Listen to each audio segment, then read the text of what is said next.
We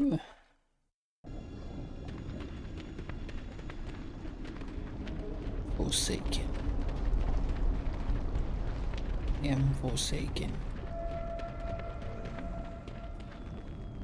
I've been expecting you. No, you haven't. You're lying. Speak quickly. Lying.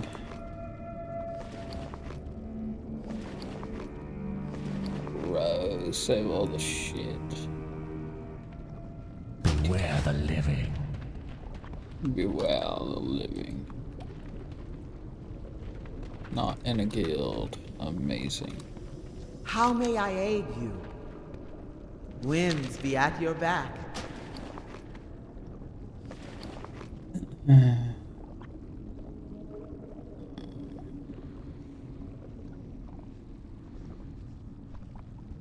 don't even know if I need this shit. Hey.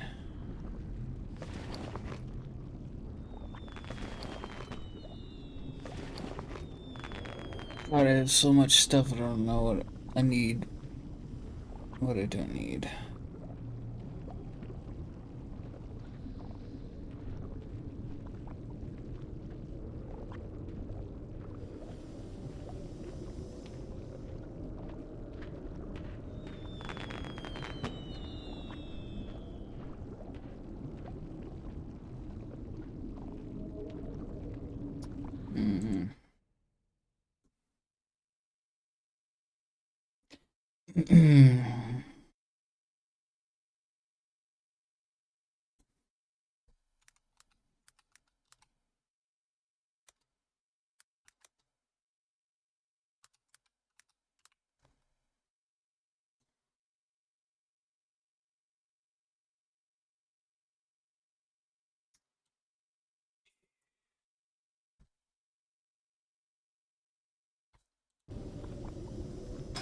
Regents Bank. Deposit all Regents.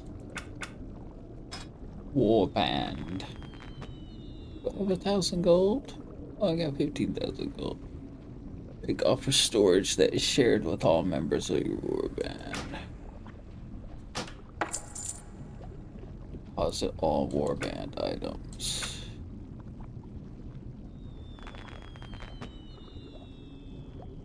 These are warband items. No warband bank. What's this? 25 for the next one.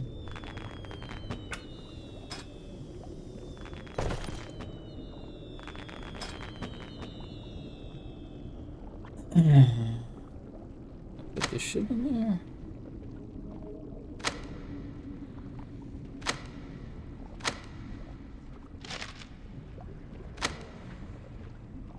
Again.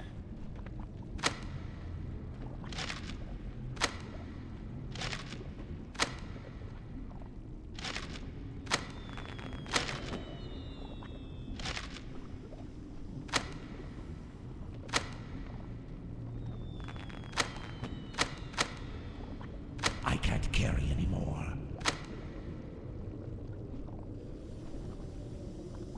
Oh wait, this is my bank stuff.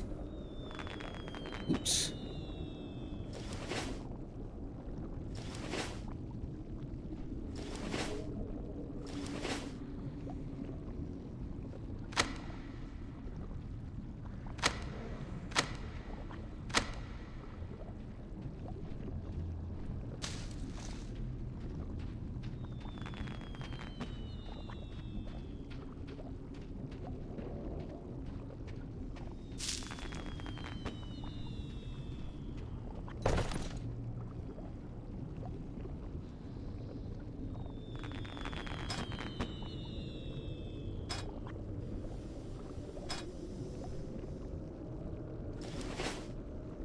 Victory for Sylvanas.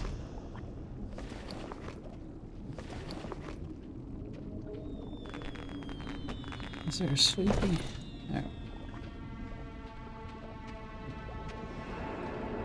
That's good enough. Alright, let me see. Fucking my shot. Collections. Here's the settings.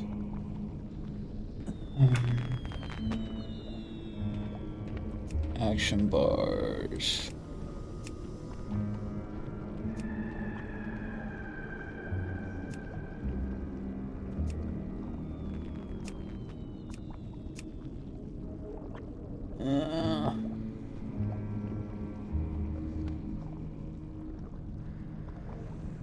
Key bindings, ping system controls, interface, action bars.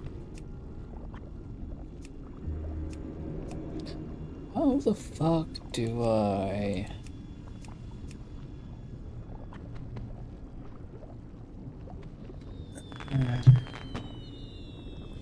How the fuck do I change the, this shit? I forgot how to do it.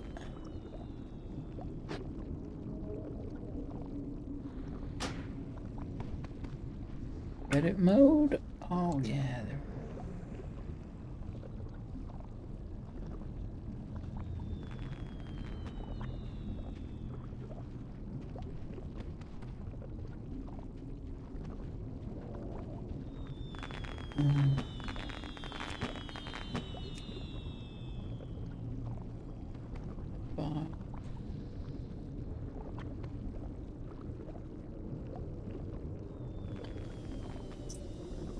Select the preset. Oh, okay. Use the checkboxes to customize your UI. Boss frames.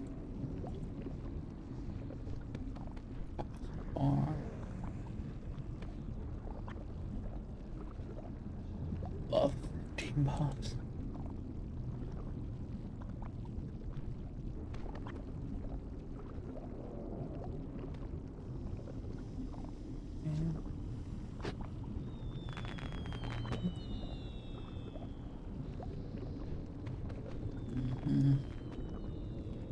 Use the advanced options to see more UI.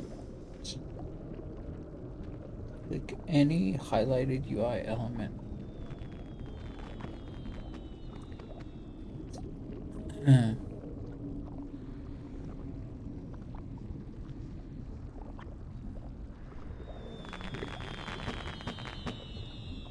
You make them smaller. Rows, icon size. Okay. There we go. All objectives. This is the view thing for that.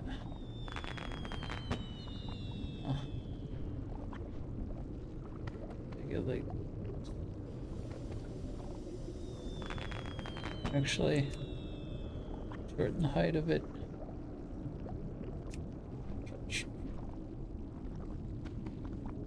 Like that.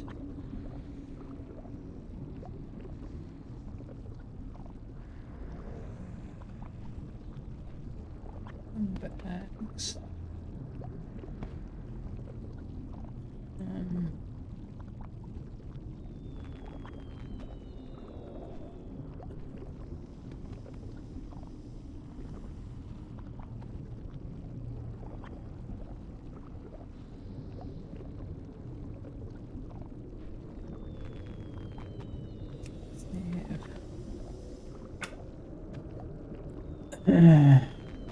Okay. Now we need to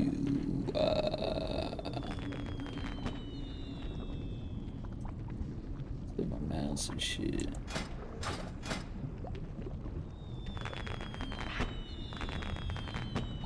Mount.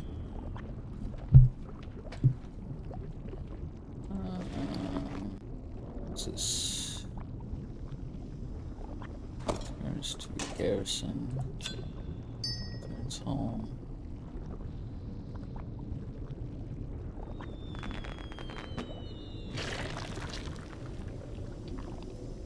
This guy puking? What the fuck is that? What is that guy? Oh, that's my abomination pet. Oh, sweet. Forgot about him.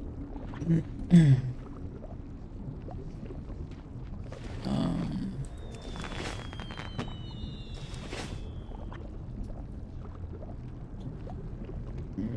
I guess we'll just do this.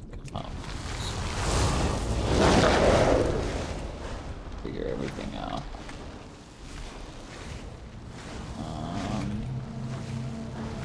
What is that exit?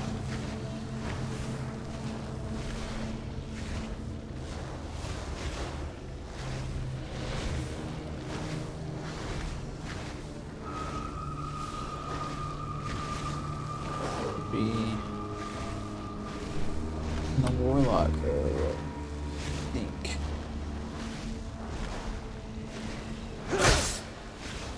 Isn't it?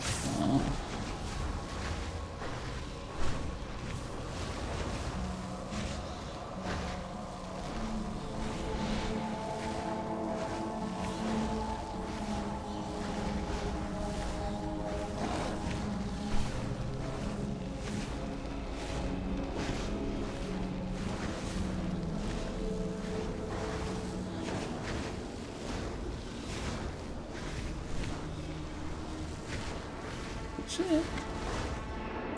This is the way to Sylvanas, I think. Or is it just like a big hole somewhere?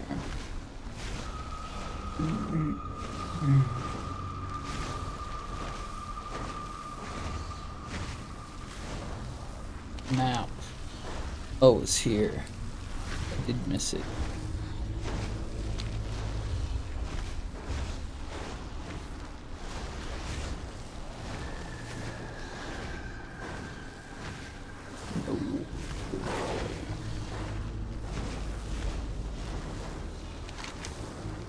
Damn it. Oh, I thought I turned around. Oh, God. I got turned around. Or quarter.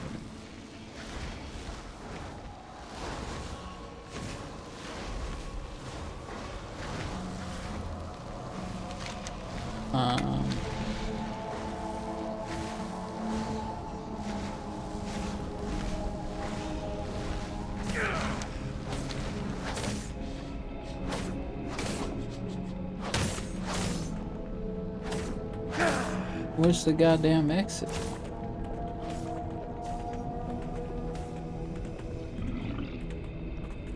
Is it this?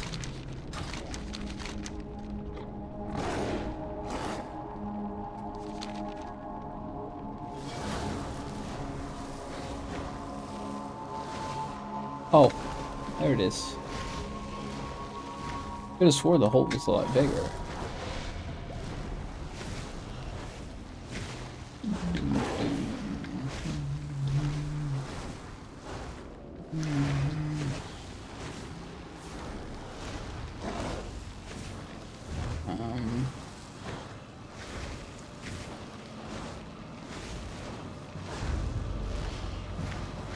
Hello? Where are the goddamn towers? Oh.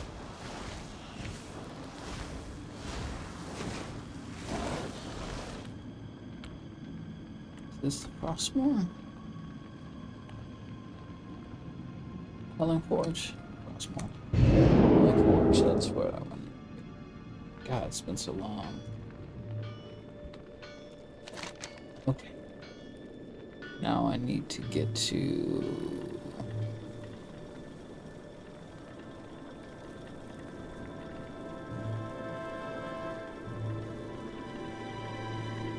this crown.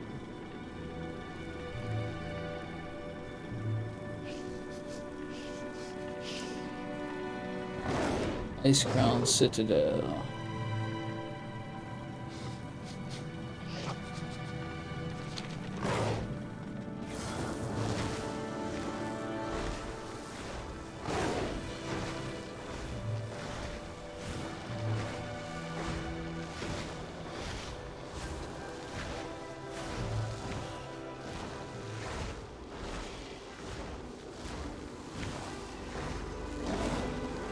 Raw dragon roar.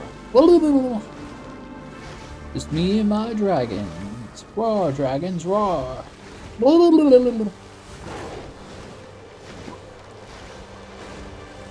dragon roar. Actually, my Cerberus. I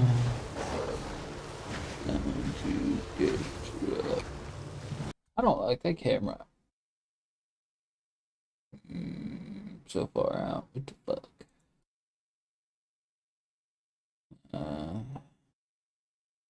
Configure. Zoom. What the fuck is that? I just too far.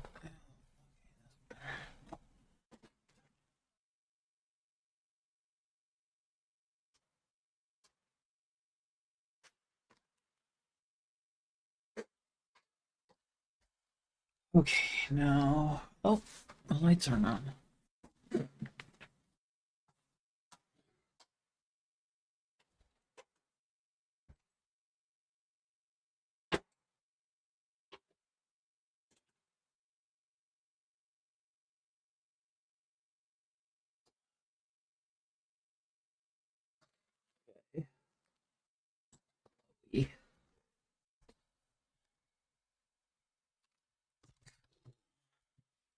Feeds there to cushion you and me.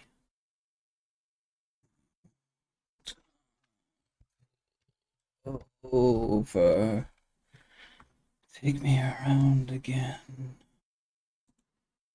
I wanted to post as a PSA to anyone else who subscribed to him after liking him on the show. Safe to say, unsubscribed immediately. Who cares? Like, let's say that you even genuinely thought that. Do you really need to make a post about this? But whatever. Imagine non-profit work transformed by purpose-built please. tools. With the giving platform built for purpose, you don't have to imagine. Bloomerang can help you raise more funds, retain more donors. Jesus Christ, commercials. Actually, give up? I don't think anything. Supposedly, Mexico said they were going to put 10,000 troops on the border, but I think they'd already done that under Biden, so it's the same 10,000 officers. I don't know. Destiny, do you intend to dig into the USAID stuff? I don't know what else I could dig into. It all seems pretty gross, but...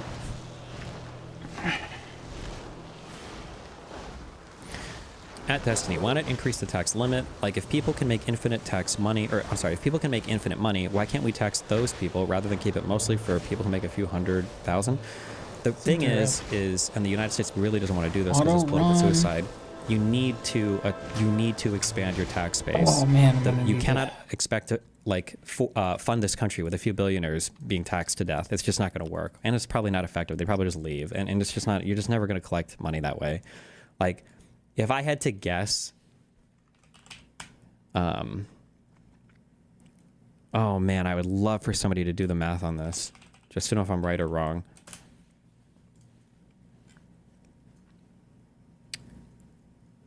I wonder if you were to raise this top tax bracket by 5%, I bet you'd make less money than if you just raised all these by like 1%. I bet you'd make way more money doing that. Just because, like, as you get to these higher brackets, there's just not very many people to tax. Like, more people need to be chipping in, and then there need to be more social services that are in as well. There he goes. In the 70s, we had it up to 70%, and we were doing very well. Nobody was paying that tax, my friend. Yeah, You're talking about if Rob would defend the current happenings. He's equating some downs going to USA office to January 6th. January 6th.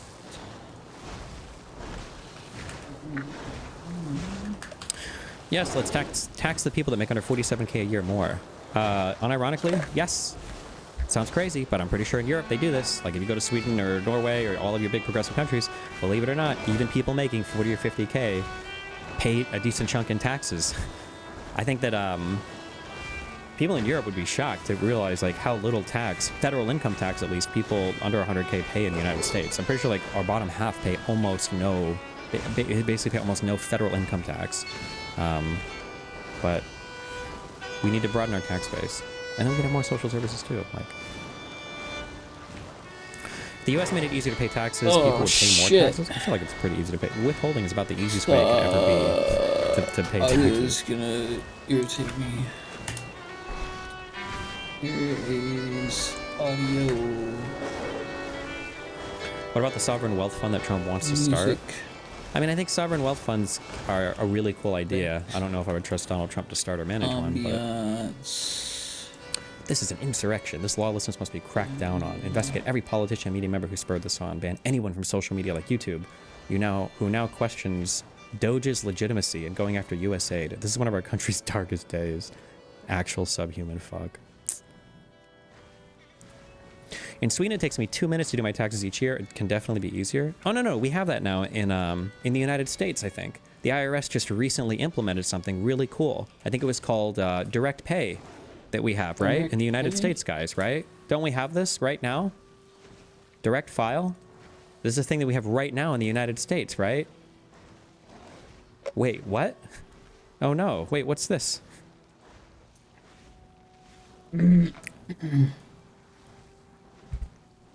Elon Musk says he's deleted the IRS easy filing team that let Americans file taxes for free online. No way. Wait, that's crazy. Huh.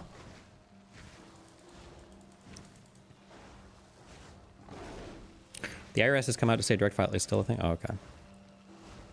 Destiny, the top 10% hold 2/3 of the wealth, so without doing the math, feels like raising tax on the upper tax brackets would raise more money than raising tax on the bottom tax brackets. What determines how much money would be raised is not the number of people within each bracket, but the amount of money within each. No, it's about the income.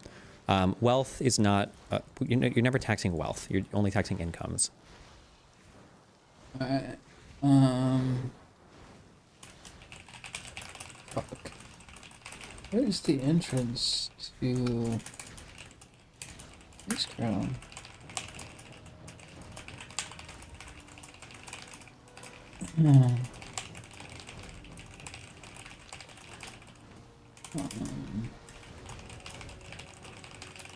Down here.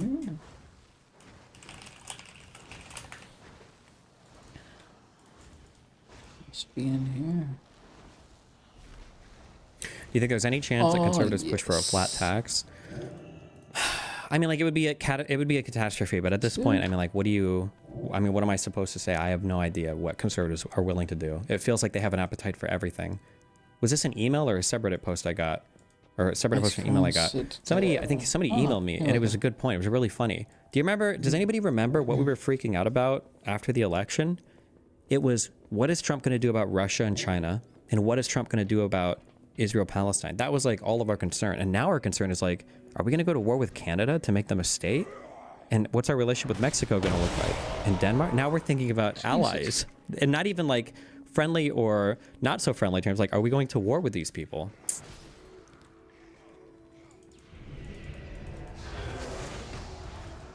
This is our final stand. Higher taxes on the upper brackets is one of those areas where Destiny won't change his mind in spite of the arguments. Your karma band. That's a bait comment. I literally just said bumping points on the higher tax brackets I think is totally fine. A wealth tax would be an entirely new tax that would be impossible to enforce and a nightmare. I think raising capital gains taxes is fine, and I think bumping points up on the upper tax brackets is fine. But I also think you need to expand the tax base. Get the fuck out of here, fucking moron. They will fall as the light of righteousness envelops them. Our march upon Ice Crown Citadel begins now. At Destiny, don't most wealthy business owners have massive untaxable income streams? For example, you can pay for a plethora of expenses using a company card that wouldn't have been counted as your income. Yeah, we call that tax fraud. You can't make a law. You can't make new taxes for tax fraud. Those people are just breaking the law. You have to just crack down on that. Which is why the IRS should be funded more. Those 80,000 agents that was peeled back little and little with every new fucking resolution the Republicans try to pass to defund it. Like, the IRS is one of our only, it's an insanely profitable branch of our government. They collect money for the government.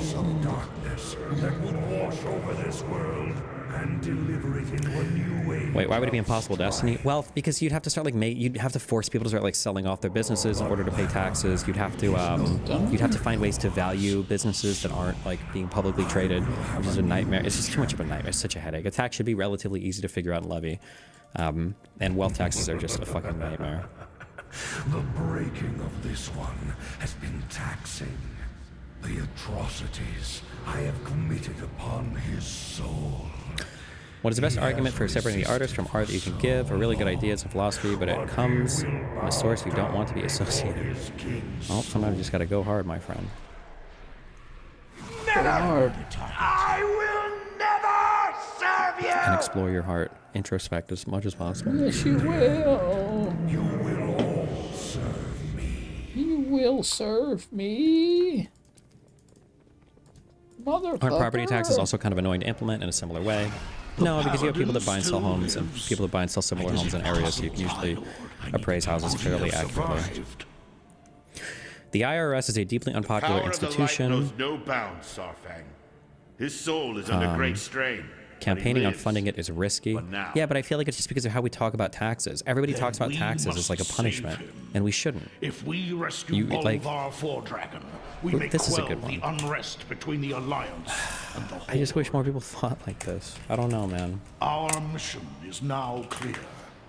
The Lich King will answer for his I crime, always tell I and get this we without will the save fucking... Bolvar I came over here with absolutely nothing. At 20, Okay, I guess we are getting this with the music. Fuck it. I always tell people that you can call me anything that you want, champion, but don't ever, ever call me a self-made man. Of the citadel. Meet us there.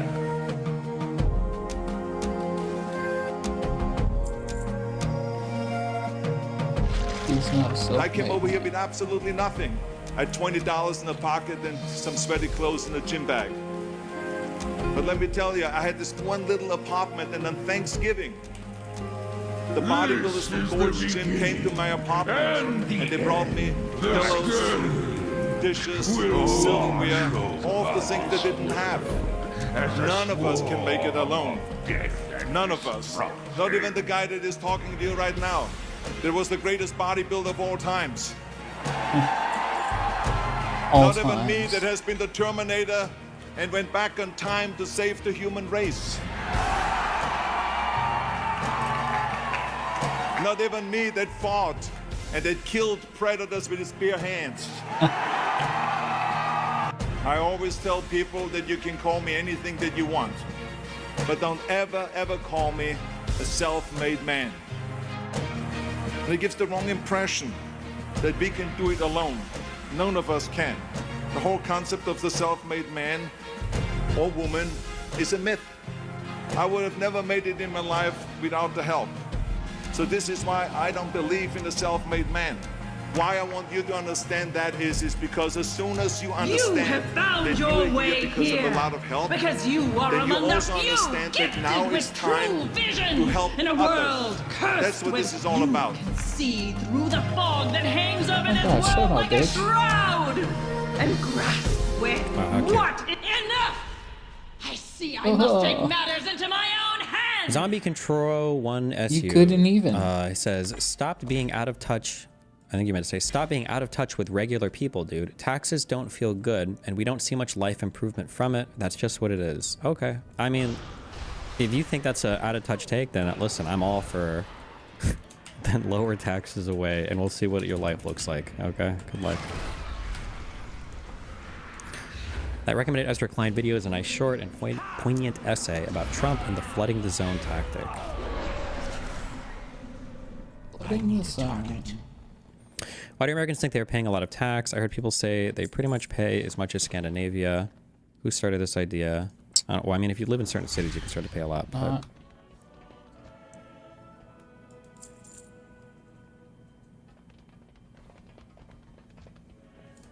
If you want to understand the first few weeks of a second Trump administration. Does this guy look like Wicked Supreme and Counterpoints, like, got smashed together in like a collider into one person? Am I crazy?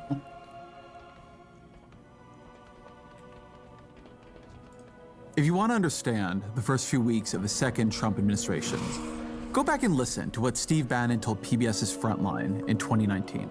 The opposition party is the media. And the media can only, because they're dumb and they're lazy, they can only focus on one thing at a time. All we have to do is flood the zone. Every day we hit them with 3 things. They'll bite on one and we'll get all of our stuff done. Bang, bang, bang. These guys will never be able to recover, but we gotta start with muzzle velocity. So it's got to start, it's got to hammer, it's got to... Lights hammer, the rampart. Somebody said no one's saying lower skulls, taxes. They just need to see the government use them responsibly. I'm not even saying they aren't, but they need to be shown that they are and need arguments why it should be raised, not stuff about any more money. Yeah, I don't disagree with that. I mean, like, that was one of my big feelings for California, right? Like, I pay so much less in taxes in Florida than I paid in California, and I don't know what for. I couldn't tell you. I think I even asked that on stream, like, where the fuck does all my tax money go in Colorado? I actually don't know. I have no fucking idea. So I do agree with that. Like, we should have a better vision of, like, where the fuck is our money even going? Because it seems like we're really bad at communicating that in the United States. For you, brothers and sisters. Muzzle velocity. The Skybreaker Muzzle has velocity. already left. Bannon's Quickly now, insight there to is real. Orgrim's hammer. Focus If is a you leave fundamental soon, substance of you democracy. may be able to catch It is them. particularly the substance of opposition. People largely learn of what the government is doing through the media.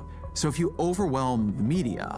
A record-setting number of executive orders. What? Everybody pardoned. Violence, non-violence. Including assaulting police officers. Birthright citizenship. We live in unprecedented times right now. If you keep it moving from one thing to the next... So far, so good. Is this legal?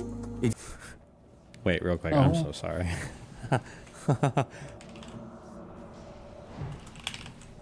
Wait.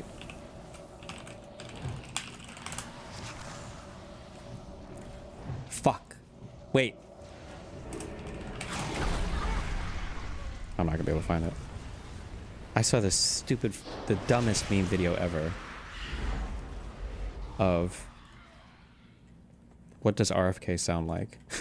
If anybody knows what I'm talking about, link it. Sorry. Okay. The Alliance is in great numbers. If you give it too many places, it needs to look. You've never been deported before? You got the fill. All at once. All federal grants and loans will be halted. Look, there is a purge happening. Frankly, unprecedented in its nature. Part of this, though, is to the blame of I'll say the establishment Democrats as well, the establishment Dems and the progressives, of course. But like even the establishment Dems, we have to stop doing this thing where we demonize the bureaucrats and demonize like politicians and it's just cringe and overly simplistic and the donors and everything else. Like, bro, like look at your system. You have arguably still maybe, no offense here, I was like one of the best countries on the planet, if not the best country on the planet. Obviously, these people are doing something right. If you think they're doing something wrong, then find it, fix it, and then move on. Like, iterate on the current formula, make it better. Or if you want to knock some stuff down, make a good argument for a new thing and then make it better and go on. But stop like shitting on every single part of the government and then being surprised and be like, oh, what the fuck? These mega fascists are showing that they want to destroy the entire government. Yeah, you've been shitting on. Like, how can the left be surprised when you've been saying like, well, corporate donors and lobbyists have bought out the whole fucking government? Yeah, if you say that for long enough, then nobody's going to be, who's the government's defender, you know? Like, yeah. Destiny. Top 1% of earners paid 40% of income taxes. Gotcha. Guantanamo. DEI. The Gulf of America. No coherent opposition can really emerge. It is hard to even think coherently.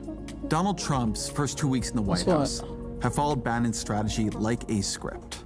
The flood is a point. The overwhelm is a point.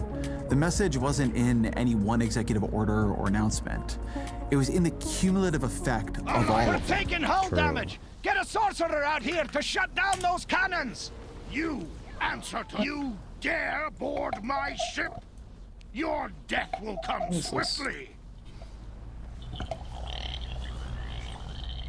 You will know our business soon. Corcoran, annihilate them! What? I don't know what the fuck just happened. Okay, sorry. The sense that this is Trump's country now. It is his government now. It follows his will. It does what he wants.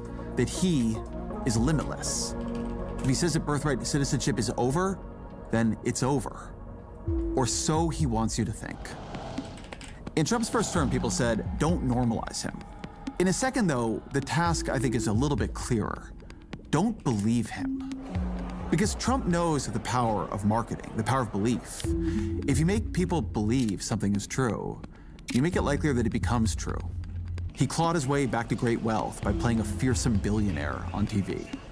He remade himself as a winner after the 2020 election by refusing to admit he had ever lost. The American presidency is a limited office, but Trump has never wanted to be president. What he's always wanted to be is king. And his plan this time is to first play king on TV. If we believe he is already king, if we believe he already has all that power, we will be likelier to let him govern as a king. We will then give him that power. Don't believe him. Trump has real powers, but they are the powers of the presidency, the powers Joe Biden had, the powers Barack Obama had. The pardon power is vast and unrestricted, and so he could indeed pardon the January 6th riots. Federal security protection is under the discretion of the executive branch. And so yes, Trump could remove protection from Anthony Fauci and Mike Pompeo and John Bolton and Mark Milley, and even Brian Hook, this largely unknown former State Department official who's under threat from Iran, who even donated time to Trump's transition team. I would be very happy to put President Trump's record in the Middle East against any other president. All of this, it was an act of astonishing cruelty and callousness. This from a man who nearly died by an assassin's bullet months ago. As much as anything ever has been, this, to me, this was an X-ray of the smallness of Trump's soul. But it was an act that was within his official power.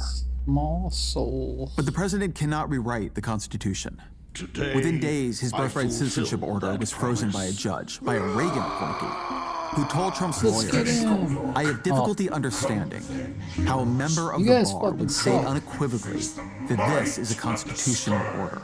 What is your main gripe with the unitary executive theory? I feel like the president should have power over the executive branch. I would have to read a larger paper on it, or any full paper on it. I just don't understand how you can believe in. My understanding of the unitary executive theory is that every single office that exists in Congress is more or less an extension of the president's power, and that every time an FBI agent does something, he does so in place of the president, because the president himself can't be in a million places at once. But this seems to be at ends with the constitutional authority that Congress has to create and destroy offices of the executive branch. So if Congress is vested with the ability to create and remove departments in the executive branch, then how can we believe that the president himself is given with exactly all of the power to determine how to wield the executive branch? I don't know, it seems to be at odds with the Constitution to me. It just boggles my mind. Then, a judge froze Trump's spending freeze. He froze it even before it went into full effect. And shortly thereafter, the Trump administration rescinded the entire order, in part to avoid a court case that it seemed pretty clearly would lose. No matter how what Bannon dire wanted, the battle, what the Trump administration never wants, forsake is to it. keep everything moving fast. Muzzle velocity. If you're always consumed by the next outrage, you can't look closely at the last one. Then, the impression of Trump's power remains, and the fact that he keeps stepping on rakes is missed. The projection of strength... Did I start playing a thing? I'm so sorry. Fuck, my... The fuck? I thought this was a thing in the background. What Bannon wanted, what the Trump administration wants, is to keep everything moving fast. Muzzle velocity. If you're always consumed by the next outrage, you can't look closely at the last one. Then, the impression of Trump's power remains, and the fact that he keeps stepping on rakes is missed. The projection of strength obscures the reality of weakness. Don't believe him. You can see this a few ways. Is Trump playing a part? Is he making a bet, or is he triggering a crisis? Those, I think, are the options, and I'm not certain that even he knows the answer. Trump has always been an improviser. But if you take it as a bet, a calculation, then here is a bet he's making. Maybe this Supreme Court, stocked with his appointees, gives him powers no peacetime president has ever possessed. Perhaps. Why do you think Democrats didn't push to dismantle the power of the executive branch when they had the chance? It seems to me the presidency is too powerful, and now Trump is president. In the future, it could easily be worse. It could be... I mean, like, Democrats are already cucked out a bit when it comes to exercising, like, power as abusively as Republicans do. Like, is it really on the onus on Democrats to give back all the pieces of power every single time they're in when they are, like, that, bro, that's too much. It can't be... You're talking about a game where you have two inters on your team. It's a League of Legends game with two inters, and you're trying to hyper-analyze mid and bot to figure out how they could have won with their top and jungle feeding all game. Like, it has to change. It's unwinnable right now. It has to change. So all of this becomes legal now that he has asserted its legality. It's not impossible to imagine that bet paying off for him. So what if the bet fails? What if Trump's arrogations of power are soundly rejected by the courts? Then comes a question of constitutional crisis. Does he just ignore the court's ruling? To do that would be to attempt a kind of coup. I wonder if they have the stomach for that. The withdrawal of the OMB order, to me, suggests they don't. Because, bravado aside, Trump's political capital is thin. Gallup has Trump's approval rating at 47%. That is about Where's 10 my- points beneath Joe Biden in January of 2021. Both in his first and his second terms, he entered office with approval ratings below that of any other president in the modern. But unironically, isn't that what every high elo player will tell you to do? Focus on what you can control. Maybe I've lost sight of the analogy. Okay, let me help you with the analogy. Imagine if instead of having a game where you've got a teammate inting, imagine you have the exact same game, but that game is like 250 years long, and you can't just leave and go to the next one. That's the issue. Modern era. And so I thought these defenses of Trump's firings were telling.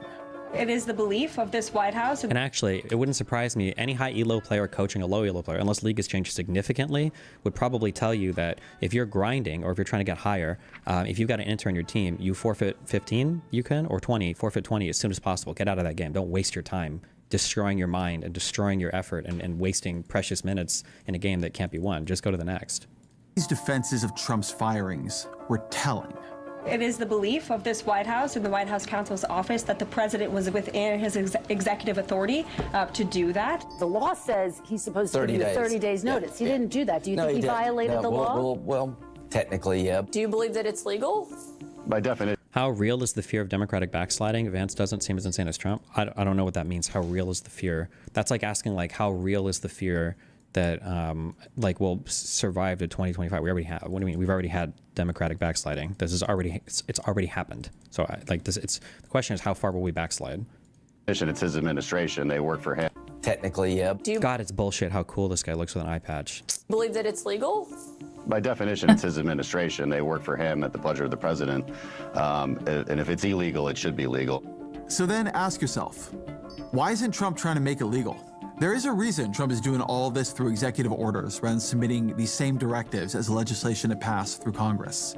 A more powerful executive could convince Congress to eliminate the spending he opposes, or to reform the civil service to give him the powers of hiring and firing that he seeks. And there's a good reason to do that. To write these changes into legislation would make them both more durable and would allow him to argue their merits in a more strategic way. He would be reforming the entire system. But Republicans at the moment, they have only a 3-seat edge in the House, smallest majority since the Great Depression. They have a 53-seat majority in the Senate. Trump is obviously doing nothing to reach out to Democrats. If Trump tried to pass this agenda as legislation, it would fail. And that would make Trump look weak. And Trump doesn't want to look weak. One day I want to ace my serve. Not. One day I want to fill my passport. Next. One day I want to nail my skincare routine. So I make healthy choices and take a multivitamin designed for women. One a day is the multivitamin designed for every woman's one day. We're here for you. Science that matters for nutritional support. Grab your one-a-day vitamins at your favorite retailer today. He remembers John McCain humiliating him in his first term by casting the deciding vote against Obamacare repeal. Congress is a place where you can lose. That is a tension at the heart of Trump's whole strategy. Today I will sign a series of historic executive orders. Trump is acting like a king because he's too weak to govern like a president. With these actions, we will begin the complete restoration of America and the revolution of common sense. Am I wrong, or is this guy asking why doesn't he try to make it legal, missing the whole immunity point? No, he's just pointing out that, like, there's a reason why Trump is trying to do things via executive order and not through legislation in Congress. It's because he can't pass legislation because he's one guy. He can't do it. He doesn't have the support anywhere. Remember, this is one of the most. It's funny. This is one of the few things that Lichtman got correct. Well, I shouldn't say one of the few things. Lichtman probably got a lot of political analysis correct. People got really mad at him when he said this because Lichtman didn't give. He didn't give Trump the charisma key, and people are like, well, what do you mean? Trump is a charismatic president, if anything. No, he's not.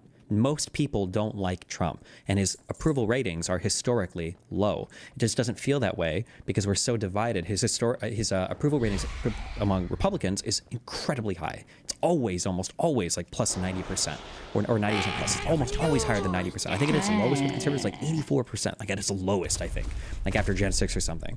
So, but people think Trump is like charismatic and popular. He's not. This guy showed the chart earlier. Trump is not very popular.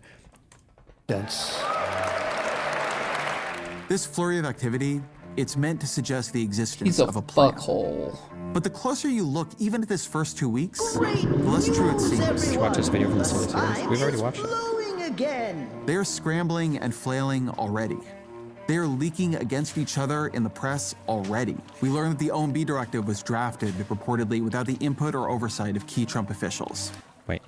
It needs to be pushed harder that Trump wants to be a dictator because he is weak. A strong leader doesn't need to be a dictator because they can inspire others to follow them and make good decisions. It's not worth arguing that because Republicans want a dictator and they won't say it's because they'll say, okay, fine, he's weak compared to what? The entire deep state? Of course. Like, it's a loser argument. You missed short Federer talk to his message. What did he say? Destiny, could he not pass legislation? The Republicans control both chambers and MAGA's primarying out everyone. No, because you need more than just a simple majority in the House and Senate to pass big bills, no? I should look at what majorities you need. I'm pretty sure you need more than just a simple majority. It was drafted, leaking against each other in the press already. We learned that the OMB directive was drafted reportedly without the input or oversight of key Trump officials. It didn't go through. This is what I was saying with it. Like, even if you support Trump's actions here, it's a failure in leadership to not bring in anybody else from leadership to get this, like, implemented. Trump officials. It didn't go through the proper approval process, an administration official told the Washington Post.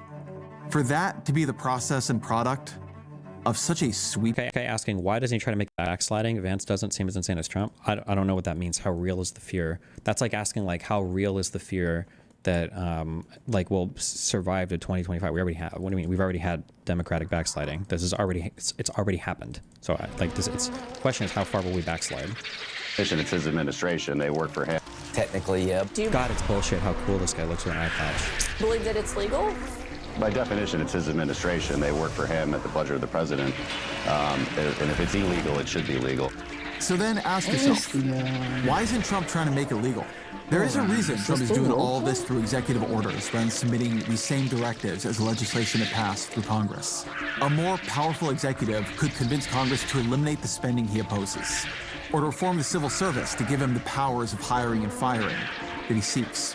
And there's a good reason to do that.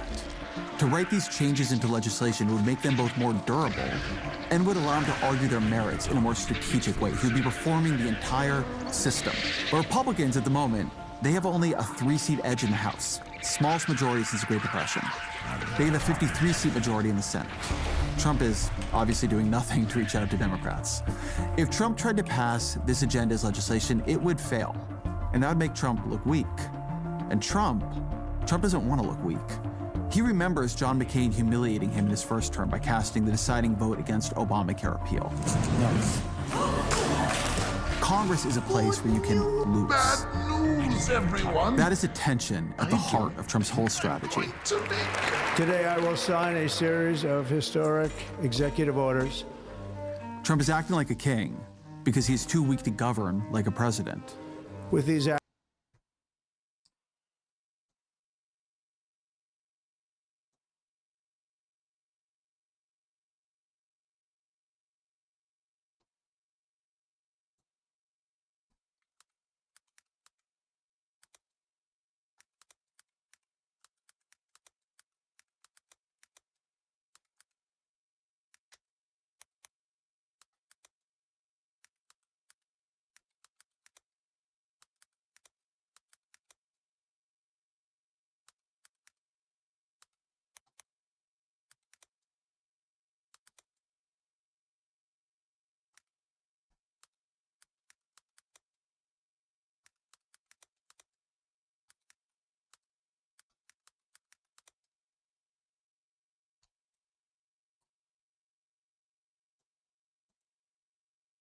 actions, we will begin the complete restoration of America and the revolution of common sense. Am I wrong, or is this guy asking why doesn't he try to make it legal, missing the whole immunity point? No, he's just pointing out that, like, there's a reason why Trump is trying to do things via executive order and not through legislation in Congress. It's because he can't pass legislation because he's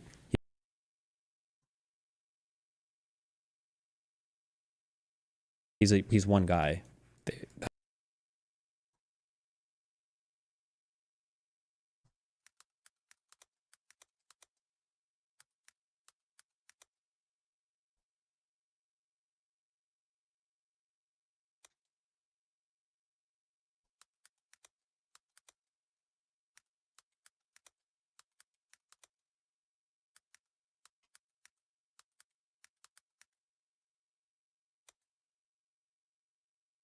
He can't do it. He doesn't have the support anywhere. Remember, this was one of the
It's funny. This is one of the few things that Lichtman got correct. Well, I shouldn't say one of the few things. Lichtman probably got a lot of political analysis correct. People got really mad at him when he said this because Lichtman didn't give Trump the charisma key. And people were like, well, what do you mean? Trump is a charismatic president, if anything. No, he's not. Most people don't like Trump, and his approval ratings are historically low. It just doesn't feel that way because we're so divided.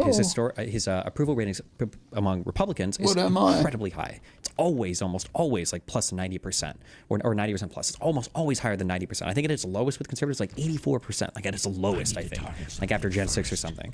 So, but people think Trump is like charismatic. Popular. He's not. This guy showed the chart earlier. Trump is not very popular. I don't know what the purpose this flurry of activity, it's meant to suggest the existence of a plan. But the closer you look, even at this first 2 weeks, the less true it seems. We should watch this video from the silly series. We've already watched it. They're scrambling and flailing already. They are leaking against each other in the press already. We learned that the OMB directive was drafted reportedly without the input or oversight of key Trump officials. Wait.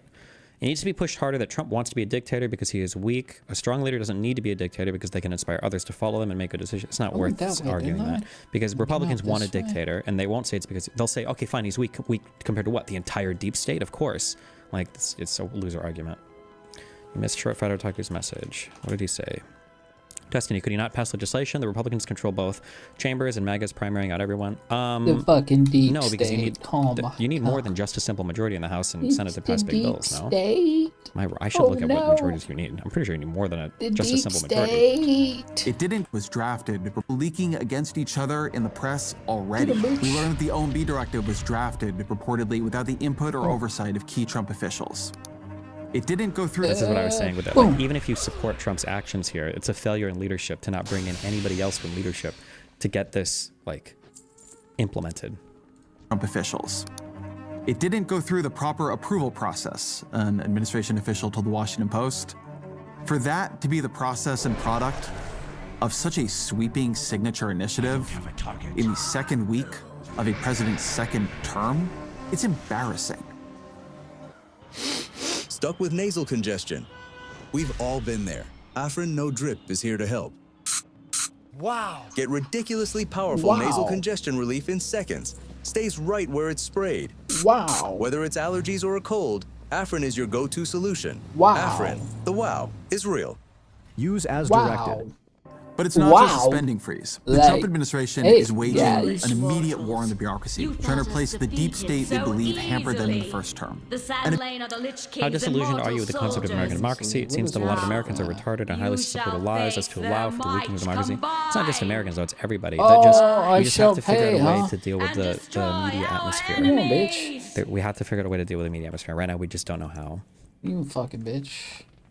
Hopefully we figure it out before we scratch it back. Immediate war on the bureaucracy, trying to replace the deep state they believe hampered them in the first term. A big part of this project. Fuck, sorry. As a Spaniard, the whole concept of the deep state is very alien to our politics, so I never really knew what it's supposed to mean. Is it some kind of unfalsifiable idea? The deep state is basically just Donald Trump, as the president, wants to do everything to fix our country, and anytime he can't do it, there's like shady, weird bureaucrats in government that are trying to sabotage him at every step. Yes, the deep state is fundamentally unfalsifiable. Yeah, and there's no evidence for any type of huge coordinated effort whatsoever. It's an unfalsifiable conspiracy theory. Trying to replace the deep state they believe hampered them in the first term. And a big part of this project seems to have been outsourced to Elon Musk, who's bringing the tactics he used at Twitter to the federal government. We're about 20% of the original size. So 80% left? Yes. He has longtime aides now at the Office of Personnel Management, and the email that got sent out to nearly all federal employees even reused the subject line of the email he sent out to Twitter employees after the acquisition. A fork in the road. It's a kind of bragging. Elon wants he wants everybody to know it was him. The scary thing is that, and this is the issue because remember, this is the playbook for Republicans. The playbook is, it used to be, you guys are doing this horrible thing. And they go, well, no, we're not. And they go, we're going to stop you from doing this horrible thing. It's like, okay, well, we're not. And then they're in government. And then we're like, hold on, you're about to do a horrible thing. And they're like, no, we're not. And then they start doing the horrible thing. We're like, you're doing the horrible thing. And they're like, well, no, we're not really. And it's like, now there's proof that you're doing the horrible thing. Like, well, you guys already did it, so we can too. So it's like a lose-lose. There's like no way to actually do anything about it. Because the reality is now we are getting to a deep state point but it's with Elon Musk. But the only difference is like their deep state, there was no evidence of it at all. It was just all like posting on 4chan and QAnon and shit. And our evidence of the deep state is literally Elon Musk and Doge right now, a fake department of the government that is going into other parts of the federal government and pulling the plug on organizations and then bragging about it publicly. Like that. So getting along. The email offered millions of civil servants a backdoor buyout. Agree to resign, and in theory, at least, you can collect your paycheck and benefits until the end of September without doing any work. Inventory. The Washington Post reported that the email blindsided many in the Trump administration who would normally have consulted on a notice like that. It blindsided many of the people who are going to have to run these agencies that are now going to be dotted by resignations. I suspect Musk... Why do you call it a fake? Because Doge is not like a real department authorized and created by Congress. It's just like a little meme department created within the office of the White House. It shouldn't have the authority to go into other departments and pull funding or pull the plug on them, because departments that are created by Congress have to be deleted by Congress.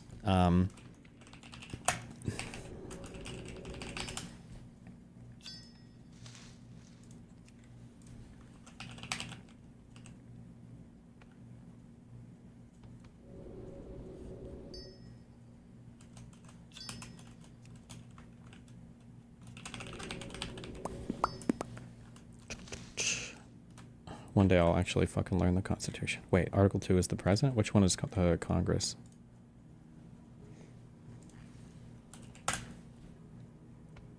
Is it Article 1? Article 4? Article 1. Congress, President, Judicial. Judicial is 3, right?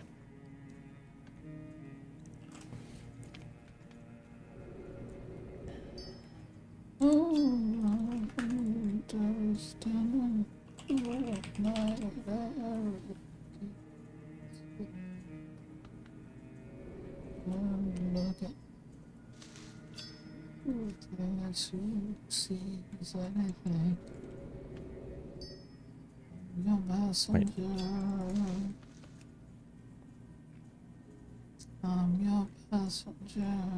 Fuck. Which clause is about creating offices? I should memorize these.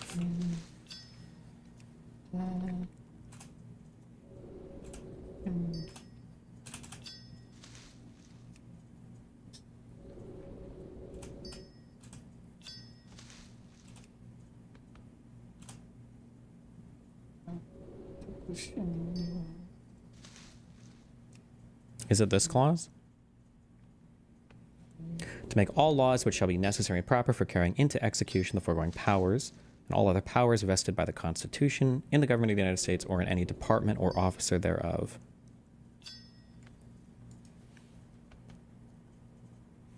Trying to think of... I don't know if that's the strong one of... Hold on. Constitutional authorization, Congress to create departments. Article 2, Section 2, Clause 2. Wait.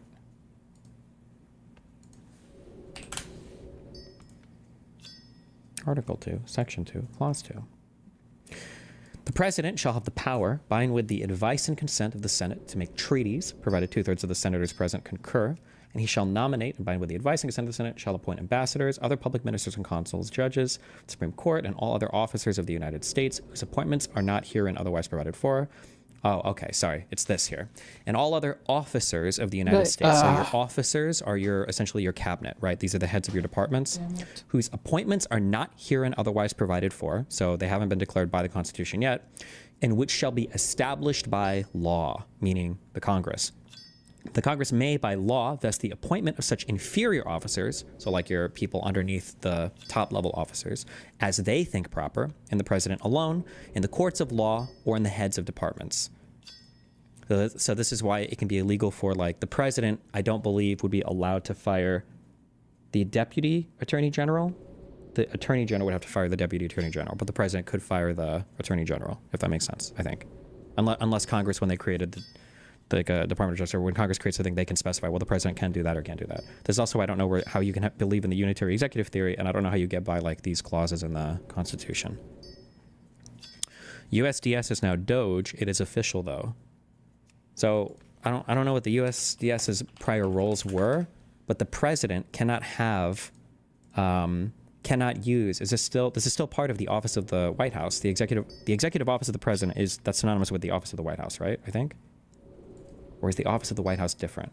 Is the head of the executive office of the president the chief of staff, or is the office of the White House a separate office besides the executive office of the? Okay, this is the White House office, sorry. Okay, so it's the formal name is the executive office, not just the White House office, I think. Regardless, people are saying, oh, well, there was a thing and it got renamed and removed. You can't, you can't have people that are just going in and dismantling your departments that are authorized by Congress. You can't do that. The president doesn't have the authority to. Congress is the one that created those departments by law. They're established by law. You can't dismantle those without Congress undoing them.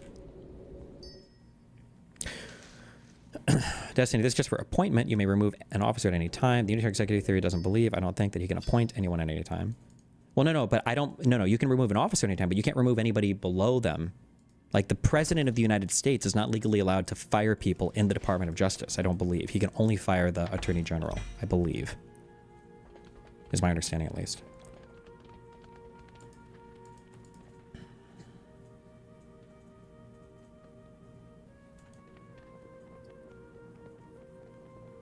Biggest political streamer on Twitch on USAID. Oh boy. What law substantiates the Department of Education? I imagine Congress probably had to pass a big law to create it, right? Department of Education.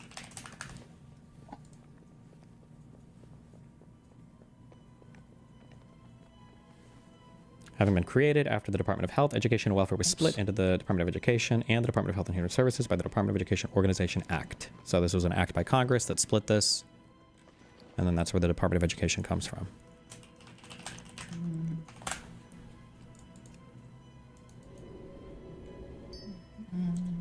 But I believe the vast majority... I'm trying to think... Somebody can tell me this. I don't know if any departments are explicitly created in the Constitution. For some reason, I thought there were like 3 departments that are explicitly created in the Constitution, and then the rest are made by Congress. But I could be wrong. Maybe there's not any specific department here. Oh, that's it. Why would he be able to fire inferior officers? Are they using his powers as executive, even if they're inferior officers? The power that belongs to the president by Constitution. But that power is granted to the president by the Congress. The Congress says, we want you to have a Department of Education. You can hire the top dude, and then here's the roles for the rest of the people. But like the president doesn't have the authority to go in to an office created and authorized by Congress to do things inside the department that Congress doesn't authorize him to do.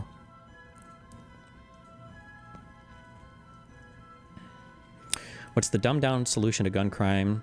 Because as an 18-year-old in a very liberal state, it's really easy for me to get an illegal one. I just don't think gun crime is as big a deal as people say it is. It's not one of our huge problems right now.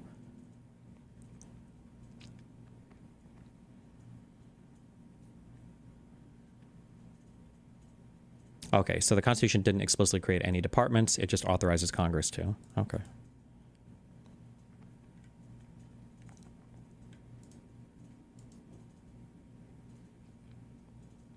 Unironically, the Chevron case going against Trump here, no? The overturning of Chevron is bad for Trump, yes. One of the only things that I've read about how the Supreme Court could protect the United States from Donald Trump is the fact that while the Supreme Court might be eager to give more power to Donald Trump, the Supreme Court will never, this court will never give up its own power. The overturning of Chevron was a huge power grab back to the Supreme Court, and arguably even immunity for the President of the United States is a big power grab for the Supreme Court, because anybody that wants to take the President of the United States to court for some criminal thing, that means that every single thing will have to pass through the Supreme Court for evaluation first. So that's the one thing I've heard, that like the Supreme Court will grab it, will never give up power. So this court at least. Does that matter if Trump just doesn't enforce it? Well, no, if Trump doesn't enforce it, we're just kind of shit out of luck.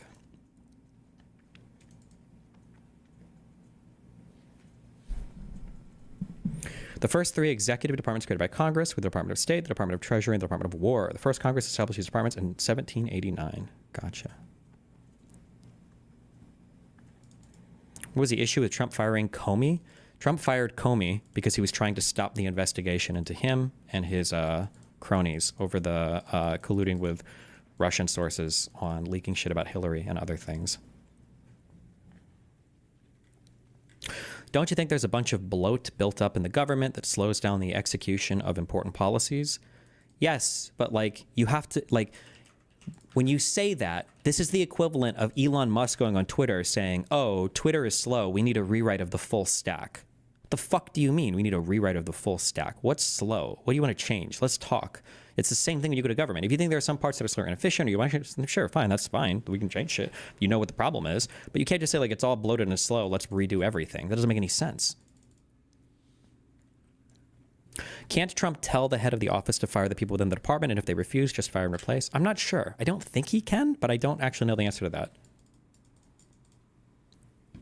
I know as a norm he's not supposed to, but...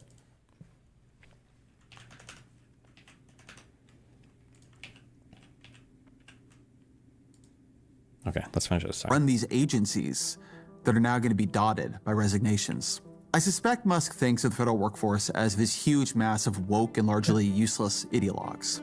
For most federal workers, they have very little to do with politics. About 16% of them work in healthcare. These are nurses and doctors who work for the Veterans Affairs Department. How many of them does Musk want to lose? How many primary care doctors treating veterans is he hoping take a buyout? Twitter worked terribly after Musk's takeover. It had these frequent outages and bugs, but its outages are not a national scandal. When VA healthcare degrades, it is a national scandal. Most of what we're talking about here is a group text service at scale. How many people really needed for that, you know? What Trump wants you to see in all this activity is command. What is really in all this activity is chaos. They have convinced themselves that speed and force is a strategy unto itself, that it is, in a sense, a replacement for an actual strategy, for thinking and talking things through, for consultation, for planning things out. Don't believe them. I had a conversation a couple months ago with someone who knows how the federal government works about as well as anyone alive. And I asked him what would worry him most if he saw Trump doing it. And what he said was that he would worry most if Trump went slowly. If he began his term by doing things that made him more popular, that made his opposition weaker and more confused. If he worked by stealth, if he tried to build strength for the midterms while slowly expanding his powers. Dude, if Trump was a more effective leader, but I never know. I mean, he won a second election, so who are we to say? Maybe that's the wrong choice. Because I do feel like Trump, like, imagine how mindfucked. You brought like, my reinforcements with you. I fully 1,000,000,000% believe this. Here's something that I fully believe. I think that if Donald Trump... God, I can't see with all the screaming. Come, Scourgeby. Perhaps you were right, Grok. Dead. I'll draw her attacks. Return our brothers to the graves. Then help me bring her down.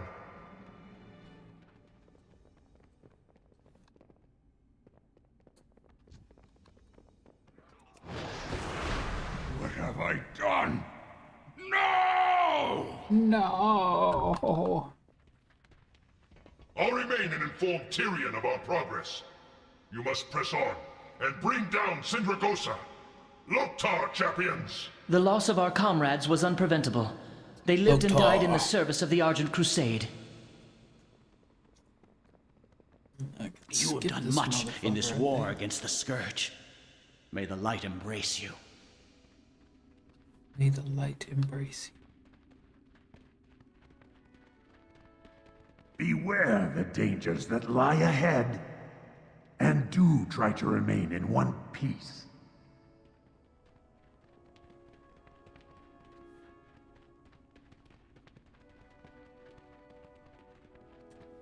Goodbye, Sindragosa.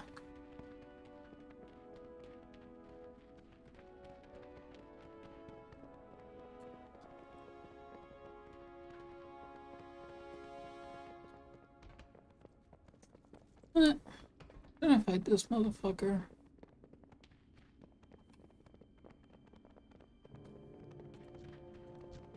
Let's just fight this motherfucker. Intruders have breached the inner sanctum. Hasten the destruction of the Green Dragon. Leave only bones and sinew for the reanimation. Heroes, lend me your aid.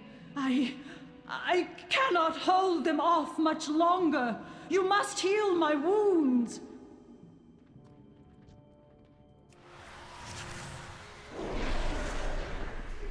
Heal your wounds.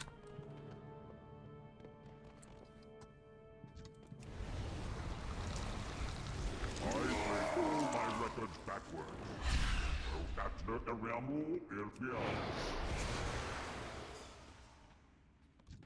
I have opened a portal into the dream.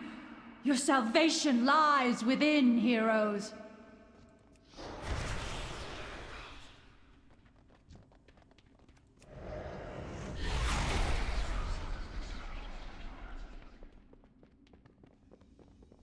Dream portal.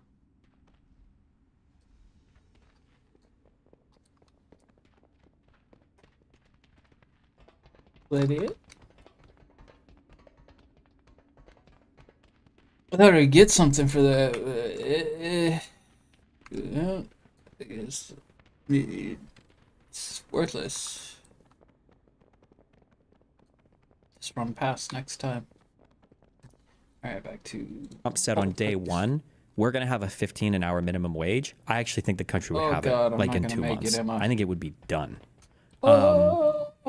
If Trump said, I'm trying to think of like what other like easily popular things Trump could do that like, regardless if they're good or bad for the economy. I don't think 15-hour federal minimum wage is good, but like I think that there are things that Trump could do that would, I feel like, make him more popular with. Unbelievable. Oh, he could legalize weed. Trump could say we should just legalize weed. Who the fuck is against us at that point? Like, these are things that Trump could do that I feel like would make him popular with. Almost Medicare for all, that's too big of a step. That's too much paperwork. That's too complicated. I'm just thinking like really simple, easy things that Trump could do. And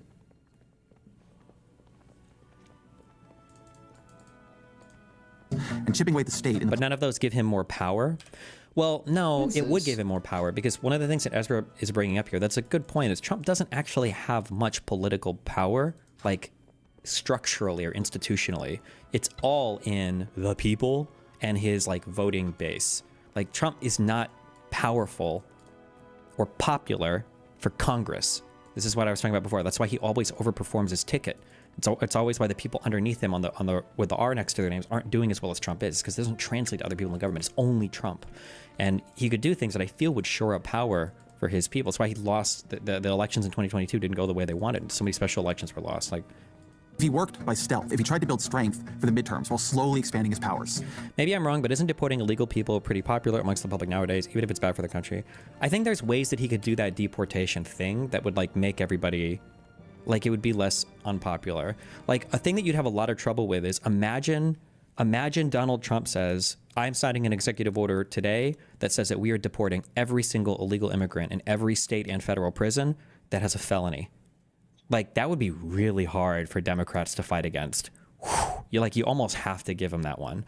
So like 15 an hour minimum wage, weed legalization, deporting all illegals with, deporting every single illegal immigrant with a felony in a current state or federal prison. Like, these are like, I feel like these are things where it's like, oof, like most people are going to like that. Now Congress is like, okay, my leader's finally doing some shit that I can go back to my constituents with. That isn't some unhinged crazy shit that I've got to carry water for. Like, I don't know. And more confused. Trump went slowly. If he began his term by doing things that made him more popular, that made his opposition weaker and more confused. If he worked by stealth, if he tried to build strength for the midterms while slowly expanding his powers, and chipping away at the state in the places where it was weakest, where people couldn't really see him doing it. But Trump didn't do any of that. Instead, muzzle velocity. And so the opposition to Trump, which seemed so listless and absent after the election, now it's beginning to rouse itself. There's a subreddit for federal employees where one of the top posts reads, "This non-buyout really seems to have backfired." I'll be honest, before that email went out, I was looking for any way to get out of this fresh hell. But now I'm fired up to make these goons as frustrated as possible. As I write this, it's been upvoted more than 39,000 times, and civil servant after civil servant is echoing the initial sentiment. In Iowa this week, Democrats flipped a state Senate seat in a district that Trump had won easily in 2024. The attempted spending freeze gave Democrats their voice back as they zeroed in on the popular programs Trump had imperiled. Trump isn't building support here, he's losing it. Trump isn't fracturing his opposition, he's finally uniting it. This is the weakness of the strategy that Bannon proposed and that Trump is following. Hello, have you seen videos from New York of people going around streets without any homeless people on the streets? They are all gone and scared. Okay, I'm sorry, and I know this triggers people on the East Coast, but don't when you see videos on the East Coast, this is what you got to understand in the USA, okay? East Coast people don't know what homeless people are. They don't know what it means to have homeless people. So when you're seeing videos in New York, it's like, oh my God, like there's no homeless people. There are no homeless people in New York, okay? They think there are because they've seen a couple on the subway or whatever. But the reason is they've never been to Seattle, Portland, LA, or San Francisco. They don't know what homeless people look like, okay? I have been to New York so many times and I'm like, what the fuck? Where the fuck are the homeless people? I see them in movies all the time. I see people talk about them all the time. New York City does not have homeless people. I think I saw one homeless guy on a subway once. I think he was homeless, or he was a hipster. I couldn't tell. Didn't catch anybody setting anybody on fire, unfortunately. Meanwhile, I still remember the first time Melina was in LA and we were driving, and she was like, wait a second. And I'm like, what's up? And she's like, I thought that there was like a famous underpass with tents underneath it. I didn't realize it was all the underpasses. It's all the underpasses. It's not even, it's on a totally different scale. It's not even close, okay? Like, homelessness in New York City is like ARAMs, and homelessness on the West Coast is like ESCA, you know, professional level, Olympic level. It's not even close. It is a strategy that forces you into overreach. To keep the zone flooded, you have to keep active. You have to keep moving. You have to keep creating new cycles of outrage or fear to keep the media and the opposition overwhelmed. But then you overwhelm yourself. They are flooding their own zone. I don't know that Trump sees his own fork in the road coming. He may believe he's a power he is claiming. That would be a mistake on his part. It would be a self-deception that could doom his presidency. But the real threat is if he convinces the rest of us to believe he has power he does not have. The first 2 weeks of his presidency have not shown his strength. He is trying to overwhelm you.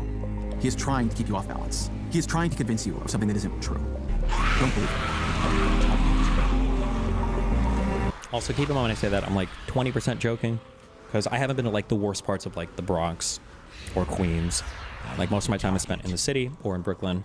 So maybe there are like really bad parts of New York City that are kind of fucked. I don't know.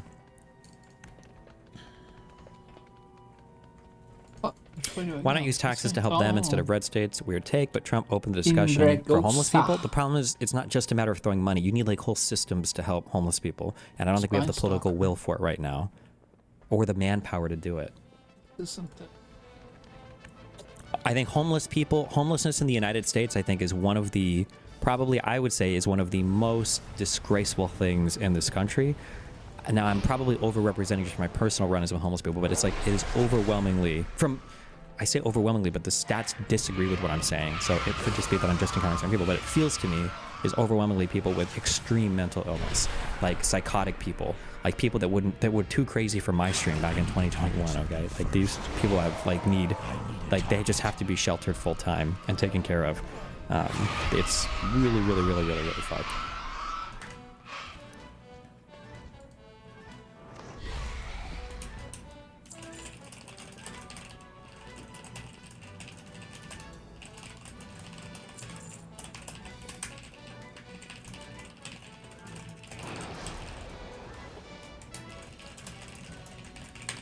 Out of range.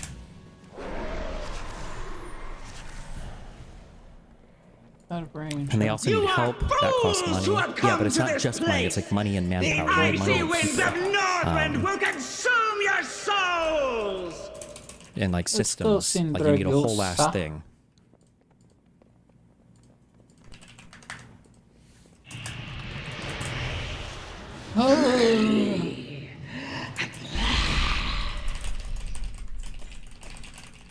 Last what?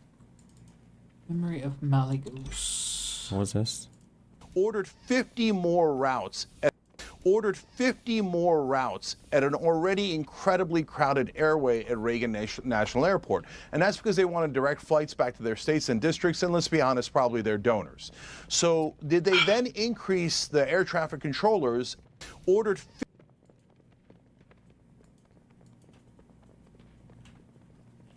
Okay. Man, he loves that word. The donors. The donors, the donors, the donors, the donors. Why does New Mexico have so much poverty? Didn't they have one of the purest blue meth lab distribution centers ever? Maybe all those people are spending their money on that. The donors, the donors, the donors.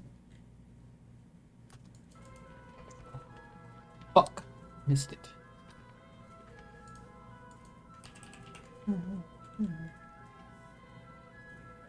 When I was taught about homelessness, one of the street workers told us the most important thing is to take them off the street ASAP. They said that it takes the same amount of time to get someone off the street as they spent on the street. I don't know about that. Like if someone's off the streets for 10 or on the streets for 10 years, they need 10 years off the streets to stay off the streets. I think the problem is just they need like permanent help. Like if you take a dude who's like, in my opinion, it's all about systems. So in the US, we focus incorrectly on it. I say this, and it's probably not true. I'm sure there are systems set up. I'm just not aware of them. But the feeling is like, you're like, okay, well, if we give them some food and a shelter to sleep in for a bit, they should get their lives back on track. But no, some of these people are fucking insane. They're never going to get their lives back on track like that. Or they're addicted to drugs. And when your life sucks, drugs are fucking awesome. Remember, the worse your life is, the better recreational drugs are, okay? And the more addicted you are, the harder it is to enjoy anything else. In Europe, I think in Finland is where they cite all the time. Is it Finland or Norway? Like, oh, we need a housing first policy for homeless people. Sure, that can help some people get back on their feet. But there are going to be some people who don't need just housing first. They need housing first. They might need full-time or at least part-time caretakers. They might need to live in an assisted living facility, and they probably need some kind of special medical attention for the rest of their lives. That's it. Those have been like that's the only way to help them. There is no put them in a halfway home for 6 months or whatever. I don't know if you say halfway home, but you put them in a house for 6 months and then they're going to be back on the street contributing to society. It's just not. Yeah, it's. I don't even know if we have the political will for that. The frozen throne. Let's go, High Lord. How deliberate do you think Trump and Trump's team is with his engagement with the media? I honestly don't know. I can't say. Is the Pierce Bridge burned? No. I was going to do a Pierce episode, but I decided I need to... We're going to pray for... I think they invited one on the 24th. Pray for the Invincible. I'm just going to give me a couple weeks, bro. Well, fingers crossed. We'll grant you a swift death, crossed. I'm just trying to see if there's anything else. Okay, so you're telling me that... Does USAID fund woke video games? Oh my god. That's fine. Here's an analysis. Has supported development on educational video games. What? Yep. That's a yep. Absolutely. Holy shit. So be it. Are you kidding me? Champions, attack! Interpreting these games as woke would determine on the definition of woke is promoting awareness of social injustices, inclusivity of progressive values. Yep. We gotta shut it down. Do you feel like Asmongold can be saved, or is he past the point of no return? He doesn't want to be saved. What do you mean? Can Asmongold be saved? Saved from what? I'm trying to think of his YouTube channel. Oof, almost coming back, okay? Give me a month or two. I'm trying to think if he makes over 10 million a month on his YouTube. I feel like that's probably too much. But he's definitely making over $1 million a month on his YouTube in ads. Why would you ever want to be saved from this? I wonder. Why would you want to be saved from this? You trained them well for it's so much money. You delivered the greatest fighting force. Nathan, it's Tuesday. Shouldn't you be in school? Right into my hands. Exactly as I intended. Come on, bro, with all this talking. For your unwitting sacrifice.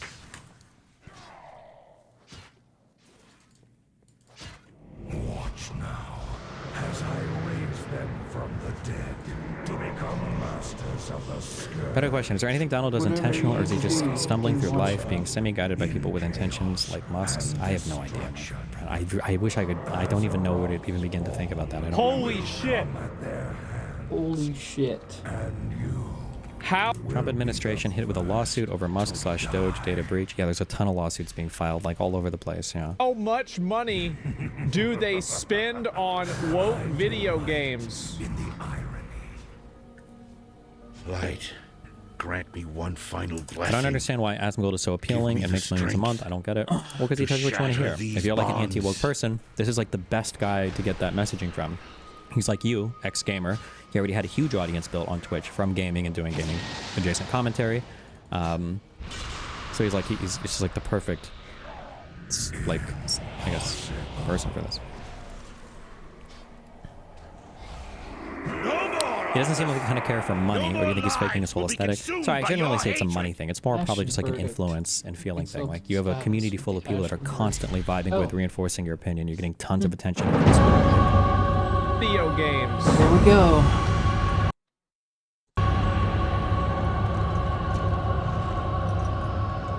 Skip this. Let's watch it.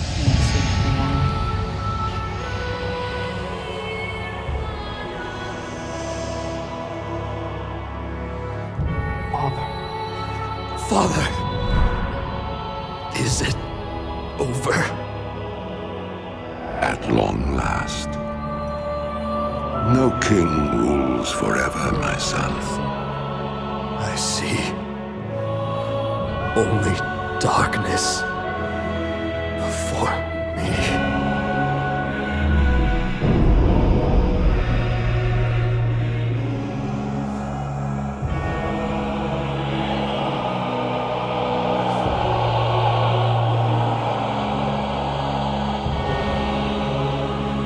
Without its master's command, the restless scourge will become an even greater threat to this world. Control must be maintained. There must always be a Lich King.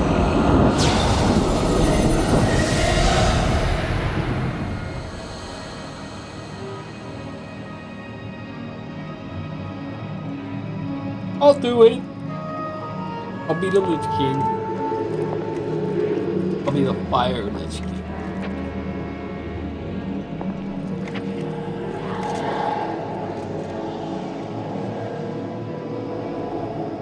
The weight of such a burden. It must be mine, for there is no other. Tyrion! You hold a grim destiny in your hands, brother. But it is not your own. Bolvar! By all that is holy. The dragon's flame sealed my fate. The world of the living can no longer comfort me.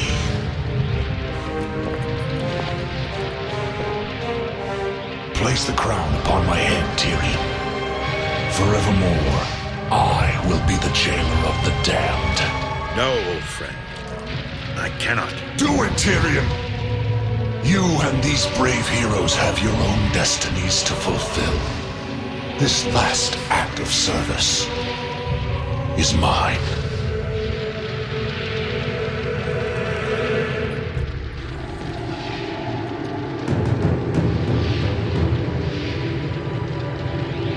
This is what we first hear about be forgotten, brother. I must be forgotten, Tyrion. If the world is to live free from the tyranny of fear, they must never know what was done here today.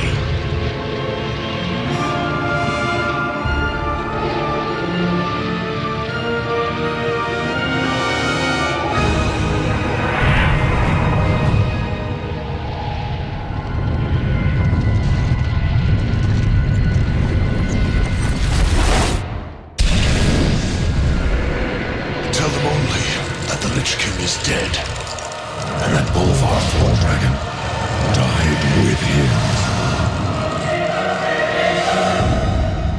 Now go, leave this place, and never return.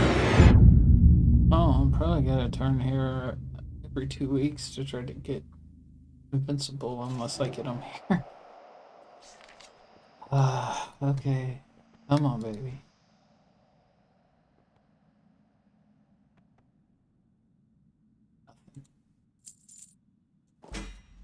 No, Invincible.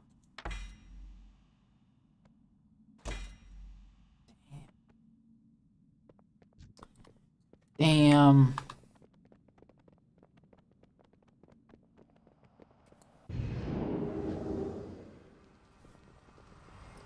Where does this take me to?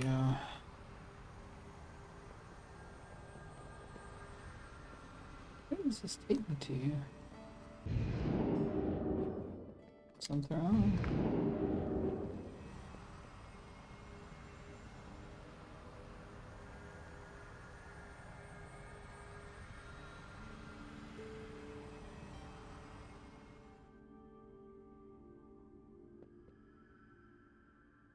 Thanks for Dalaran. Fuck. I want to go to fucking Dalaran. Let's go back to Orgrimmar.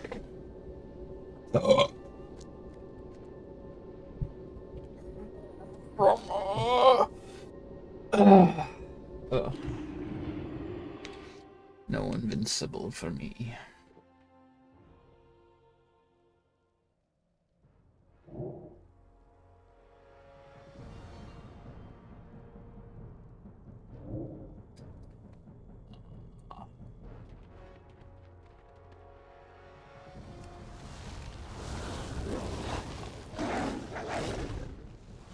Whoa, Grandma.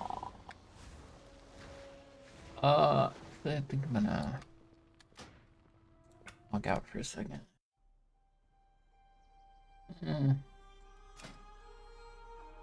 Here, update. The gas. Okay.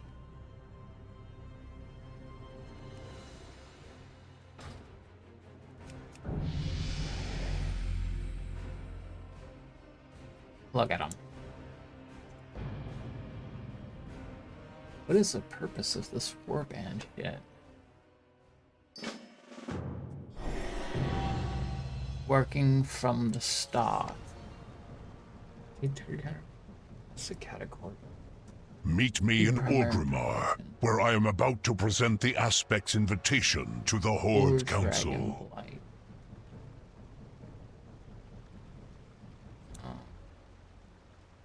Eastern Kingdom. Deliver restored features. A lot. Secret. My ritual. This journal. This 13.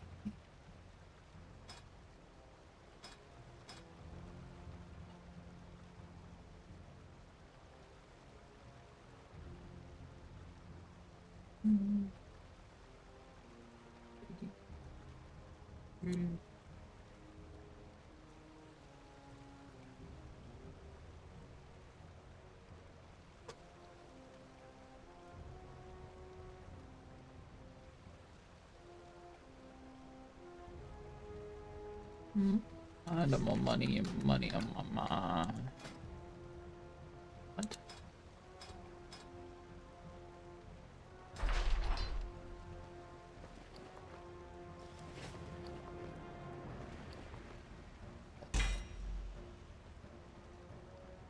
Focus.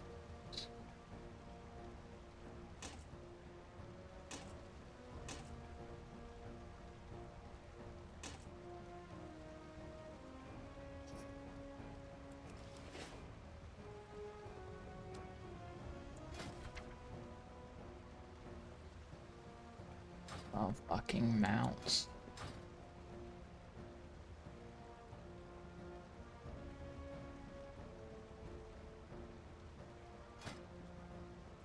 No.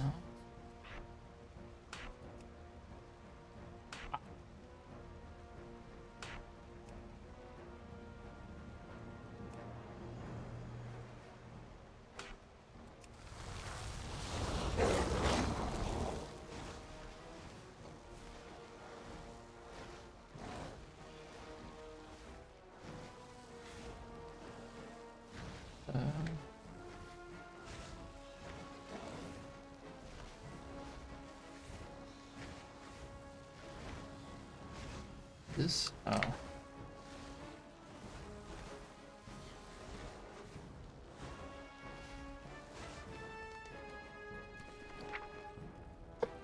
Ooh.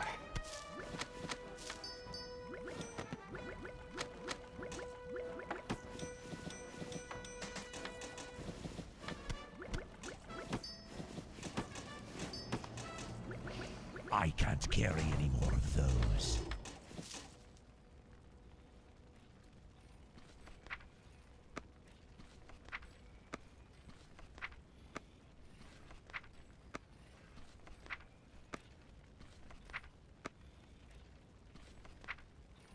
I can't carry any more Oh, of those.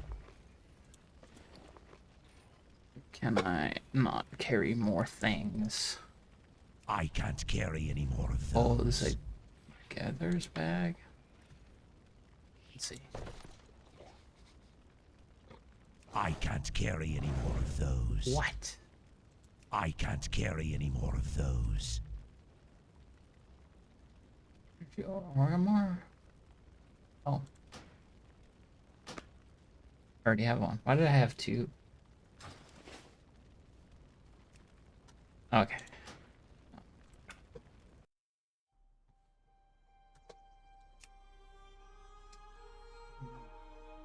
Dude. Begin the World Soul Saga adventure. Battle to level 80 as you gain powerful new World talents. Explore delves with your NPC companion. What? NPC companion? I get NPC companions.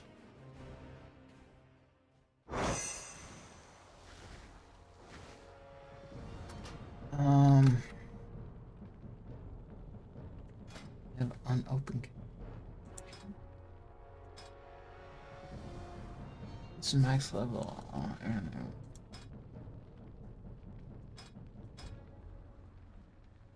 What?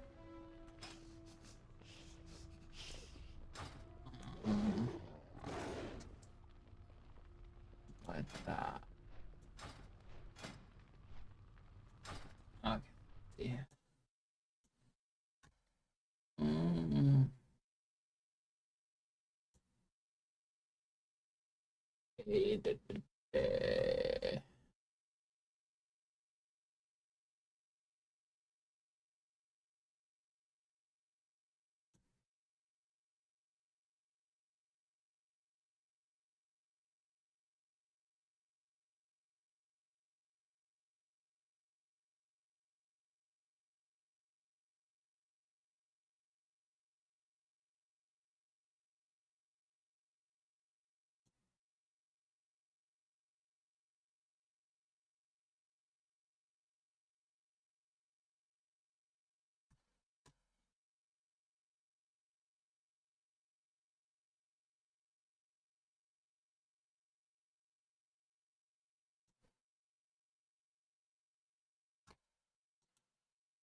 What?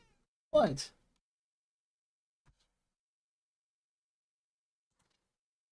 To export builds to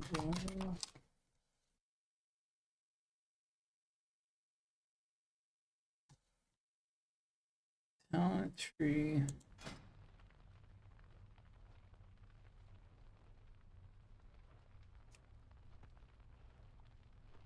Import. Oh.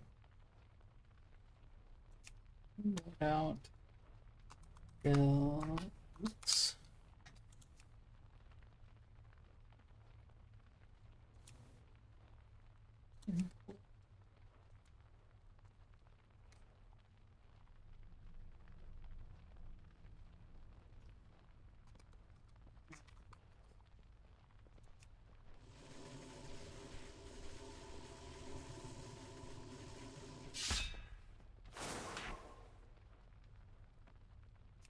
Okay.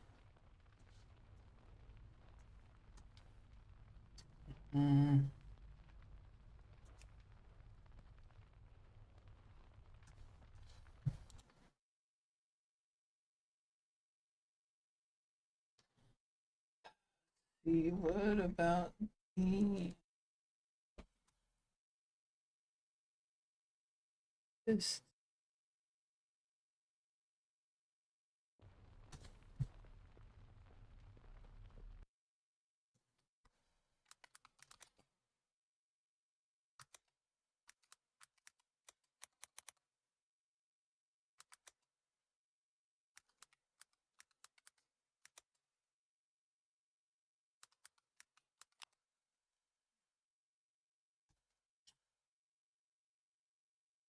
So, I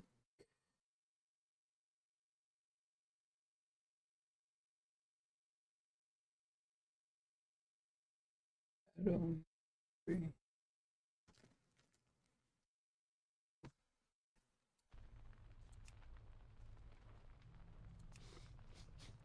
For the Horde!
What the fuck are these?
Whatever.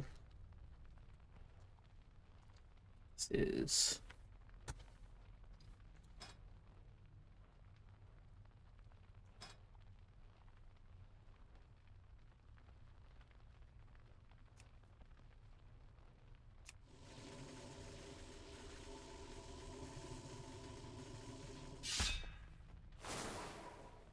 What is this shit?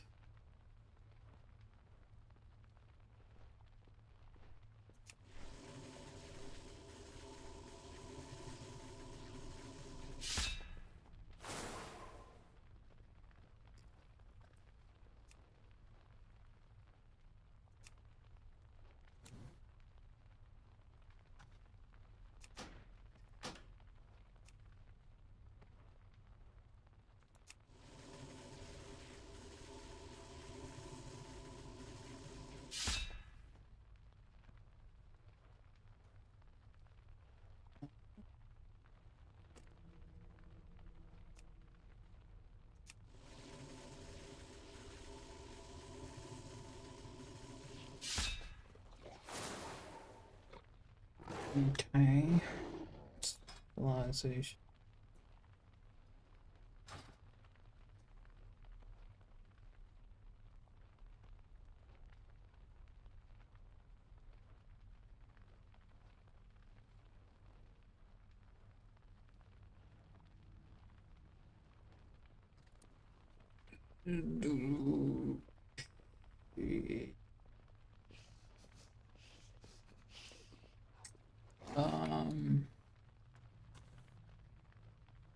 Yeah.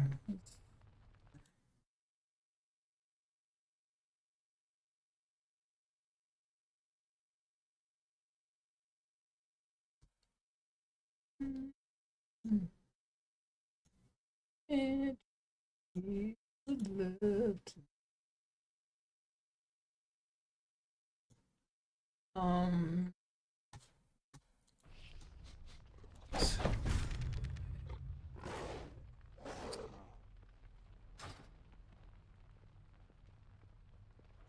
Quest log.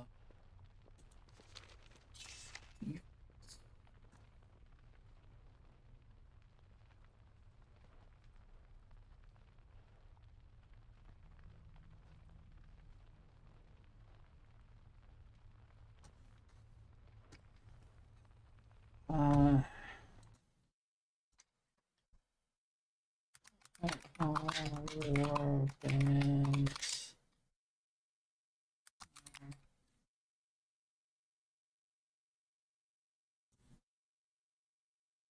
Warband overview. New account-wide progression system with the Warband is a new account-wide progression system introduced to the within. Players can enjoy account-wide progression across all characters in their BattleNet. Regardless of faction, developers are looking to eliminate the awkward with playing on alts. A great quality of play change. That's good. Warband capsides new character selection screens. The character touch up huddle around a campaign. This still shows off right via drop down menu. New character selection screen. You can pick a new screen. Automatically unlock upon patch. How do warbands work? Warbands aim to help gearing and progression a little easier for players who find themselves playing more than one character at a time. The warband system applies to all of the characters on the player's BattleNet account. It's important to note that your warband is limited to characters within a single region. There are a few main goals of the warbands aim to make playing alternate alts characters easy and more enjoyable for players. Having the ability to switch between characters without falling behind. Acknowledge the player behind the screen. Allow players to carry achievements from one character to the next. Clarify which aspects of the game account-wide versus specific character. The next few sections cover specific features. Warband bank.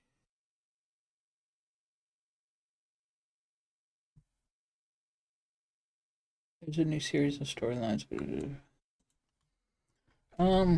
Okay. I'll read more about that some other time. I want to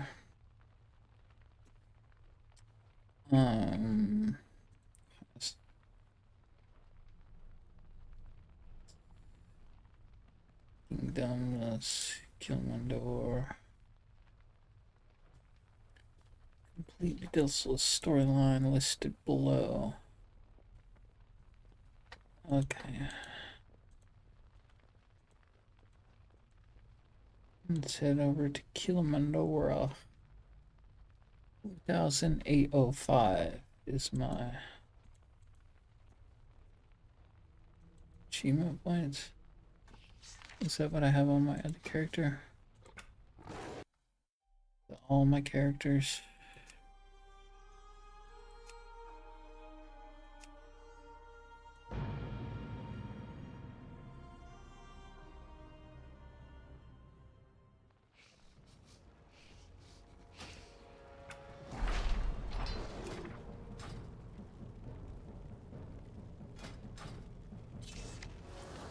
Eight to 5, okay. He's got the breaking the sound barrier. Here's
Okay. Is this anyway? Learn master writing skills. So let's go to quests. To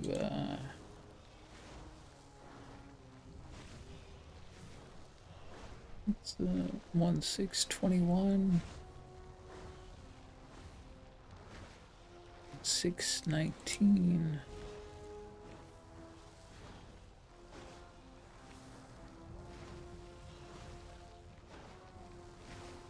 Filter.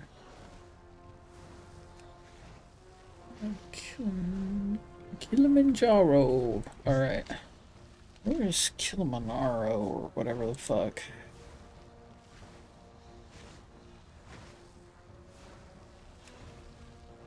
Open door.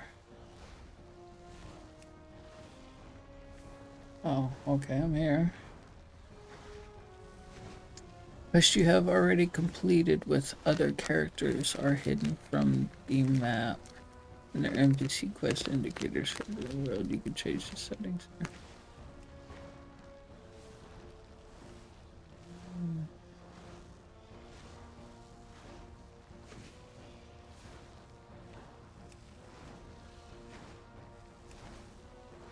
Oh, all the quests.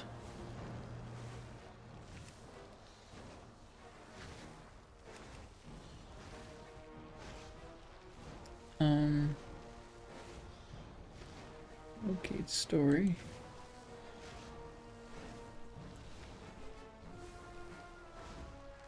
Quest to explore local. Meta important.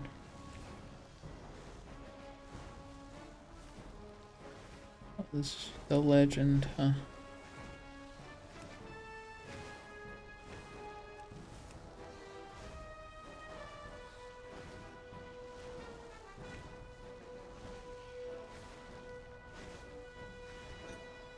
Falling wind.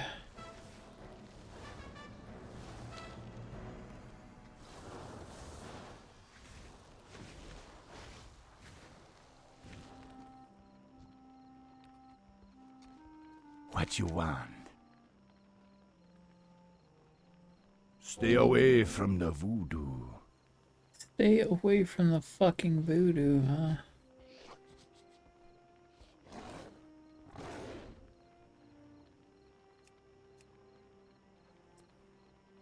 Where's the quest log?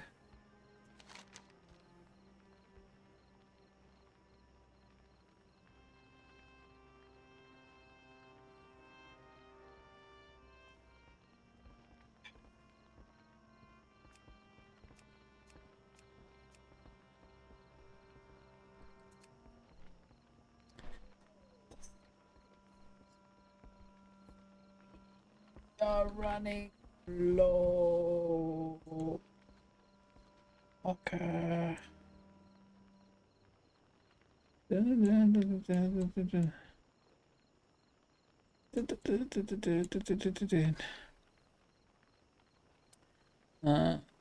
Use the tables. Bellwood.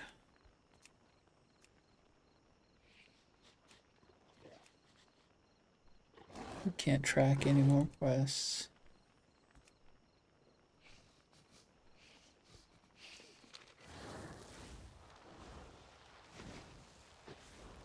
$4K, huh? Alright, fuck it. Let's go.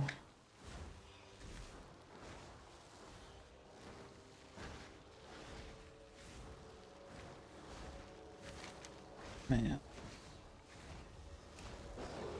Oops.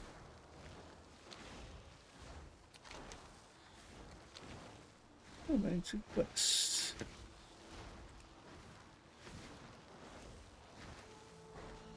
The fuck?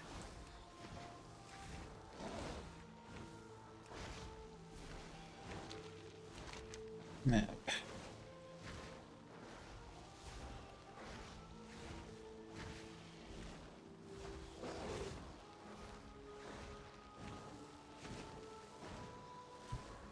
Defeat. I couldn't do. This was that pet thing. I could eat the pet person.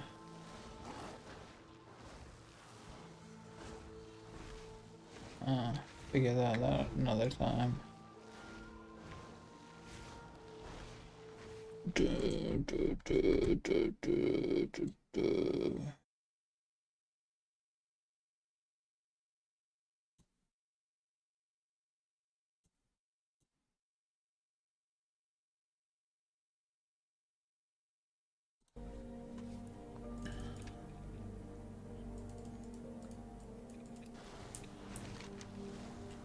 Oh, How much money? When does it say how much money? How much money?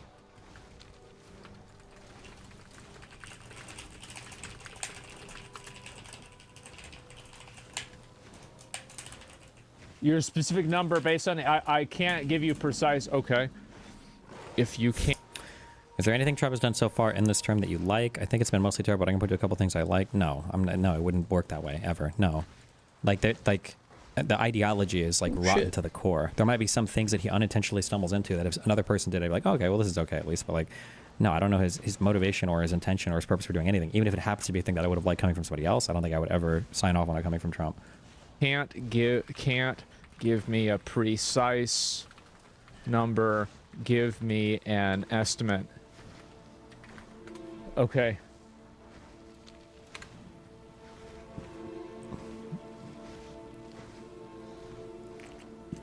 Overall budget. How much? This guy. Okay. 5 million. Hypothetical 1 billion. On education, we get 5 million. Oops. How the fuck do I get off this shit? That's surrounding it. It's not that much. That's nothing. That's nothing. Yeah, they got no. That's gotta be more. 5 billion. That'd be a lot. How do you fucking demount? Wait, did he just say that's nothing? So instead of saying this isn't a real problem, he's saying there must be more that they spend that he hasn't found yet. Why would he assume that? Good luck, friend. Yeah, that's... Is he trying to find whether or not like Dragon Age is in the fucking USAID budget, or what's the game that everybody got ass mad for because it was had cringe woke shit in it? Where do I get this cloth from? Ooh, it's hard to say. So they are funding this shit. Isn't that like Trump derangement syndrome? Please don't block me. Is it Trump derangement syndrome to say that if a guy who I disagree with on an intense ideological level, I wouldn't agree with any policies that he has? No, that's just common fucking sense. And you would say the exact same thing. Like if there was a guy who ate piss and shit and he wanted to cook you up like 20 dishes, like would you say like, okay, well he cooked, like I would trust his cooking on like this dish or that, like no, when the foundation, when the ideology is like so rotted like that, even if there are things that he does, I just wouldn't trust him. I don't even know what place it comes from. Like, I like the concept of a sovereign wealth fund for the United States. I think it's a good concept. But would I trust the way that Donald Trump would establish it or manage it? Fuck no. I'm sure if we go through his EOs, if I were to read them outside of the context of a Trump administration, there's probably things like, oh, okay, I could kind of see this. But within the context of a Trump administration, no, definitely not. Use the term DEI. This is just weird, man. What do you think about taxing capital gains stocks that are being used as collateral for a loan? Yeah, I've already said this in the past. They should make it so that the only things that you can take a loan out against are things that you've paid taxes on, is what I would say. What do you mean? What do you mean weird? What do you mean weird? Nah. How would you define your role in the political media landscape, and is that role intentional? I don't know. I'm trying to be like a researcher, like debate guy. Although the debating people nobody wants to do, so now I guess I'm just trying to be like a... When I say researcher, I just mean guy who knows things more than most of the fucking retards in this space. I don't do any original research. But it's a very lonely island, and it feels kind of screaming into the void sometimes. Billion, that'd be a lot. Yeah, that's... Ooh, it's hard to say. So they are funding this shit. Use the term DEI. This is just weird, man. What do you mean? What do you mean weird? What do you mean weird? Nah. You getting pulled up. What do you mean by that? Bro, you gotta stop. Uh-oh. Oh, no. Oh, my God. Oh, this is so cute. Oh, my God. You see what's happening? Oh, him and Hassan don't only avoid each other, they're learning from each other how to do politics. Oh. Why would I want my tax money going to the bullshit? Why would I want to go into this bullshit? For what reason? For what reason? We gotta stop this shit. Yeah, like the thing is, to me. Can you help us understand the concept of a sovereign wealth fund? I don't know if I even have a good understanding of this. So this is a very top-down understanding. So maybe my understanding is completely wrong. But it's conceptual. It's just the idea of your country being invested in your businesses. So like, and maybe any publicly traded business is like automatically owned 10% by the United States. And I don't even know if we would do like controlling decisions in it. But if it's like profiting or paying dividends or whatever else, then like the entire country benefits. I feel like having some type of country buy-in like that would make everybody feel differently about the United States. Because now, let's say Facebook has like a killer, like let's say Facebook or Amazon are posting record profits. So do you give a touch the untouchable?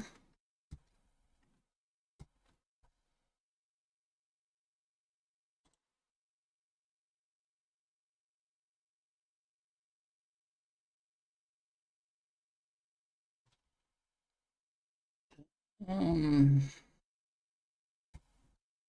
added a drop of my very own essence to the ooze. Look for a glowing sigil to the west.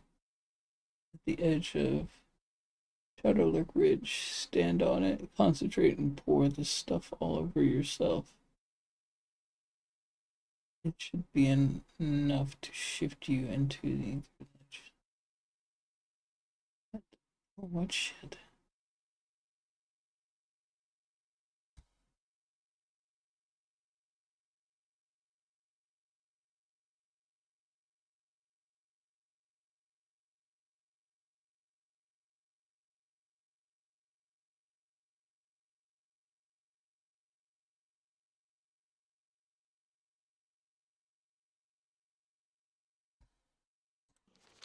Just west of here?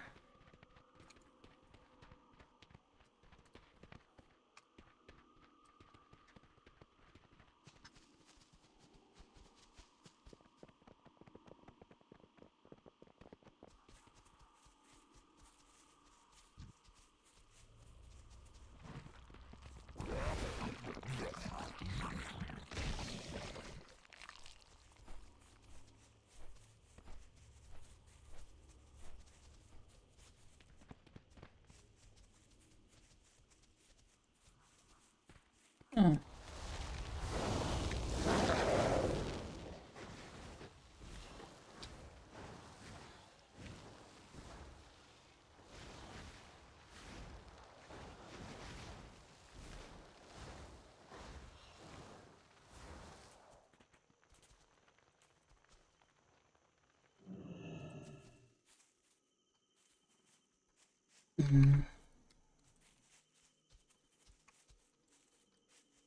What am I supposed to do?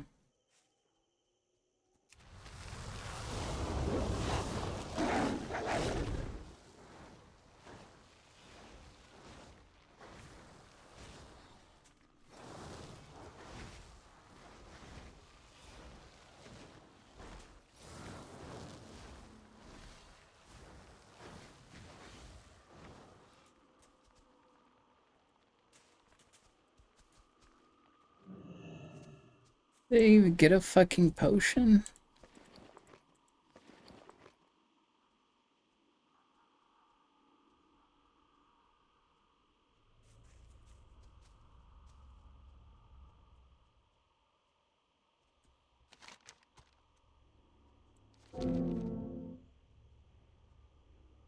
Divisible ooze, damage ability, chance to conjure further. It's not it.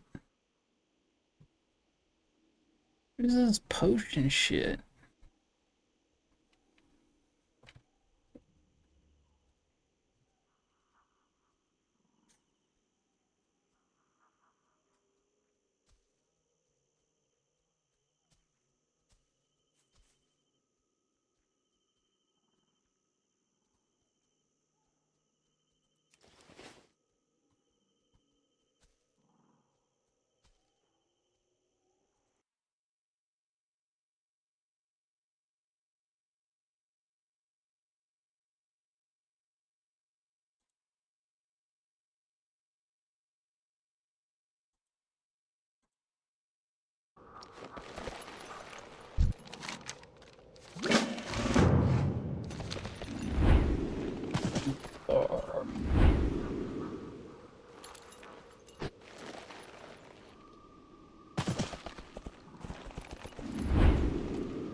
Fuck. I'm out of range.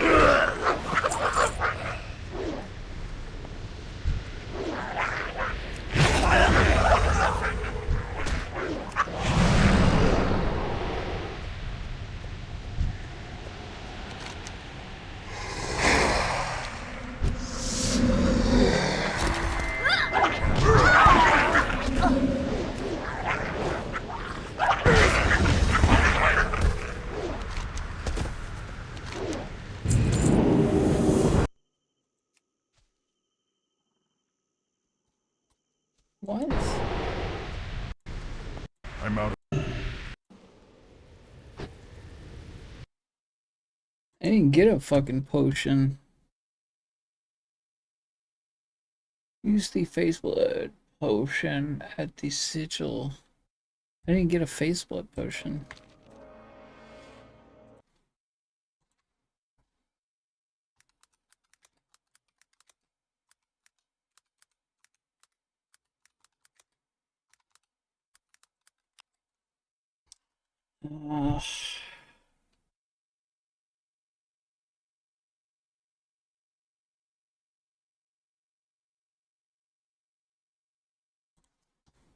Shift.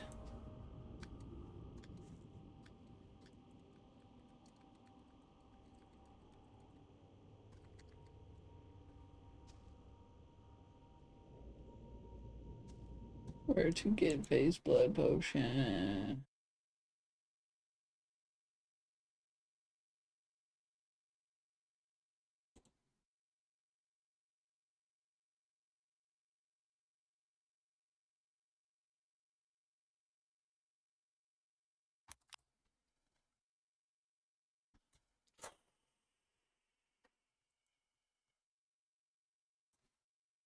Really?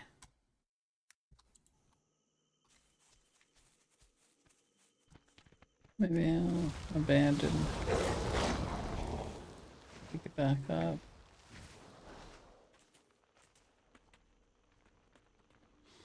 I am listening. Ishnu Allah, may the stars guide you. Farewell.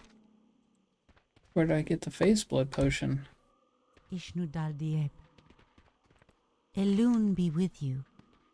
Go in peace.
Ishnu Dal Dieb. Be careful. Good luck, friend.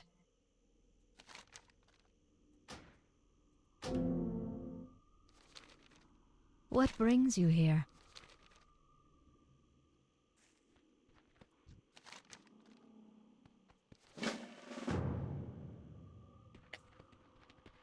There he goes.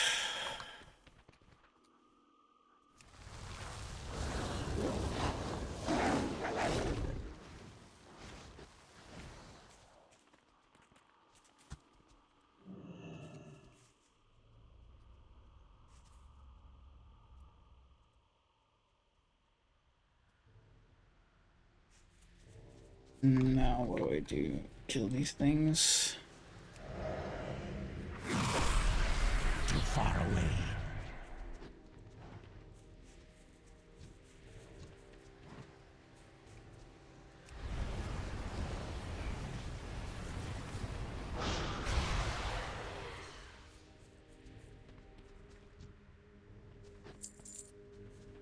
These are the things that I need to kill.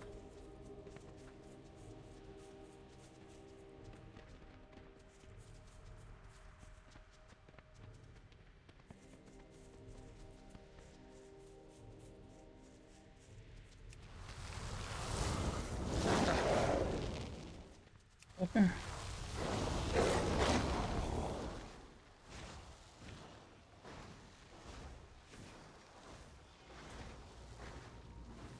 Oh, no. It's not there.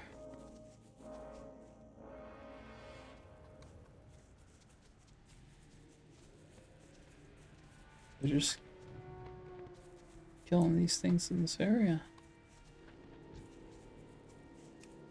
Oops. What is this?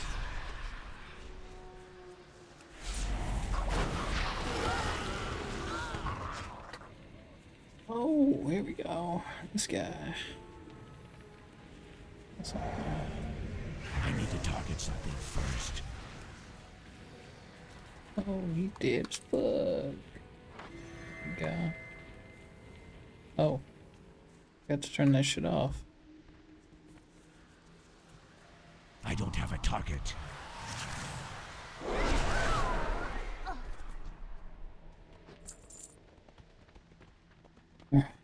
Touch the untouchable. Continue.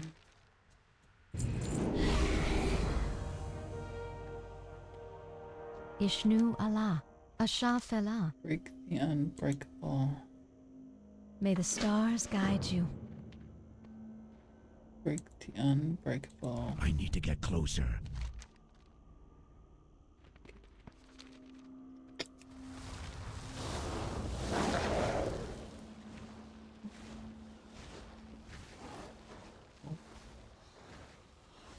Leave me around.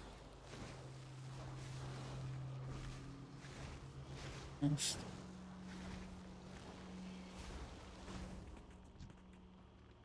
I'm out of range. Oh. Oh. Right. Oh. Bring it back. Out of range.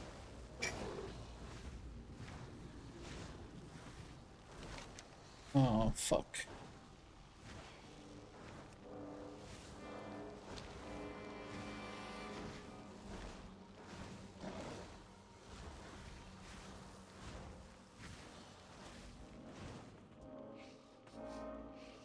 I am listening. Good luck, friend. Asha Fela. Farewell. Ashafana.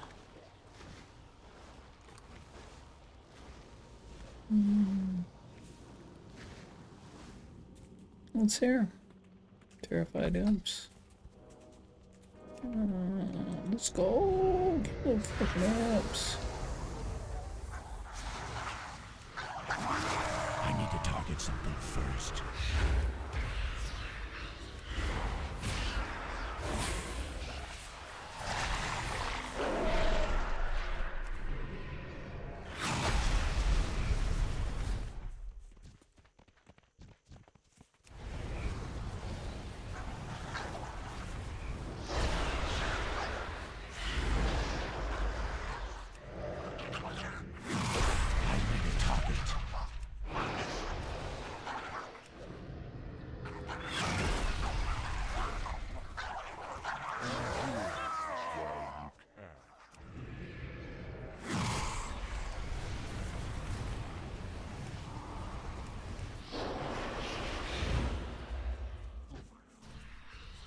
I was supposed to be killing these shits.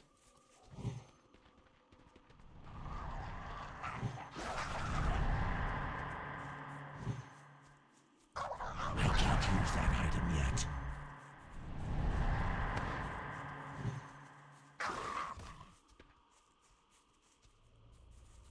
It's not ready yet.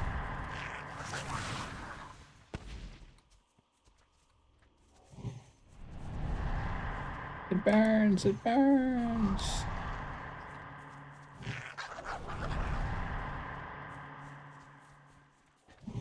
Talented birds.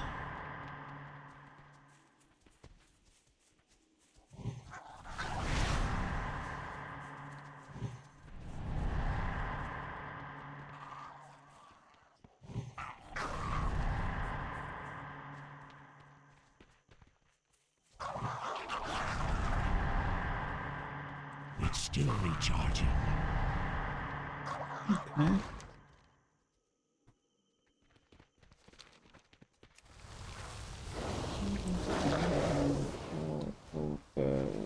Take me around again.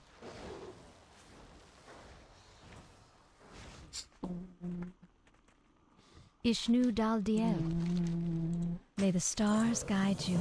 Winds of Castilla.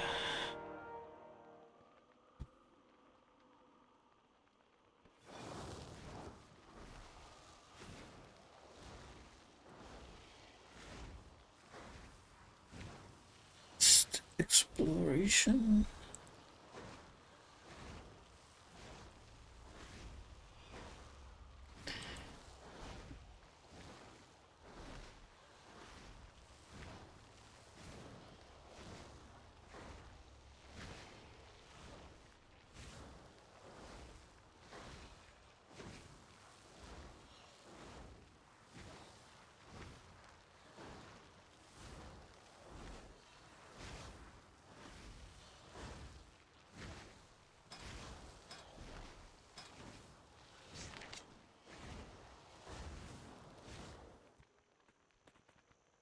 Greetings. Goddess watch over you. May the stars guide you.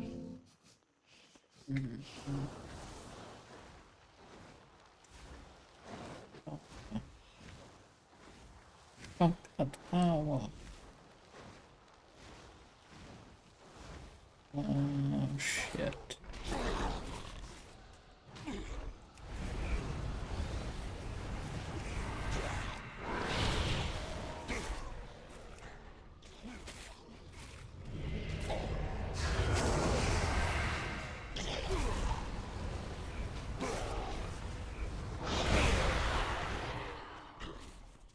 Too far away.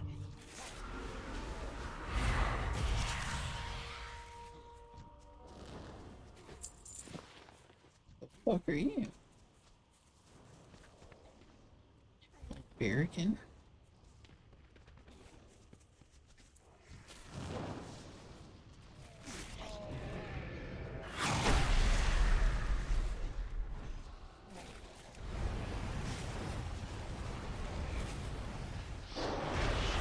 I need to get closer.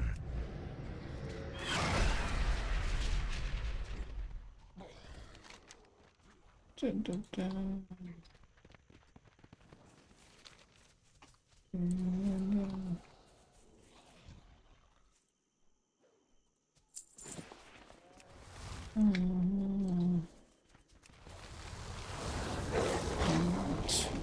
Catch my breath and then go and go. The fuck? I mean, maybe if you're invested in them in your 401k, but generally, who the fuck cares? But if we had a sovereign wealth fund, well, now, anytime our mega corps are like posting huge profits or growing a ton, well, that's actually good for us. It's good for the country because we're all invested in the sovereign wealth fund, right? I think that's a cool idea. I like that. Very socialist. That is a semi-socialist idea, kind of the whole country owning part of the capital, I guess. Yeah, but I like that. I think it's a good way to have everybody feel like they have a buy-in. Goddess bless you. Asha Fela. Goddess watch over you. Elune light your path. Is the argument for an org like USAID existing, we have lots of wealth in the United States, and by taking a small portion of that wealth, we can help other countries join us becoming successful? Yeah, and you're just doing good. It's also good to like save lives and reduce human suffering. Like we can have some kind of moral mission as a country to like do good with the vast amount of wealth that we have, right? Cringe question, but what advice would you give to someone looking to enter the political commentary scene when they are starting off at zero? We definitely need more people like you, but I feel it's so difficult to grow when you're starting with zero audience. Do you just use bots to begin or whatever? I don't know, probably botting or some shit like that. You'd have to look into it. I truly don't know the answer anymore. I'm so sorry. The problem is that it used to be that, like, I feel like panels were the best way to do it. It was the best way to get new people on, to have, like, them get exposure to more audiences. Like, that was always the best way to do it. but I'm basically the only large person that was ever willing to do any of that. Everybody else kind of pulls the ladder up once they've made it. So Vosh, Hassan, definitely not Asmongold. I don't think he ever has. Like, as soon as people get big, they don't want to do panels. They don't want to talk to smaller creators anymore. They just want to grow.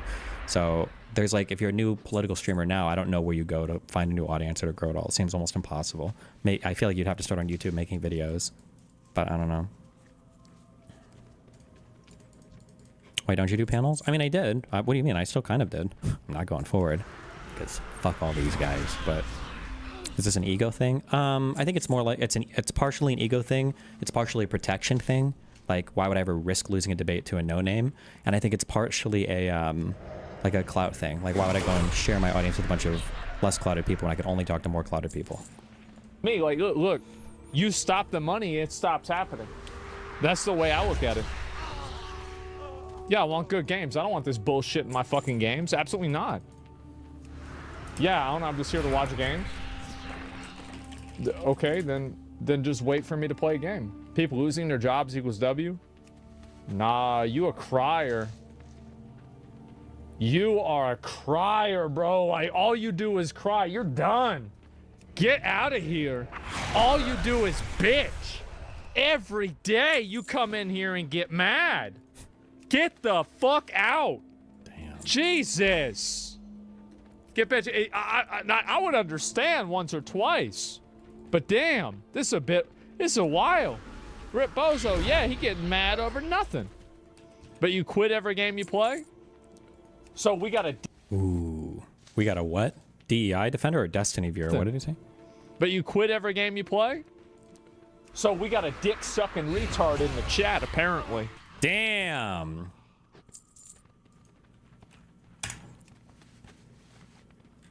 I love the snark subreddits. They're all insane. Dan Saltman confirms emailing with Ethan and Hila.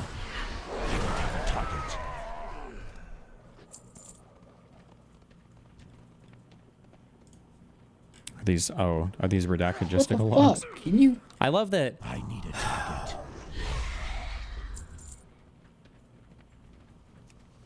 It's... How is it that...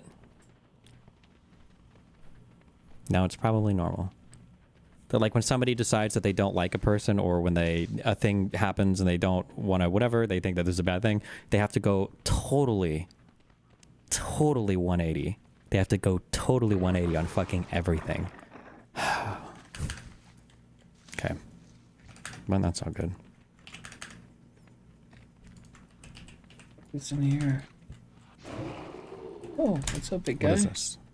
I'm just trying to see if there's anything else. Okay. Oh, we watched this. Prominent chatter, DRT0, fighting with Asmongold.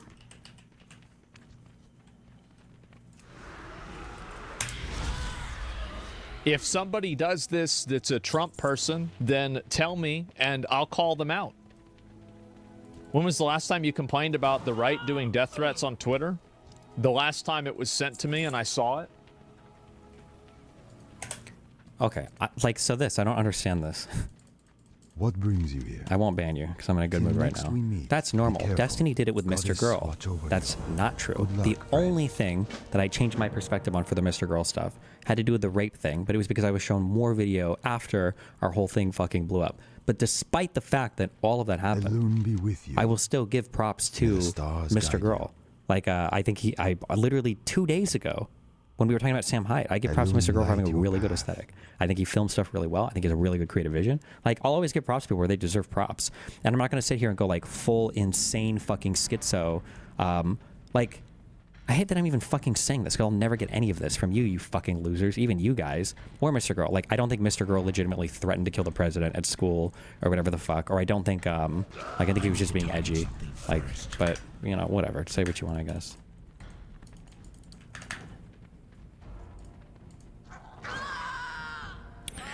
Have you seen the stuff about the CDC info being deleted? Is that true? I haven't looked into it. I don't have time to look into every unhinged fucking thing that they're doing right now. Yeah.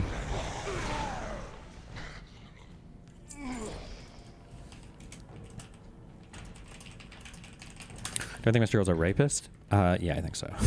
But I think he's also, like, admitted as much. But he would just say that he knew he wasn't raping that person. So I don't know. Listen, what are you gonna do? fuck you. You always say that you hate people glazing you, and now you complain that we don't glaze. There's a difference between asking for people to glaze rather than just like being honest about their assessment of someone, okay? Oh, that's another thing I would say. New Frog here. The only thing I saw from Mr. Girl was the Minecraft song The Vash Bay. Is Mr. Girl joking about being a pedophile not concerning? I literally have never heard you talk about it. I don't think he's a pedophile. That's another thing too. I don't think he is. There were 4 DGG operatives that Asmongold responded to here. Do I care to listen to Asmongold do this? Wait, let me ask you a question. Is this good or bad? Is it good or bad what they're saying? Is it? This is the thing too. I'm gonna be so glad to be all over this. Narrative control in action right now. Every single thing that I do is always spun to like, if I say anything for myself, oh, that's narrative control. If I say, well, I think other people are doing weird shit, oh, he's threatening people or trying to blackmail people or whatever. Or if I say like, oh, well, I think that like this person has like huge issues relating to we'll say their credibility or things they've said in the past, like, oh, he's trying to just like there's always like some psych term or word, like fucking drink ass, okay, so that you can get powered up.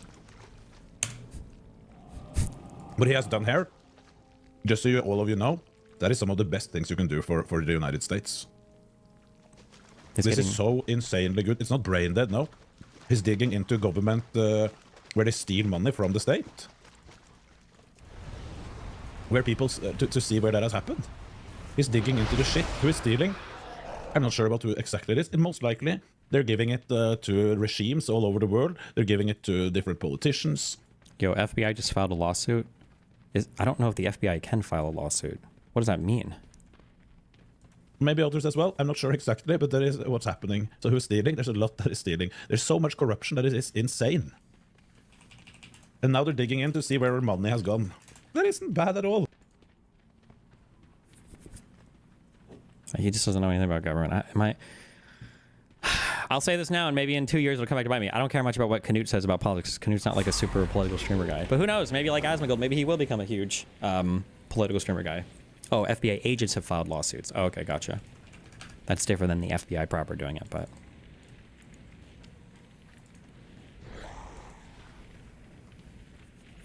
The FBI agents sue over the Justice Department's effort to ID employees involved in Trump-related investigations. What the fuck is Interesting. this? Bro, move a little water. Was it down here even?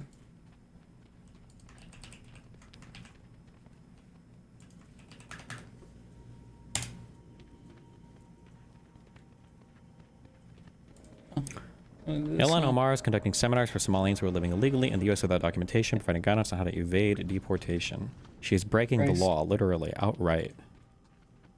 اللبانة إلهان عمر ودوان لحظة شيء صحافة أيا طلبحين سيسي عددك شرقة أنهي سن يكون الدلكان waxaan ula talinayaa dadka Soomaalida ah haddii ay maxaa la dhahaa ii sheeg ice ay isku dayaan inay ku su'aalaan ma ku qasban tihid inaad su'aalahooda aad ka jawaabtid waxaad dhihi kartaa lawyer aan ii advice garay inaanan ku jawaabin qasab ma aha magacaaga iyo sharciga ku joogtid iyo waxaas oo dhan aysa ku imaataybo inaad kala hadashid marka baro sharciyada iskuna diyaari in aad maxaa la dhahaa ii sheeg aadan dadkaaniiti aadan u sheegin information aadan rabin inay ogaadaan.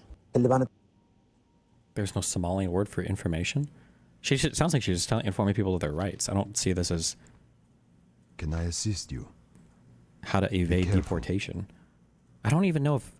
May the stars guide you.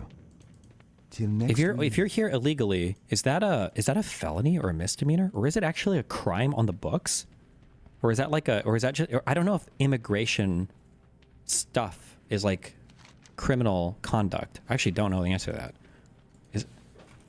Is it? I don't know the answer. Is it a crime to stay in the United States illegally? Or maybe there might be like other crimes, like if you're evading taxes or something like that, or how...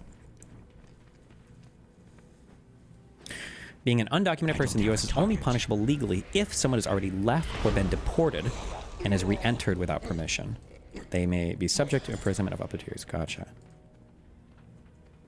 Wait, this is such a big talking point. Why the fuck would I shouldn't even grant the, well, they are criminals, they're here illegally.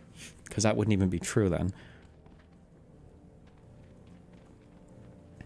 This says it is a misdemeanor to enter the US illegally. Oh, to enter illegally, but overstaying a visa might not necessarily count as a misdemeanor.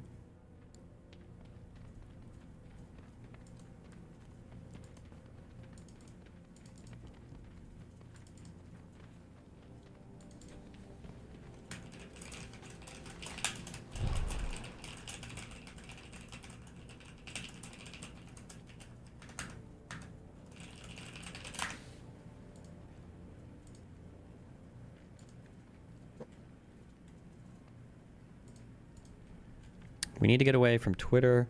Do you have any idea on how influencers like you make Blue Sky or other media more interesting? I don't know. The problem is that all the conservatives are on Twitter, and then Blue Sky, I don't have like a circle jerk mentality. Fuck, that's a really negative way for me to code that. I don't like being around a bunch of people that agree with me. I'm like, naturally, big 5 personality traits, I'm like a highly disagreeable person. I like to argue with people. So being on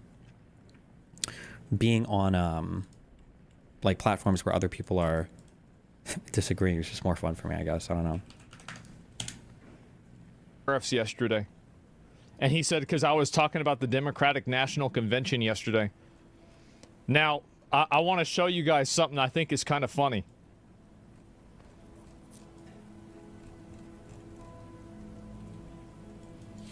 Is he going to point to me talking about it? When I spent like a minute on this and most of the day on the tariffs? So, this was at 7:30 in the morning. Isn't deliberately circumventing the legal immigration process a violation of a nation's laws? I don't know. I don't think so. When you talk about breaking a law, my dude, you have to be thinking of a particular law. Like there's a particular criminal statutes. It's not just like, that feels like a breaking the law to me. The same thing. He's talking about it. He's talking about the exact same thing. Then I talk about it later in that same day, and I'm getting a Twitter post. I mean, didn't he spend like an hour on this? Did he talk about the tariffs like at all? What is going Does Asman primarily do politics, or is it his secondary focus? Now he's probably for several months now. on? It does not seem very fucking fair, does it? What is this? Regulatory, yes, I wonder how Twitch's most popular.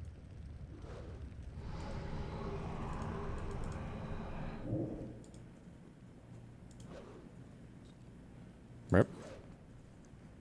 You're a political streamer. Oh. I am not a political streamer. I cover some political topics. That's it. Okay? I talk about video games. I talk about social issues. I talk about things that I care about. People just say that. No. Here's the reason why they say that I'm a political streamer. You got to understand this. This is the reason why. They say that so they can create a higher degree of accountability that they can invent to hold me to, because they get mad because I say something that they don't like. Well, yeah, I mean, I feel like... Hold on. I've got to be careful. I'm explaining something that everybody intuitively knows. Yes, if you are a person who covers politics primarily, then you're going to be held to a higher standard than somebody who just, like, makes an offhanded comment. That's the reason. That's it. That's all it is. And, bro, these days you definitely are. Well, I talk about a lot of stuff. And you're on the political spectrum? Yeah. YouTube. Asmongold.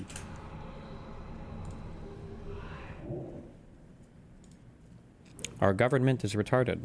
Wow. Player experience. Assassin's Creed Shadows is 100%. Reddit has gone insane. This is about Elon Musk and those people. Can't keep up with all that Trump is doing. Democratic Party senator supports Trump's deportations. Pronouns. This is gaming, maybe. I tried AI limit. DeepSeek. It's not explicitly political. What the fuck is happening? Pronouns. And look at what's getting the views on his channel too, right? So like if this is a gaming video, well, this Assassin's Creed one actually got good views. Tried the AI limit, 227k, not much. WoW players are the biggest generators, 585k. What the fuck is happening? Pronouns, 1.5 million. 1.3 million. Why Jack Black is losing thousands of followers? I'm guessing this is political in nature. The Assassin's Creed video is woke stuff? Oh. Plane crash, Trump. How many Trump videos are there? Control F, Trump. Jesus. 17, just like right here. in less than 2 weeks. Wait, there's 25 in like 2 weeks. I mean, like, how can you not? Also, yeah, I don't even know how much of that gaming stuff is all just like woke shit, but whatever. Yeah. Most content since January, 50% politics, 50% everything else. That's 50% everything else, so that's a lot. I wouldn't say that's all the way, but I just find this to be funny. Oh my God. I find it to be very Man, ironic. that's the gold turn. There it is. Moron. And it's a fake office. Doge is a fake office. Well, hey, apparently not. They're they're getting people's money or taking it away from them. 90% politics, 10% games. I feel like maybe we probably will get more into some game shit soon. Like, I feel like right now, like this month, we're going to get into games for a bit. Oh shit, we'll see. Here's the law. Improper entry by alien, improper time or place, avoidance of examination or inspection, misrepresentation, and concealment of facts. Any alien who enters or attempts to enter the U.S. at any time or place other than designated by immigration officers or eludes examination or attempts to enter or obtains entry to the U.S. by willfully false or misleading. Time or place and penalties. Oh.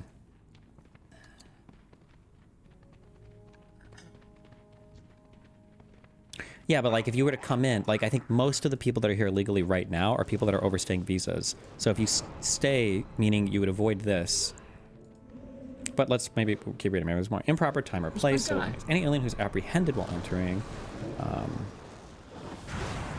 Okay, marriage fraud, immigration-related entrepreneurship fraud. Okay, yeah. So like if you overstay a visa, I don't know if that's like a crime in the books. You'll still get deported, but.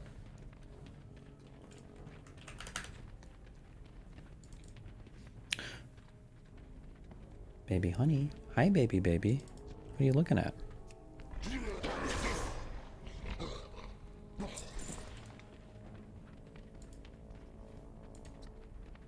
Baby. Oh, sorry. I'm so sorry. I'm so sorry. My bad. This computer is a piece of shit. I forget sometimes. I only have a, what is this, an i9 10900K? And then,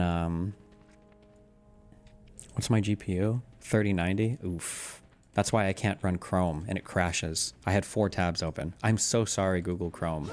I hope one day I can get a computer system worthy of opening 4 tabs at once. My bad. I'm so sorry, Google Chrome. One day. Speeding has penalties, but isn't always a crime. I think that any misdemeanor or any felony is considered a crime, but civil infractions like this, I don't think are considered crimes. I don't know why. I don't, or maybe I'm just making that distinction up, but I feel like it feels true to me. Wait, is Discord down for anybody else?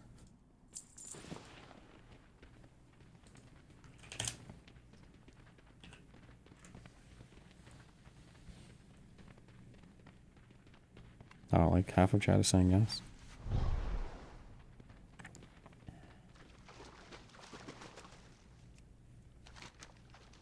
Are you still using Chrome? I don't know. I don't want to switch to fucking shitfox.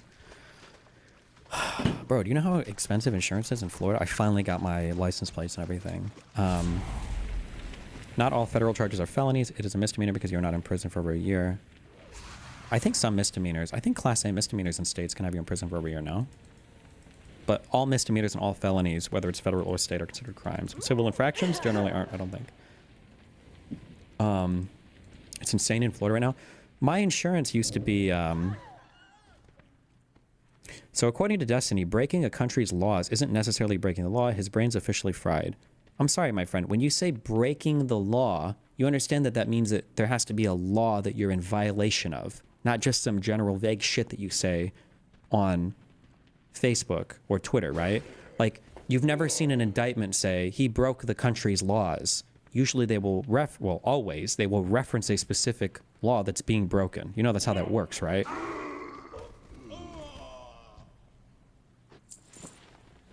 I'm sorry if that bothers you so much. My insurance was $40 a month for my car, my liability insurance. And now in Florida, it's like $110 a month. Just for liability. What the fuck? What the fuck?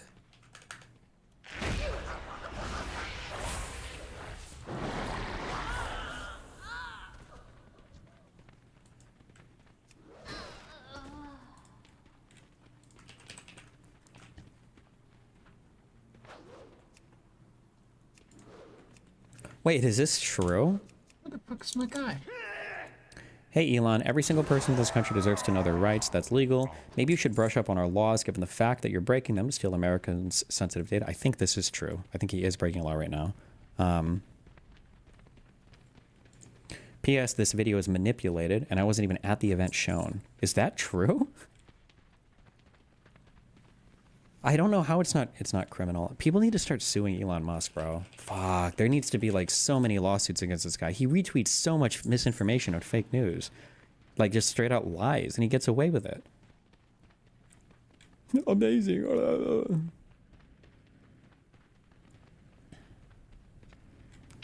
Trump becomes first fascist in history to reduce the size of government. I feel like it's pretty common when authoritarians get in power that the first thing they do is usually kick out the other political parties now.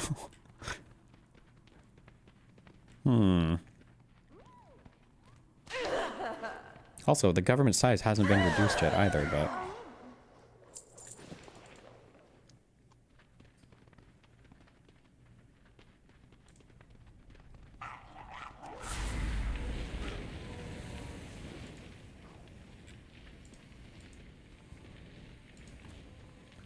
Night of the Long Knives. Was Hitler reducing the government size? I got somebody that emailed me a bunch of shit on that, one of the big reasons why Germans, I don't know how true this is, because we haven't read our book yet, although those books did get here, I do have them now. One of the big reasons why Hitler was able to lie so much is because to Germans, they never actually lost World War I. Nobody actually knew, like, what the fuck was going on. I don't know how true this is, the email I got from some fucking loser. But he said that Germans were told basically that we're actually doing great, everything's going amazingly. And then when the armistice came, all the German citizens were like, why the fuck are we getting fucked so hard? I thought we were doing fine the whole time. I thought that we were like doing amazingly. And then that was one of the reasons why Hitler was able to capitalize on that stab in the back myth that like, well, the Jews fucked us over and shit happened or whatever, because apparently the German citizens thought up through the end of World War I that they were actually doing really well. But I don't know how true that is. That was just an email I got.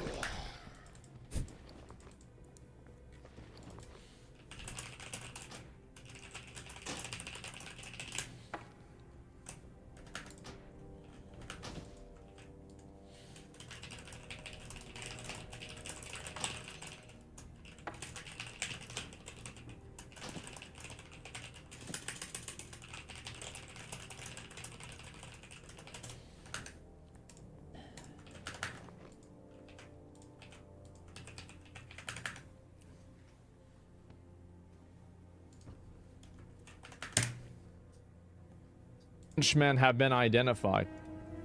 Shaving their heads is the least that should happen. Their names. Drag their fucking bodies. It's time to drop the myths. You need to know which knees to cripple, how many to cripple, and where the data got sent. It's time to hunt. Okay, these are kind of unhinged. Jesus. All of these people live somewhere. It's time to do more than dragging names. Let's drag their necks up by a large coil of rope.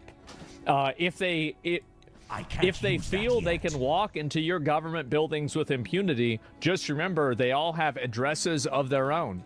This is from 8 hours ago with 1,000 upvotes. I mean, this is fair. And I'm sure Asmongold did, he probably did a similar video back when Donald Trump and Elon Musk were making names known publicly of some of the people in government that were doing things they didn't like as well, right? I'm sure Asmon made a video covering that too, right? I'll say it. The Nazi stooge needs to be shot. Dox these people and let us deal with them. Where are they on media? Where do they live? That's why DRT0 was banned, because he asked that question? Oh.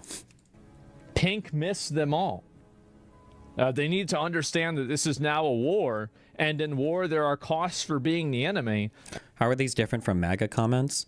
Well, because these people are referring to people that are cooing our government, and MAGA comments are usually just referring to people doing their job. I would say that these probably aren't good either, at least not on a public platform like Reddit, but... And these people, make no mistake, are the enemies. Now, this may be sound crazy, but they have addresses. Not saying someone should pay them a visit, but doing this type of thing to the American people should result in you fearing for your life if you get to keep it. So, we have a situation on Reddit. This is a collective mental health crisis on Reddit. I actually missed that. Trump and He's Elon a started fucking making names of retard. random civil servants public. Yeah, fuck. Does anybody have a link to that story? Elon and Trump publicly name... Fuck, what was it? This was like... I want to say this was over a month ago. It wasn't recent. It was like... Well, over a month ago. It's not recent because the last 3 weeks have felt like 2 years.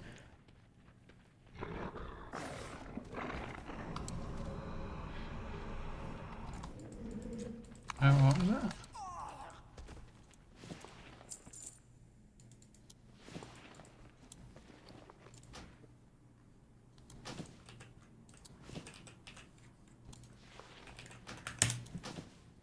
Elon Musk publicized the names of government employees he wants to cut. It's terrifying federal workers.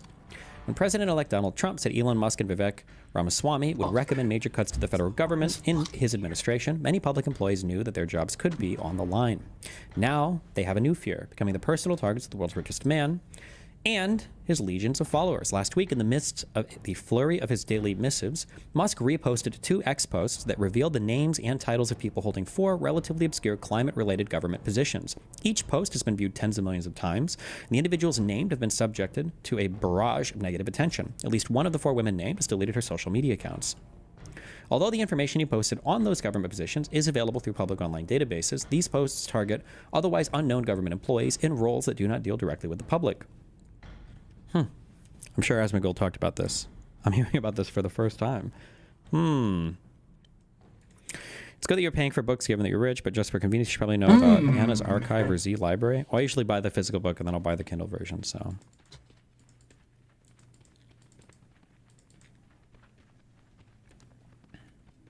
Ishnu Allah. Trump officially withdrew from the UN Human Rights Council today. I thought he did that yesterday, but yeah, I heard that. Good luck, Palestinians. Am I tired, or does Minecraft farming sound like Hawk Tua?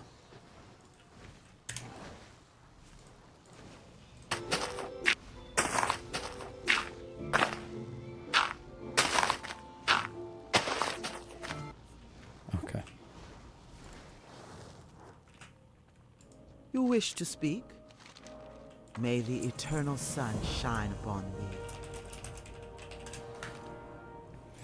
I used to be a Coach Red Pill and Aiden Paladin fan. How do I stop the "a person is bad, therefore everything they ever said is bad" mindset?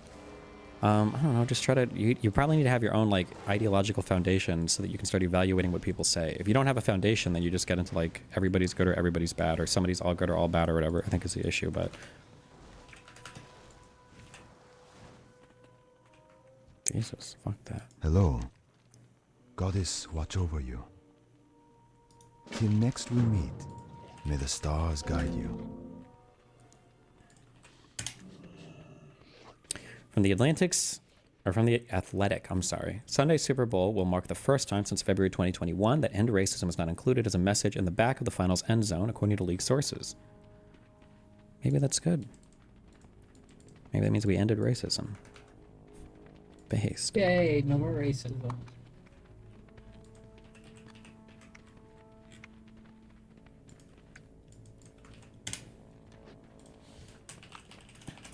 I need a target.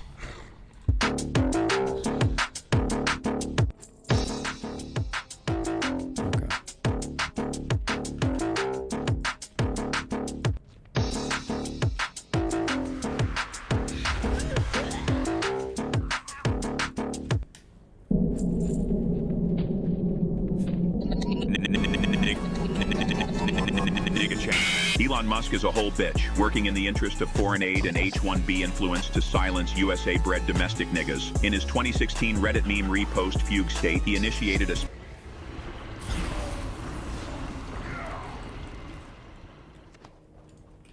Thanks. First of all, It's Trump one day. is trying to repackage the status quo as a victory. That's what the leaders of these foreign countries are learning. You don't actually have to give Trump anything. You just have to make it seem like you have to he's let him announce victory on TV. I feel like Donald Trump could literally, like, Donald Trump could release a tweet at 3 a.m. saying that he's going to, like, nuke the entire fucking atmosphere if the sun doesn't come out.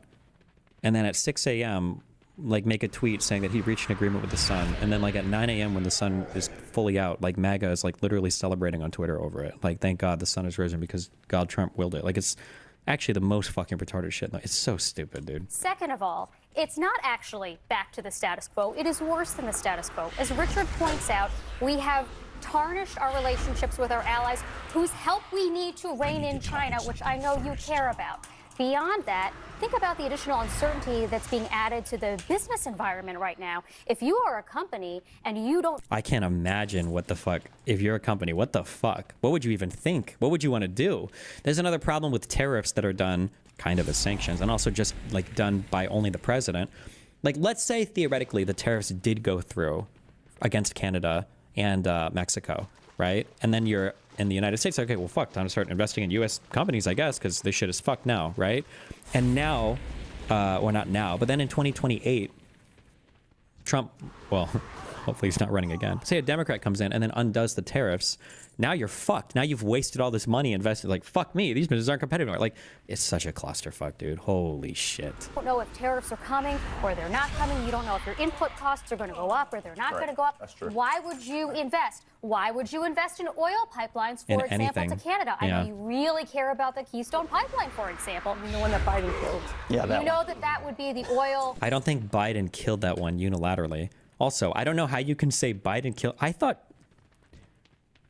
Did Trump take credit for killing that? I thought that was dead under... Or wait, I might be thinking of actually the Trans-Pacific Partnership. I think that was dead under Obama. Trump tried to take credit for killing it. Keystone Pipeline was dead, though. I don't think Biden killed that one. Biden, like, put the finishing shot in his head. About the Keystone Pipeline, for example. I mean, the one that Biden killed. Yeah, that You know that would be the oil coming from Canada.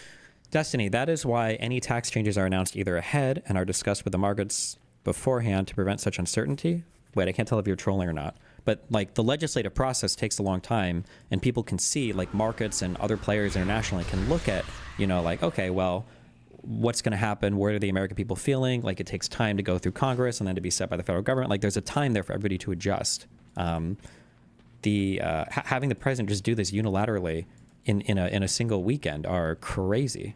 From Canada, which Trump is now threatening to tariff. But why would anybody... We have a deal. We have a 30-day deal for nothing. You guys right. Sorry, I was apparently a few minutes behind the live. 1, illegal entry by definition means it was against the law. 2, Section 1325 of the U.S. Code criminalizes unauthorized. Yes, but most people that are here legally, for instance, are overstaying visas, so you didn't enter illegally. I don't think they've technically broken a law. They would just get deported if they got caught. The 10% across-the-board tariff on China is now in effect. China came back with 10 to 15% on certain products. Okay, based. But they need to rein in China.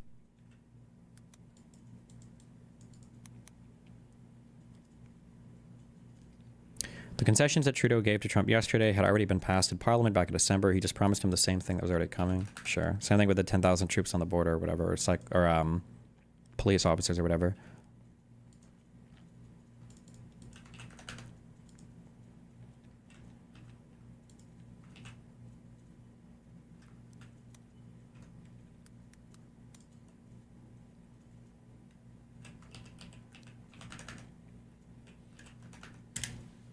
Were you expecting a much larger reaction by the markets to the tariffs, or was it about where it should be? Well, my question has always been, I don't know what the markets think of the tariffs, if the tariffs are real or not. But apparently the markets didn't think the tariffs were going to happen. And I mean, they didn't. They got pushed back by a month at least. So I guess maybe the markets haven't priced it in, or they don't really think it's going to happen. So who knows? How do you feel about Mexico and Canada helping Trump to save face? Do you think they should just have fully called the bluff? I feel like they should just go nuclear and call it. But, I mean, they don't want to, so what are you going to do? At this point, Saltman might have taken control of his account. Anything to never address anything that was fucking said in that video about Hassan Piker literally just being a full-on terrorist supporter. Okay. Good one. True. I think Chinese tariffs are in. Yeah, those are bad, but nowhere near as catastrophic, I think, as the Mexican and Canadian ones that they were talking about.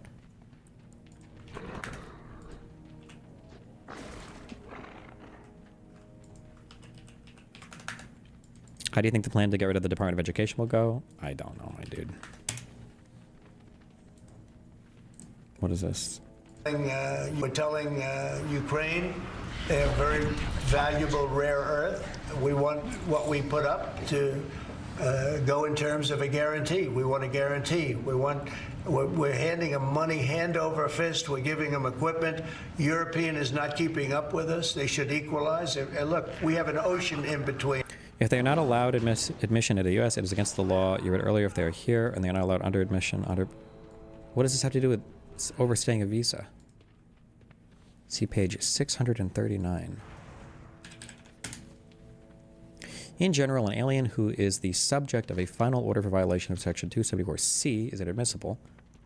The Attorney General may, in the discretion of the Attorney General for humanitarian purposes, reserve immunity, waive application of clause 1, etc. Case unlawful alien lawfully admitted for permanent residents who temporarily proceeded abroad voluntarily and not under an order.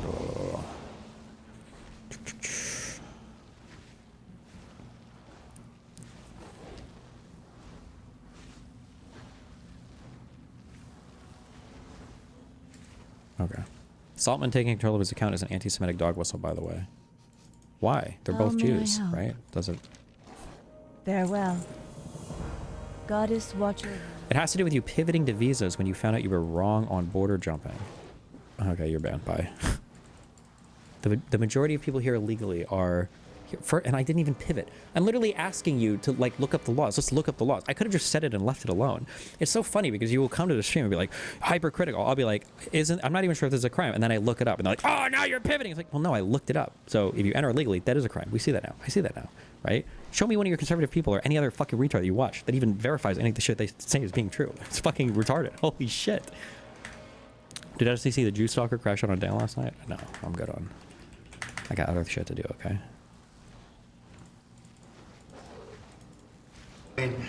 Okay, wait, what was this? We're telling Ukraine they have very valuable rare earth. We want what we put up to go in terms of a guarantee. We want a guarantee. We're handing them money hand over fist. We're giving them equipment. European is not keeping up with us. They should equalize. And look, we have an ocean in between. They don't. It's more important for them than it is for us. But they're way below us in terms of money. And they should be paying at least equal. They should really be paying much more than us, but let's say equal to us. And they're billions and billions of dollars below. So we're looking to do a deal with Ukraine where they're going to secure what we're giving them with their rare earth and other things. Okay. Most of those rare earths are in Russian-controlled areas right now, so I don't mind Ukraine giving exclusive rights to those minerals to the USA. True and based. Alright, final meme video. What is this? One of the earliest hashtag dark woke incidents. What is fucking dark woke? Do I ever want to know what this means? It's hard to confuse everybody. Oh, Jesus, this. You want to kill him with kindness, remember? That's right. What? They actually have people filming you the whole time. Cool. Classic kill with kindness. Guess what? Hey. Destruction of private property. It's against the law. Somebody gets raped by somebody and they're like, I'm a 16-year-old and I can't have this baby. Think you should keep it? It's a baby. Yeah. If someone is raped and she gave birth and she decided to kill her 3-year-old child. I meant to get your phone. Someone call the cops. Meant to get your phone. Do not touch me. Someone call the cops. I'm. Do you think that they will deport those Gazans in the end? I don't think so, because it would be so catastrophic to Israel's PR in the area. But I don't know. It's hard to say. Yeah, I mean, if Israel has the full backing and blessing of the United States to start deporting Gazans, then who the fuck knows? Egypt doesn't want him though, and I don't think Jordan wants him. But I mean, like, if the U.S. wills it and Israel has that support, I don't know. But I feel like you would anger the citizens of like every fucking surrounding country by doing that. So I have no idea.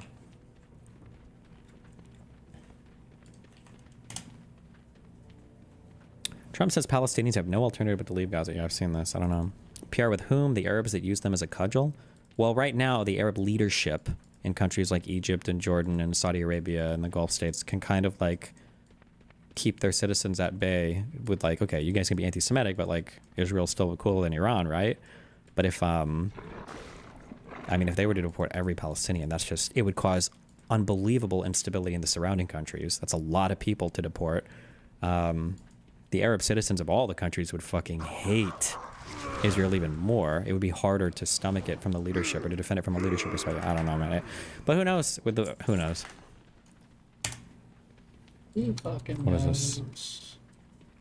And it's just this large, and then U.S. media reports on the reports from these USAID funded groups, and then liberals buy it hook, line, and sinker. Now, I want to say this straight up. I am certain that the Houthis are committing human rights violations. I'm sure they're abusing women in detention. But it's not as much as Israel, Saudi Arabia, or the United States are. How do I know that? Because America does it. So if it's happening in America, if American women are being raped and murdered and tortured in American prisons, I have no doubt in my mind that it's also happening in Houthi prisons. That would be an insane thing to deny. Okay.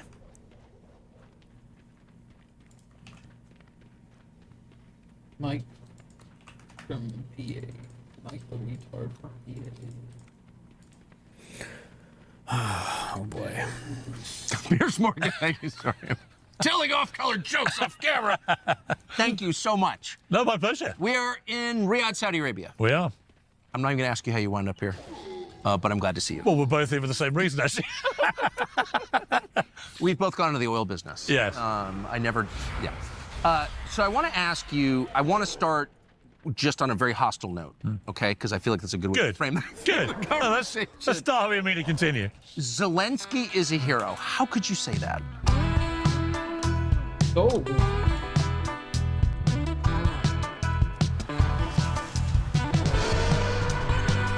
What the fuck are these guys going to disagree about? So, for all the faults of our fellow European crazy people, I think for Europeans, the Nazis, World War II, Russia is still just a little bit more present. And I think that Piers is still a big, the Nazis were definitely the bad guys and Russia is definitely the bad guy. I think Piers still holds that opinion. So he's probably not going to be as okay with Tucker Carlson, who is a full-on neo-Nazi / Russian simp now. So.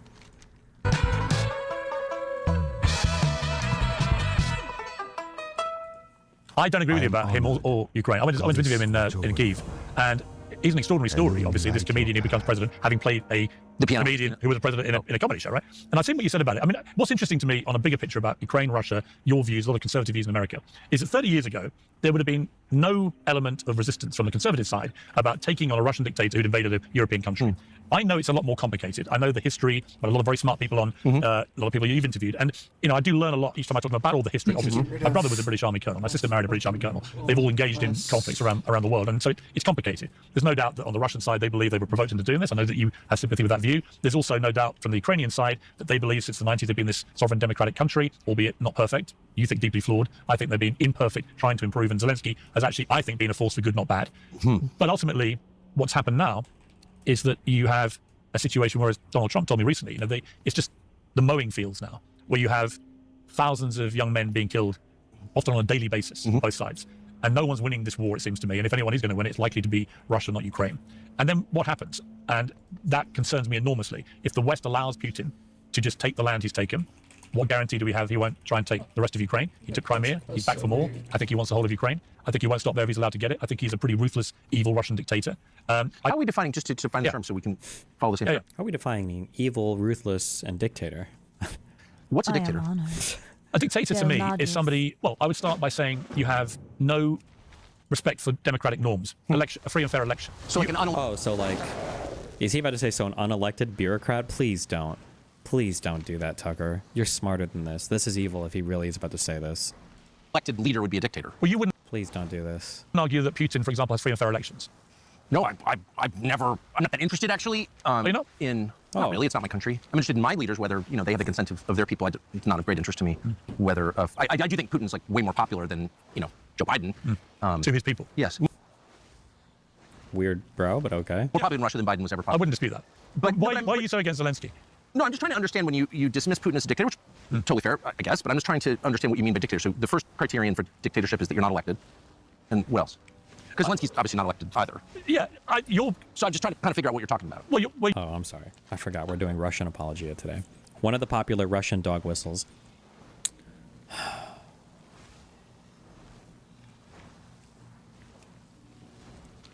I don't know how to get over all this shit. One of the things I was speaking to a friend last night is that all of the messaging on everything now is like you have to be aware of all the things that are being said and intimately aware of all of the topics, or else you can't identify what people are hinting at. And this came up about RFK Jr. Because when an ordinary person hears somebody say, oh, for vaccines, like, I mean, I think they're good. I just want to research them. I just think we need to follow the science on that. I think we need to research their safety. Like, to an ordinary person who doesn't know anything, that sounds good.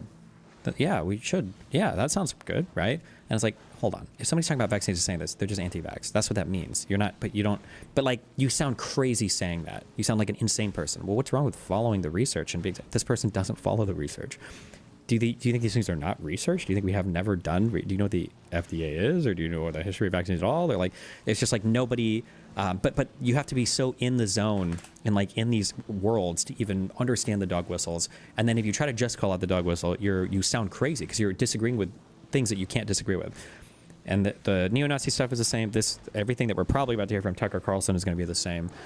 This Russian talking point is Zelensky is bad because he's not democratic, because they suspended elections, because he's the real dictator. The reality is that one, Zelensky was elected initially, and two, by Ukrainian law, they don't hold elections during war. They just don't do it. So he's not a dictator. They're literally following the law of the country. And Putin is not somebody who is like martial lawing his way into dictatorship. He just is a dictator. He always has been. It's just fucking, or as long as he's been in leadership.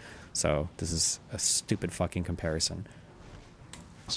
Because Zelensky's obviously not elected either. Yeah, So I'm just trying to He shouldn't even agree. Well, maybe he's about to disagree with that. kind of figure out what you're talking about. Well, your comparison with Zelensky and Putin over the last 2 years, I found baffling.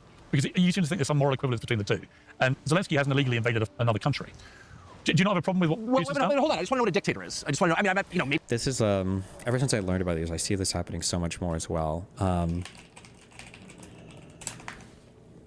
It's hard to understand this because it's like, you feel like something is wrong, but you can't say what's wrong because it's just hard to put into words what's happening. That when we talk to people, there are these like maxims of conversation that have to exist. All four of these have to exist. Otherwise, you cannot communicate with another human being, right?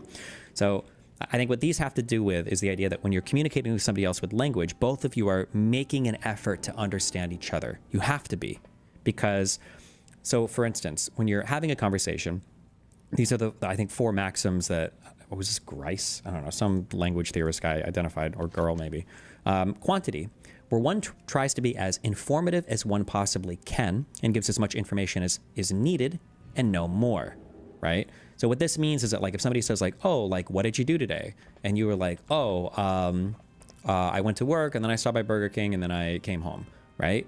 Well, is that a lie? You did way more than that today. Or what if the person like rushes over to you and starts doing CPR and then calls 911? It's like, well, you didn't say that you let your heart beat today, or that you were breathing today, or you didn't say that you used the bathroom at all today, so you're holding in your pee and poop all day. Are you going to explain? Like, no, hold on. There's only a certain amount of, like, you only need as much information as to answer the question of what I understand it is that you're asking, right?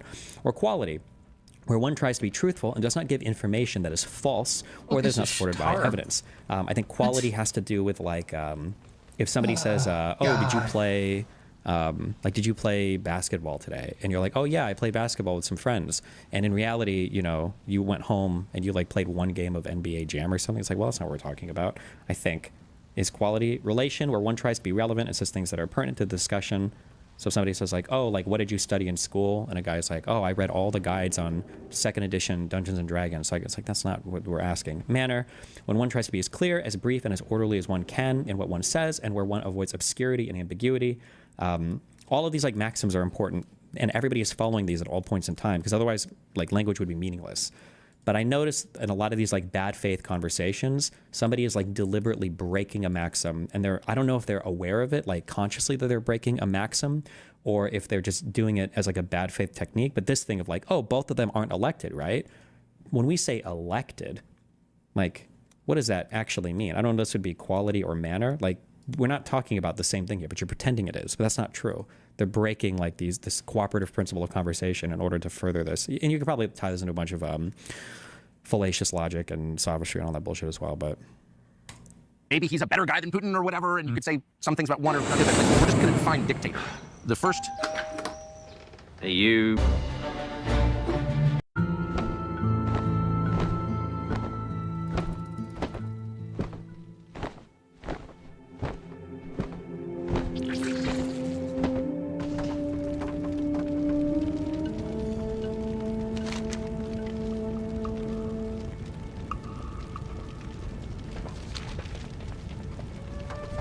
There's shit in the side door.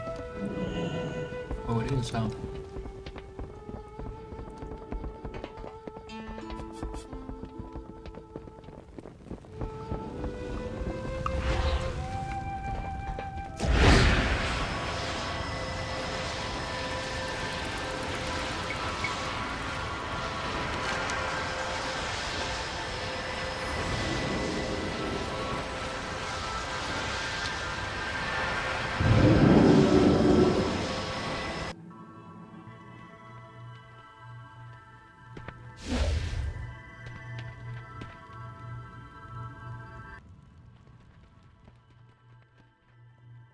Find someone at the throne of elements.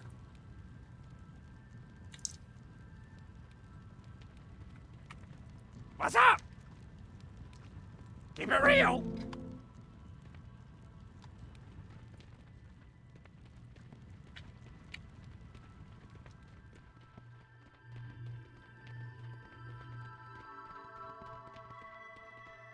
Arkenan Poros.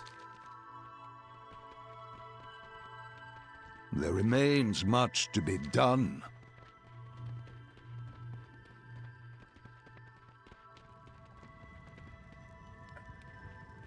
May the light embrace you.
Peace, friend. We shall meet again. Walk with the Earth Mother.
feature of a dictator is he's not elected. So Zelensky's not elected. He's also He's not a because dictator. if this is a real conversation, and also Zelensky He's not was a elected. fascist. I don't know why you keep saying that. If this is a real conversation, and they were really having a back and forth, and because what Tucker Carlson is doing right now, and this is all, there's so many levels to this. No, there's not that many. There's like 2 or 3. But like what Tucker Carlson is doing is he's giving the appearance of being a good faith interlocutor. Oh, let me understand your definitions. But he's not actually trying to understand the definitions. He's trying to trap them in the definitions. That's what he's doing. Like, oh, okay, well, what's a dictator? And I'm looking for a definition that I know isn't going to include, or will also include Zelensky. But like, if he's being good faith, we would obviously say there's probably a difference in quality of a guy who's not elected during a time of war, when the country's laws allow for him to be there during a time of war, versus a guy who just like rigs his elections. This is very clearly, these are 2 different things, but he's pretending it's the same, so. Well, he's banned a religious denomination. He's murdered his political opponents. He has banned a language group. Those all seem like features of dictatorship to me. Now, he has the support of the British intelligence agencies. That doesn't mean he's not a dictator, though. That sounds like a dictator. I mean, if I just gave you a piece of paper and I'm like, here are some qualities of a European leader. Like, if Piers is like in his full debate bro mindset, then he needs to come back with like, well, what do you think we're actually talking about right now? Like, you recognize that there's a difference between Ukraine being at war and somebody having wartime powers versus a guy in time of peace who is probably still rigging elections and everything, right? Like, you would say, well, that's not legitimate. That guy's a dictator. I can't support that. But his name's Zelensky, and he was once a comedian, and he does my show, so he's not a dictator. I think it's a dictator. Well, I would argue that if you look at the history of Ukraine since the 90s, since it became a, one of a better phrase, democratic country, as they would say, well, I mean, by the same criteria you support Putin being popular in his country, I think just under 90% of Ukrainians voted for it. You wouldn't dispute that? Well, first of all, the country had a coup sponsored by the United States government, the CIA. So, wait. How was he even? Hold on. He's once a comedian, and he does my show, so he's not a dictator. I think it's a dictator. Well, I would argue that if you look at the history of Ukraine since the 90s, since it became a, one of a better phrase, democratic country, as they would say, well, I mean, by the same criteria you support Putin being popular in his country, I think just under 90% of Ukrainians voted for it. You wouldn't dispute that? So that was not really responsive. I don't know if Piers can tell what's going on, or if he's just trying to be more casual here, or they're being friendly, or... Well, first of all, the country had a coup sponsored by the United States government, the CIA, in 2000. This is also all lies. We're just going to rehash. It's like the same 10... It's not even 10 talking points. Fuck, I should have made a list. I'm too lazy beforehand. 2014 was a coup. We know it because of the Victoria Nuland call. Zelensky is a dictator, and he's trying to ban, or he already banned the Russian language, and he kills political opponents. Something about NATO expansionism is going to be in here. Something about... Ukrainians don't want to fight. You can tell because they're dodging the draft. Something about maybe that missile that hit Poland. Oh, Nord Stream 2 is probably going to get brought up, like...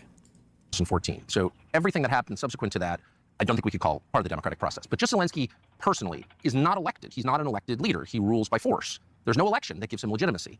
So that's not a defense of Putin. It's merely an attack on the idea that Putin's the only dictator in this contest. How is Zelensky not a dictator? Do you think Putin's a dictator? Like he just doesn't respond to any of that.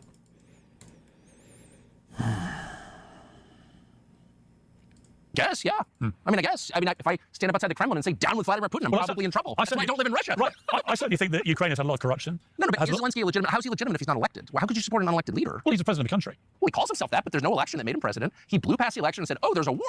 We can't have an election. We're going to change the Constitution. So how is that a legitimate leader? How could you support something like that? That seems, I don't know. Like these are their laws. It would actually be, I'm pretty sure it's illegal for them to hold an election. Like it would be violative of the law to do so. Dictatorship. Well, I would categorize my support for him as supporting him against an illegal invasion by... maybe Piers just doesn't even know this. Russia. So this is like why we support Stalin against Hitler, because... Well, no, wait, we had those bad, so Stalin must be good, but no, Stalin's also a dictator. So, like, how about we just don't support dictators if we're against supporting dictators? Or you can take my position, which is, I don't want a dictatorship in my own country because I live in a free country, but we're going to have relations with a country that helps us most, up to a certain limit. We're not going to, like, be allies with Stalin because that's too evil. We're not, Winston Churchill or, FDR or something. We're not going to do that. Winston Churchill is actually evil, so he's fully adopted those neo-Nazi historical revisionist talking points from that one guy. That's good. But in general, we will deal with countries that help us. But when we start having moral conversations about other countries, then we have to stick by our own standards. And by your standard, you're supporting a dictator. No, I wonder how you can do that, Piers. I'm not saying they're morally pure in Ukraine. I'm not saying they're not riddled with corruption. But how is he not a dictator? No, here's my point to you. My defense of them... Bloodthirsty dictator. Bloodthirsty dictators. My defense of them is based on the illegal invasion by Russia. You and I can argue about whether Russia was goaded and provoked into doing that. I do not think anything justifies what they actually did. Okay, that's a totally fair position. I mean, I guess I disagree, sort of, but I don't think what you're saying is crazy at all. But the point how is that more illegal than running a country without an election and banning a religious denomination? I don't understand that. So, yeah. Don't believe either of those things happen, but okay. You could certainly say Putin did a lot. Wait, they think Churchill is evil. Why is that? One of the big goals of neo-Nazis is to engage in as much historical revisionism as possible. Remember, it actually goes back to the Steve Bannon thing. You can't make things sound better, but you can drive up negatives on the other side. The goal isn't to say that like the Holocaust didn't happen. It's to say, well, everybody else was really, really, really evil and really bad too. Maybe even worse than Hitler. Like that's always the goal. And then maybe you downplay the Holocaust a little bit. Sure, the Holocaust happened, but like 6 million, come on. Probably maybe a couple million, maybe. And more Soviets died. And, you know, Hitler, you know, everybody was bad then. Like, that's always... A lot of bad things. I would readily agree to that to the extent I understand it.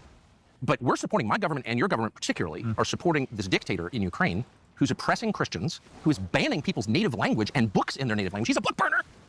And, like, that's totally cool because we hate Putin. That's not totally cool, is it? So would you just let Putin take Ukraine? I would say let's have an election in Ukraine and let the Ukrainian people elect their own leader and get rid of the midget dictator who now oppresses them, Zelensky. And I would definitely not support a guy who's not elected as a democratic figure, because by definition, he's not. By definition. I don't care who his enemies are. He's not worth calling a beacon of democracy if he doesn't even have... Why not have an election in Ukraine today?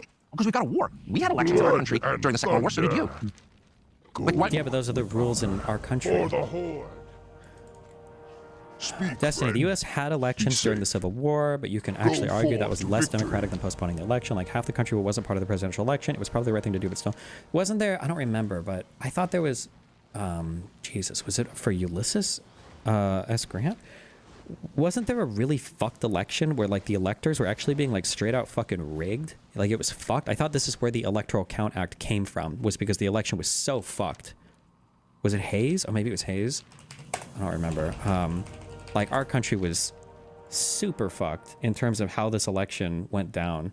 And I think it spawned the Electoral Count Act afterwards. I don't remember the reasons why or everything, but... Hayes in 1876. Okay.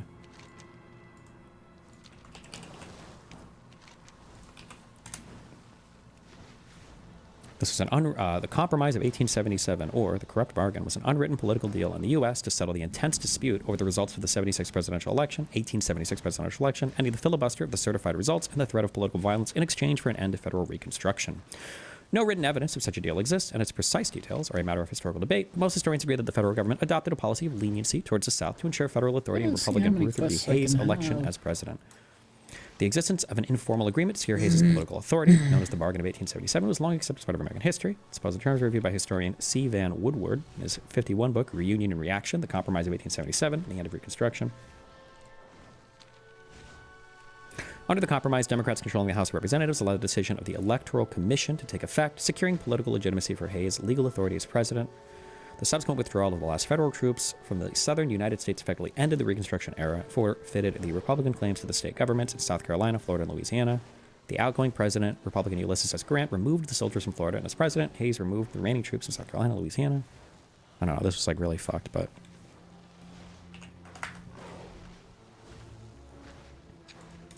Why not hold him to democratic standards? I've got no problem with saying you should have an election. What about banning a Christian denomination? Yeah, I don't agree with any of those things. Well, how could we ever support that? Because ultimately... We're paying for that. Because ultimately we have to make a calculation about whether we're happy with Russia invading what is a sovereign European democratic country. It was not a sovereign country. It was controlled by the United States. They installed their government in a coup in 2014. They're a puppet of the United States and Great Britain. But they They're are not sovereign. Do you think they're a democracy? Well, their leader's not elected, so by definition, they're not a democracy. It may be a great place to vacation, or they've got, like, that's not what it, like... okay. Country. It was controlled by the United States. They installed their government. How could we ever support that? Because ultimately... We're paying for that. Because ultimately we have to make a calculation about whether we're happy with Russia invading what is a sovereign European democratic country. It's not a sovereign country. It was controlled by the United States. They installed their government in a coup in 2014. We didn't install their government. They held elections afterwards. Like this, all of these things are just lies. This is all just lies. They're a puppet of the United States and Great Britain. But they They're are not sovereign. Do you think they're a democracy? I don't know if Piers just doesn't know any. I guess he just doesn't know any of this. Well, their leader's not elected, so by definition, they're not a democracy. It may be a great place to vacation, or they've got, we're getting a lot of money from, defense deals, or they've got pretty women, lots of great things. Do you think you get to a point where you talk to Tucker Carlson? No. All of these people avoid, like, super contentious conversations. They're not a democracy. It may be a great place to vacation, or they've got, we're getting a lot of money from, defense deals, or they've got pretty women, lots of great things you could say about the Ukrainians. They're actually great people, from what I can tell. I know a bunch of them. They're awesome. But they're definitely not a democracy. So should Putin just take the land? No. So what happens? I don't know. We should stop paying for the slaughter of the entire Ukrainian population. Because you don't know. Oh, fuck. That's another popular talking point. It's just a bunch of young men dying. They're all dying. We're just sending them to the... What's the... There's a term they would use. Not the chainsaw. Sending them into the grinder? The meat grinder? Yeah. It's all the same talking points. I mean, either he's allowed to take it or he isn't. Either we now say, yes, you... Why is it up to us? I don't understand. Well, who else can stop it? Well, I don't know. I mean, when, Congo invades its neighbors, like it's not axiomatic that we should be involved. But when Saddam invaded Kuwait, why did America go and support that? Because there's oil here. Did you support that? Well, I was in college and drunk. Did you basically agree with it? Yeah, I mean, I had a lot of dumb ideas. I thought it was okay to drink beer in the morning. Do you think, looking back at it, was it right to do what America did with the Allies? British were there too? No. Expel him from Kuwait? It wasn't a NATO country. Well, that was, I mean, that's the kind of war that in theory I would support. You say, we have, energy interests in this region, we want to keep it stable.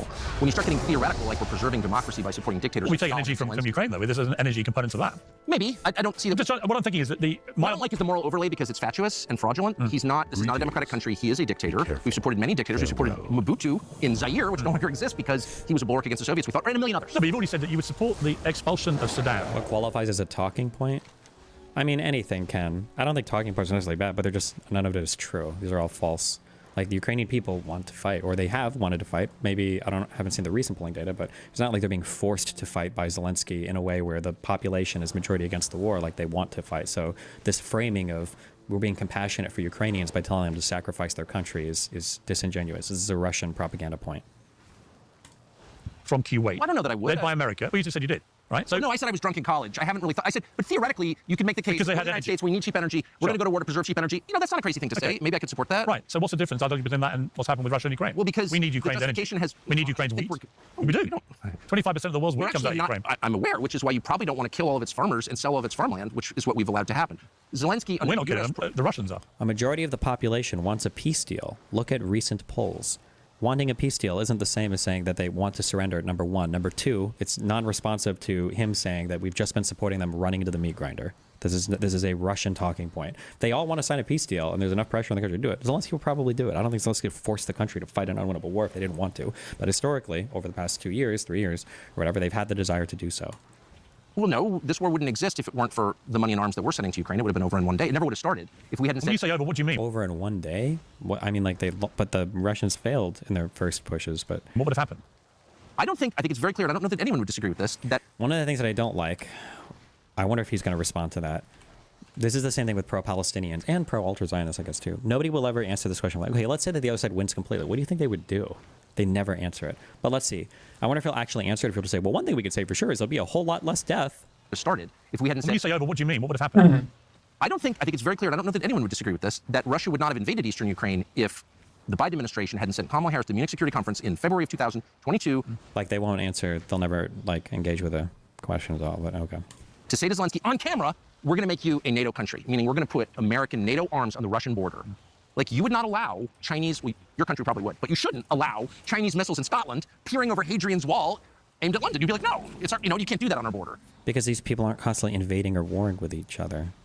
And the Russians like, no, you can't do that on our border. And we're like, shut up, you're Russian. You have no right. There are already countries on their border that are in NATO. Does nobody know this or care? And now there's even more. Now Finland is also in NATO. Like, they failed at that. Like, this is just Russian propaganda. It makes no sense, but it's okay. No, it's our, you can't do that on our border. And the Russians like, no, you can't do that on our border. And we're like, shut up, you're Russian. You have no right to determine what happens on your border. Piss off.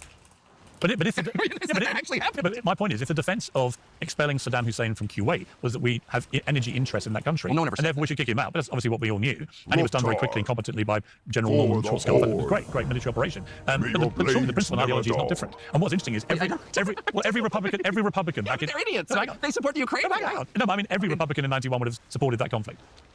Well, whether or not Republican members of the Senate support something is supportive of it. I can every Republican voter, I think, would have supported it. Whereas what's interesting, 35 years ago, I'm just saying. But what's changed is a lot of Republican supporters now, conservatives in America, are against supporting Ukraine anymore. And I'm curious about that change in what has been, 35 years. There's been a real sea change. And it may be because Americans are understandably war-weary. They're fed up with spending a lot of money on foreign wars, foreign conflicts. There's a good argument America hasn't really won a foreign war since World War II. You look at from Vietnam onwards, endless quagmires, endless problems, Iraq, Afghanistan, and so on and so on. And I look at what's happened in They do want Ukraine. Okay, you're just a propagandist as well. That's good. They do want Ukraine as a border buffer. The geographic features of Ukraine make it defensible against a NATO invasion. No, they don't. Nothing would help Russia defend against a NATO invasion. That is the dumbest fucking talking point in the universe. And NATO is not going to invade Russia. It's a stupid talking point. Nonsense. Shit. Ukraine, and I'm just looking at it pragmatically. Do we just let a Russian... led at the moment by Vladimir Putin, who I would categorize as a dictator. I'm from Norway, and I feel like I need to tell you that we border Russia and are in NATO. What's next? Okay, does the Norwegian... what does the Norwegian Russian border even look like? How many more fucking quests do I have? I need to clean out my this doesn't count. Fucking... thing. I should, Nobody wants to go this to should war be up here. enough. Okay, wherever the I'll fuck just this do is. this last one and then go back to what I was doing. Do we let him just take what he wants? But okay, I'll add that to my list of countries as well. Even if he uses it and dresses it all up as I'm doing this because I fear about NATO encroachment, which may well be his reasoning. May well be his reasoning. Okay. But many people think it's not his reasoning. Okay, and many people think. Maybe just saying, like, they think why would you want to put U.S. missiles on Russia's border? I don't understand. Because it's so obviously unacceptable for any sovereign nation to tolerate. Here's the other part of the. Like this is he's just like speaking things that sound good and true, but they're non-responsive. They have nothing to do with what's actually being said. And argument. He has nuclear weapons. Why would we want that? Look, a lot of people. Well, we have nuclear weapons too. A lot of the argument. You guys have nuclear weapons? Yeah, we do. Yes, we have nuclear weapons. Why? Why? Nuclear deterrent. Great Britain has nuclear weapons? Yes, we do. Do you think that's a good idea? Yes, absolutely. Wait, I thought he was doing a joke. Wait, what?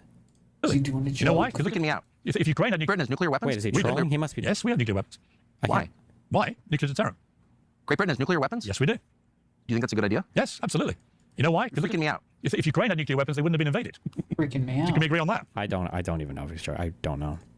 We told them to give up their nuclear deterrent. They wouldn't have been invaded if the West hadn't said, we're going to use you as a staging ground for intimidating Russia. Like, why would we want to do that? Why not just allow, what we've done is push Russia into the Chinese And many market. people would say, how does that help us? Many people in that region say, actually, what's happened to Ukraine is precisely why they should have been in NATO. Because if they had been in NATO, Putin wouldn't have invaded them. Okay. And also they say, Many people say that. Also say, if we had... What do you mean people say that? That's what, like, do you think they would have, or? Into the Chinese And many market. people would say, how does that help us? Many people in that region say, actually, what's happened to Ukraine is precisely why they should have been in NATO. Because if they had been in NATO, Putin wouldn't have invaded them. Okay. And also they say, Many people say that. Also say, if we hadn't collectively basically bullied Ukraine into giving up their nuclear deterrent, he wouldn't have done it either, because they would have had a nuclear weapon to defend themselves. This is super crazy. Is it crazy? Yes, it is. Crazier than your theories? Well, actually, I don't think, I mean, I have a million theories, but these are not among them. It's not a theory to say that Russia moved into eastern Ukraine because the United States wouldn't give up on pushing for Ukraine admission into NATO. When NATO did not want Ukraine. But there's also the criteria for admission. So, but I think you're only giving half a picture. I'm not oblivious to that, but I would add this component to it, which is There's a talking point that the UK can only use their nukes with US permission. Oh, huh. I haven't even heard that meme before, but. also not surely beyond the realms of fantasy that Vladimir Putin knows that a lot of that part of eastern Ukraine, they still speak Russian. He has resented the breakup of the Soviet Union, famously, and that actually he wanted to take back land that he believes should belong to Russia. Should belong to Russia. Okay. In general, possessions are overrated, but there are some things you really would not want stolen. And to me, family shotguns, including a whole bunch of them I got from my father, are at the top of that list. So I keep my dad's shotguns in a Liberty safe. Oh my because God. It's safe, and it's also really attractive. Liberty? Liberty safe just creates something really cool. It's a limited edition safe that commemorates Actually, fuck you. I don't-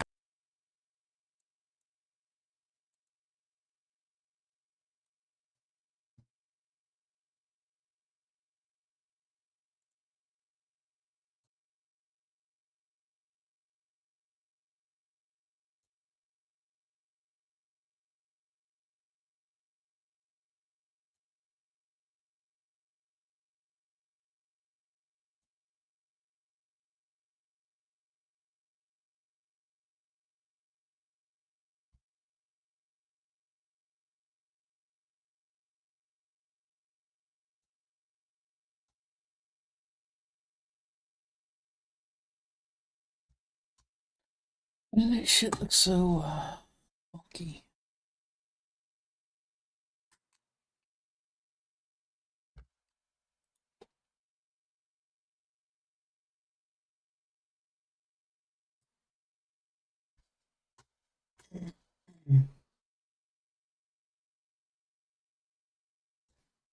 matter. Let's keep for action safe today. Liberty safe, made in America. Okay, do you accept that? I think it's true. Look, I'm not an expert. I've interviewed Putin. You know, I've been there. Am I tripping? Where was this widespread discussion about Ukraine joining NATO before the war? There was. This is all just a bullshit. There was none. Like, the genesis of this war and all of this is very, very simple and very easy to follow and very, very true. Like, it's all, like, nobody disputes. Like, in 2014, Yanukovych was ousted in Ukraine and he fled. Russia invaded Crimea as a response to that. Nothing about NATO, nothing about NATO expansion. It was because of Yanukovych getting ousted that Russia invaded Crimea. They took it over, and then they upped their military adventures in the Donbass. And then that has just escalated year after year after year after year until finally in 2022, right?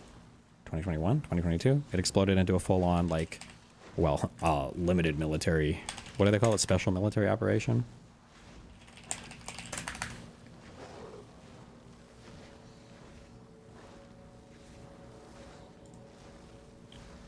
'22, yeah, okay. there a couple of times. I don't speak Russian, so I hope I don't get over my skis and pretend to know things that I don't. But what's very obvious is they have an interest and have for over 300 years in controlling Crimea, where their fleet is based. They had a referendum in Crimea. The people of Crimea are Russian and want to remain part of the Russian Federation. So he didn't take Crimea. It's Russian. It's filled with Russians. They had a referendum that nobody disputes. People should be allowed to choose their own government. That's the basic precept of democracy. But you did take Crimea. Okay. Should people be allowed to choose their own government? Did he just not say anything to that? Wait.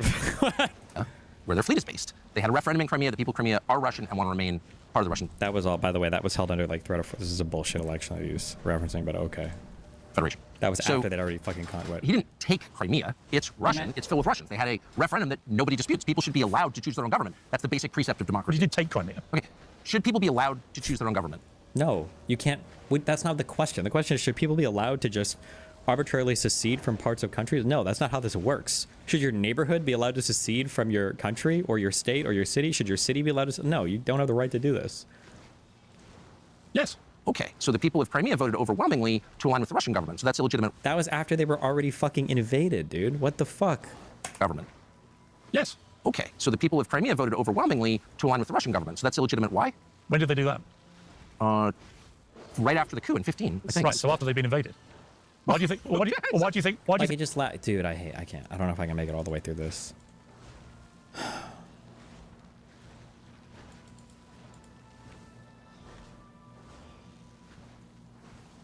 I'll do like 5 more minutes of this. It's just straight Russian talking points without responding to anything that Piers is saying, and Piers isn't going to be aggressive here because they're friends or whatever. So, you think so many Russians vote for Putin in Russia? I don't think it was invaded. Russia has controlled Crimea for 300 years. Yeah, but like that's a Russian.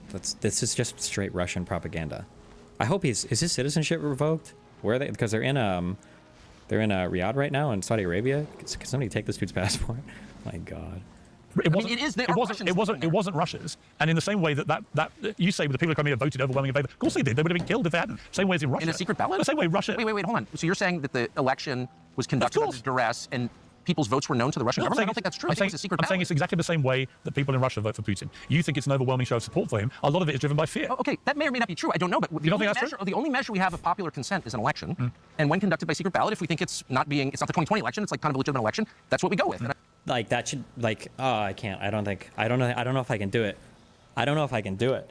This fucking Russian stooge just implied that the elections that happened in Crimea after the Russian invasion were more legitimate than the 2020 US elections.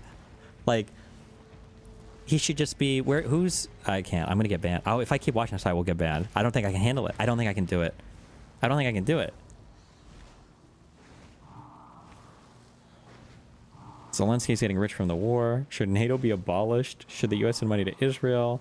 The morality of nuclear war. The killing of Christians around the world. And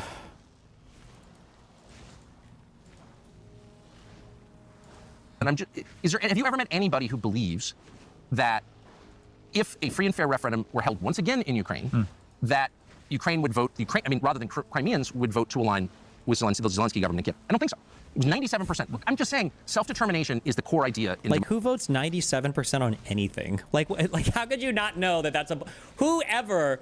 I don't know if we could vote on literally anything. Should the United States fucking outlaw oxygen? I feel like even that you'd have like 5% of people would vote, yeah, you know what? Fuck it, they should. Fuck this place. Like 97%, and he's like, yeah, that sounds right. Democracy. They don't have it in Ukraine because they haven't had an election. They ignore the election because it's run by a dictator called Zelensky. If you wanted to say he's a dictator, why can't Piers bring up the fact that it is banned for them to have elections during times of war? That's literally it's part of the I don't know if it's Constitution or their Parliament passed the thing, but like they can't do it. Dictator, that's fine. You support a dictator. The U.S., your government has supported many dictators, so is mine. That's kind of a fact of life. There are very few democratically elected leaders. Sometimes even our leaders aren't really democratically elected, as you know. I just don't like the moral bullshit that attaches to all of this. That's fair enough. Where we tell the population, we're on the side of democracy, and he's Winston Churchill. I don't claim it's Mother Teresa against him. No, but you have, though. You're like, he's a marvelous person. I like him. I'm allowed to, aren't I? I guess you like dictators. I've never said of Putin he's a marvelous person, because, like... Was Tucker involved in the Fox Dominion lawsuit? Was he one of the people caught lying? Yes, he was. It's a little dictatory for me. I think he's really smart. I admire what he's done for Russia, but I'm not going to sniff his jock because he's kind of a dictator. But you're like, oh, I love that Zelensky. He's so great. I do like him. How can you like a man who's a dictator? I don't think he's a dictator. In what sense? He's not elected. He rules by force. He rules with guns. Does Piers just not know the answer to this? Is it why he hasn't said anything? Does he ever? Or kills his opponents. He's assassinated a ton of people, including, you know, I know someone he tried to assassinate. Fact. How is that worth supporting? Did you feel a little guilty for supporting someone like that? No, I don't. Really? No, in fact, I think we should try and do more to help him win. How rich do you think he's gotten from this war? I have no idea. Does it bother you that he's gotten rich? He's not as rich as Vladimir Putin. Well, I mean, the next talking point, him and his wife shopping for fucking Prada or whatever because he's gotten so rich and he's stealing money from USAID. Why do you think people like Tucker become stooges for Russia? I don't know, bro. I don't know anything right now. I don't know. I don't have like a theory of mind for these people. It can't be money. Maybe. I don't think so. Could it be ideology? Maybe. I truly don't know. I hope like in 20 years there's some retrospective and these guys come out and talk about how they got so brainwashed or intentionally just, I don't know. I mean, if all comparisons are to Putin, then all bets are off. Putin is financially raped and pillaged his country for... Maybe. I don't know. Maybe. Like, he knows for sure, absolutely, that Zelensky is engaged in bad conduct, that Zelensky's done all these horrible authoritarian things. He won't own a single bad thing about Putin. Why? Like, every single time Pierce brings up, well, Putin is a dictator, or Putin has raped and pillaged his country economically. Oh, maybe, I don't know, maybe, I don't know. Like, be careful. I'm not an accountant. Okay, let's say he has. He's got a personal net worth of 100 billion rubles, Yes, whatever it is. how we would know that, but great, he does. He's evil. We'll stick with that. Oh, okay. The question We is, got that why barely. would you support personally a dictator who's gotten rich on a war in his country, who bans a Christian denomination and who murders his political Well, he opponents? literally only been... Does that bother you at all? Well, he's been leading his country for 2 years. Well, he's done a lot of oppression in 2 years. He didn't get rich on corruption in 2 years. But can I ask you, when you talk to Putin's been doing you this for 30 say, years. why don't you have an election? Why don't you stop murdering your political opponents? Why don't you let people practice their Christian denomination? Why don't you let Russian speakers speak Russian and read Russian books? That's what you can still do this. It's not illegal to speak dictatorship. Russian. Do you say any of that to Putin? Of course not. Why not? Because I'm not a Because I'm not what? Because the U.S. doesn't support Russia. Russian speakers speak Russian and read Russian books. That's what non-dictators do. Did you say any of that to Putin? Of course not. Why not? Because I'm not his friend. I don't have the relationship with Putin that you have with Zelensky. I didn't tweet after my interview, "You're a very handsome man. I love you. I love you." I didn't call him a very handsome man. I think you did. I don't think he's a very handsome man, actually. Okay, hot is maybe what you said. I don't think I called him hot. Okay. Well, you said I really admire you, and I think But you asking me to ask all the questions of Zelensky, you didn't ask because Putin. he's a personal friend of yours. I'm not friends with Putin. I'm I'm just a guy not who shut personal up. friends of Zelensky. Ooh, I I admire his... read your Twitter feed. I admire him. You can't fool me, Pierre. You can't miscategorize. Personal friend of him because he tweets nice things. Okay. I mean, I'm not a friend of his. I've only met him once, but I do admire his fortitude as a leader. I love the fact he stayed in Kyiv when the Russians went in. He could have fled. Many would have done that position. Everyone thought the Russians would win in a few days. Yeah, they didn't. I agree. I do admire the fortitude that he showed as a leader. Those characteristics I like. Doesn't mean I think he's... you called him a magnificent leader. In fact, I'm pretty sure. I think he has been. Okay, so I'm just asking, since I didn't call Putin a magnificent leader at all. But nor did you ask him any of the questions that you want me to ask. I didn't feel like, I didn't want to do what everybody does, which is, "You're so bad, Vladimir Putin," meaning I'm so good, I'm going to give you a moral lecture. I'm like, whatever, it's your country. Country's actually doing great. I was super impressed by Moscow. I'd recommend it to everybody just because it's beautiful and orderly, which I like. I'm not moving there. They don't have freedom of speech, which is a prerequisite for me. But I didn't feel like that was my job. I just want to hear what the guy says. We're fighting a war against him and no one's heard him speak. Why do you believe him? I don't know that I do. Do you not? I mean, you believe his reasoning? I believe something. You believe the reasoning for the war? You're fully all in on the Well, Russian... there's kind of no question about that. Well, I mean, there's you no question. really think so. I don't think any informed person... I mean, Bill Burns... Only 10% of people in eastern Ukraine actually want Russia to take them over. Okay, I don't know how we know that, but I believe that, but it doesn't... At the poll, same poll, you quoted me about Crimea. So that wasn't a poll, it was an election. The vast which are critical to democracy. I don't know if you knew that. The vast You're a magnificent leader. An election is a poll. They're called polls. An election is a poll. A poll is not an election, right? So there are different criteria for polls. Well, a poll can be an election, yes. Now we're getting metaphysical, but I would just say, if you believe in democracy, you believe in elections. If you have a leader who's not elected, he's not a democratic leader, he's a dictator. Which is, okay, that's fine, it's a foreign country. I wouldn't call any dictator magnificent, just because it seems a little How could more... Zelensky have an election in the middle of a war, out of interest? I don't know, how did Franklin Roosevelt do that in the middle of the Second World War? Oh, is he finally going to... Because it's built into the U.S. Constitution. We don't have an exception for wartime. How did he do that? Because no one had invaded America. No, that's Okay, not the right well, answer. but how about The people could actually vote. Well, I mean, there are you've got people- half of Ukraine. People making billions of dollars Half of Ukraine business in Kiev today. How about the non-occupied parts of the country? He's making a good faith effort to have an election, but he doesn't want to because I think he's pretty darn unpopular because he is a lackey of Western powers who sold his country out, and Ukrainians know perfectly well that he's getting rich, and so is the entire leadership. I was in Courchevel, France 2 weeks ago, which is probably the richest town in Europe. It's a ski town in France near Geneva, and everybody at the Hermès store was Ukrainian, using my money to buy $100,000 handbags. Nobody seems to care about that. I care because that's not freedom fighting, that's grifting, that's theft. And everybody in Europe knows that, and you know that too. Go to Romania. All their high-end car dealerships are sold out because Ukrainians have bought the cars. So to be clear, when... What the hell is this? So when Putin invaded Ukraine, you'd have given him what he wants? Take whatever you want? Well, I just wouldn't help Ukraine. I've said, and I really mean it from my heart. I mean, I have no kind of... I'm not getting rich from this, so I'm saying what I sincerely believe. Which is pushing Ukraine to join NATO. When NATO doesn't want Ukraine, there's no strategic reason, no actual reason to have Ukraine in NATO, or to have NATO at all. We shouldn't have NATO at all. Okay, that's preposterous. Oh, there we go. What's the point of NATO? To keep The peace. Soviets were invading Western Europe. Oh, well, it's been 35 years since they Actually, to existed. keep peace. Well, but now they are invading. Oh, I like how he clarifies. He says Western Europe. Okay, good one, Chief. How's that worked? To keep peace. We now have the... How's that work compared to the past 500 years of European history? Seems like it's worked pretty well. bloodiest war in 80 years in the middle of Europe because of NATO. So how's... Because of NATO? Because of a country that's not in NATO? this peacekeeping. Or you could argue, as many people do, that actually the reason is because Ukraine wasn't in NATO. Had it been, Putin wouldn't have invaded. Yep. That's a super. This is like an addiction, and I've been through addiction, so I'm not judging. And he's not going to respond to that. I can't, dude. Okay, at 30, I'm cutting this. I can't do anymore. 30, I will cut this. You got 3 minutes and 40 seconds more. Oh, but it's like, I feel really shitty. I've got to have a glass of vodka to feel better. Are you mocking my mental health? Yes, but I'm also saying that I've lived this, so I know what it feels like. It's the thing that is killing you. It's truly killing you, whether it's NATO or vodka. You become convinced it's saving you. So you wake up hungover and you're like, oh, I feel so bad. Give me a screwdriver. And if a screwdriver, you feel better. And you don't realize that you're starting the cycle again. Would Putin have invaded Ukraine if it had been a member of NATO? No, he wouldn't have done. Because then America would have been obliged to respond. Here's what I know. For a fact, Putin said this for... Again, he just doesn't respond. 20 years. Ukraine cannot be a member of NATO. They will not accept that any more than we would accept Chinese missiles in Tijuana, or you would accept Sri Lankan missiles in Glasgow. You're just not going to... You know that people can join NATO and not have military stuff there. I'm pretty sure that was the arrangement with East Germany or whatever that we were speaking about. Is that like, okay, well, if East Germany, if we do reunification, we won't put like missiles, we won't do anything with East Germany. We promise. Like that was, by the way, the 1-inch eastward comment that the military expansions or armaments won't go into East Germany if we do reunification. That's what they were discussing. But, okay. NATO is a defensive organization. How is it defensive? Because it has never acted proactively aggressively. Where were you when the Yugoslavia war was going on? They were bombing the shit out of Christians in Yugoslavia. Do you remember that? Yes. That was pretty offensive. NATO has always operated in a defensive capacity. Really? Yes. That's how they created Kosovo? Defensively? It was defensive. Oh, it was? Yes, it was. Who was the aggressor there? Oh, you know, my brother-in-law was literally there. Just a minute, what you're saying is insane. It's not insane. NATO has never actually acted unilaterally. Okay, so the Soviet it's never attacked anybody without being attacked. It's always been defensive. Wait, okay, who in Yugoslavia attacked NATO? Look. Just no, here's the part where you just admit defeat. Bow your head and be like, you know what? I bow before superior knowledge. I totally got this wrong. I can't believe I had such a silly idea. He is fucking up here, though, because I believe there have been 2 NATO, I think is it 2 NATO missions without, technically, I don't know if there was ever an Article 5 trigger. The NATO intervention in Yugoslavia, though, had to do with the Albanians, right? Being ethnically cleansed. And then I think Libya was a NATO mission, right? That wasn't UN. I think that was NATO. But usually it's in response to like ethnic cleansings or genocides that are ongoing. So, but I don't think Piers knows the answer to this, but...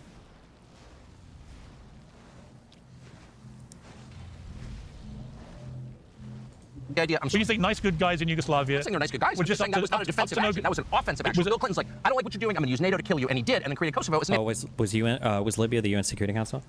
Oh, it might have been. Libya might have been UN Security Council, and it wasn't NATO. That might be it. I don't remember. I'd have to go back and check. Because they were absolute genocidal They may maniacs. have been naughty. I'm not defending their But that's what they behavior. were being defended against. Who are we defending? The Yugoslavians. Why They were being not? pillaged and raped and murdered. Have a good one. Be good. Yes. Okay. Keep it real. This is getting intense. But NATO is a defensive You organization. can say it all you want. Just like you can say Zelensky's a beacon of democracy when he's not elected and he's banning parts of Christianity, but he's a dictator. So just to be clear, just to be honest about what things are. Just to be clear, you would have let Putin take what he wants. Because what's the alternative? When he invaded Ukraine. So I try and deal, especially as I get older, in the world of reality and achievable goals. And here's the reality.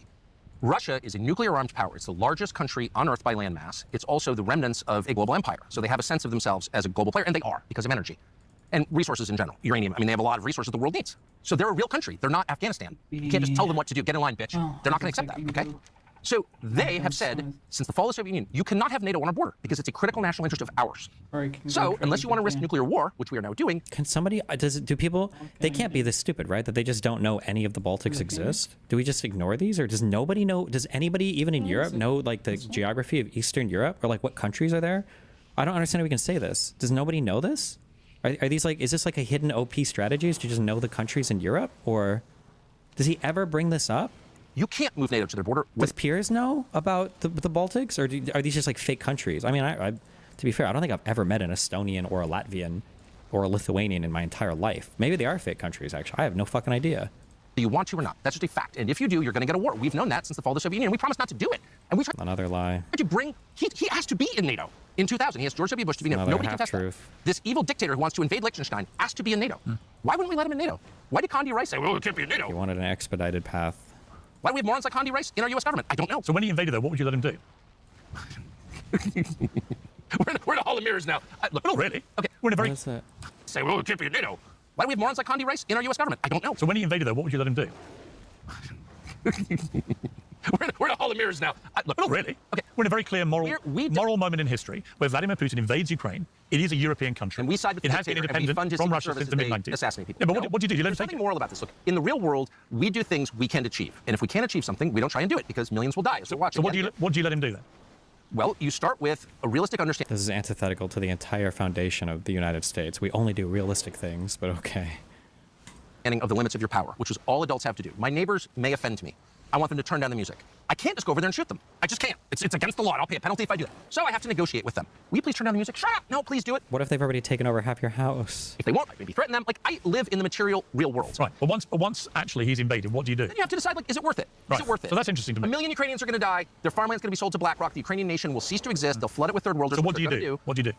What would I do? Yes. I would say, like, if I took over the government in January of 2022 and we're on the verge of a Russian invasion of Ukraine, I would say, guys, it's not worth trying to impose something this country will never accept, because if we try to do that, we'll get a war. So do you let Putin take Ukraine? You don't let anybody do anything. You realistically assess you either what do or you able don't. to do, because you're gambling with other people's lives. By the way, if 1 million Brits had died, you might have a different perspective. It's very easy to be like, oh, more Ukrainians should die for the cause of democracy. Let me assure you. Let me assure you. If Russia invaded Britain, that would not be the view of the British people. Our view would be to fight to the last man and woman. Like, did he really just say that? You really think that Britain would just surrender? Or what is he... How many Brits died between World War II and World War I? Almost 500,000 and... Wait, UK casualties... Like 5 people. Thank you, guys.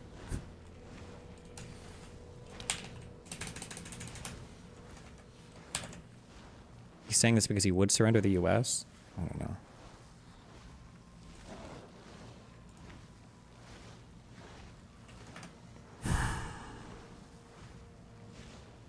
Over 1 million British military personnel died during the First and Second World Wars, with the First World War alone accounting for 886,000 fatalities. God damn.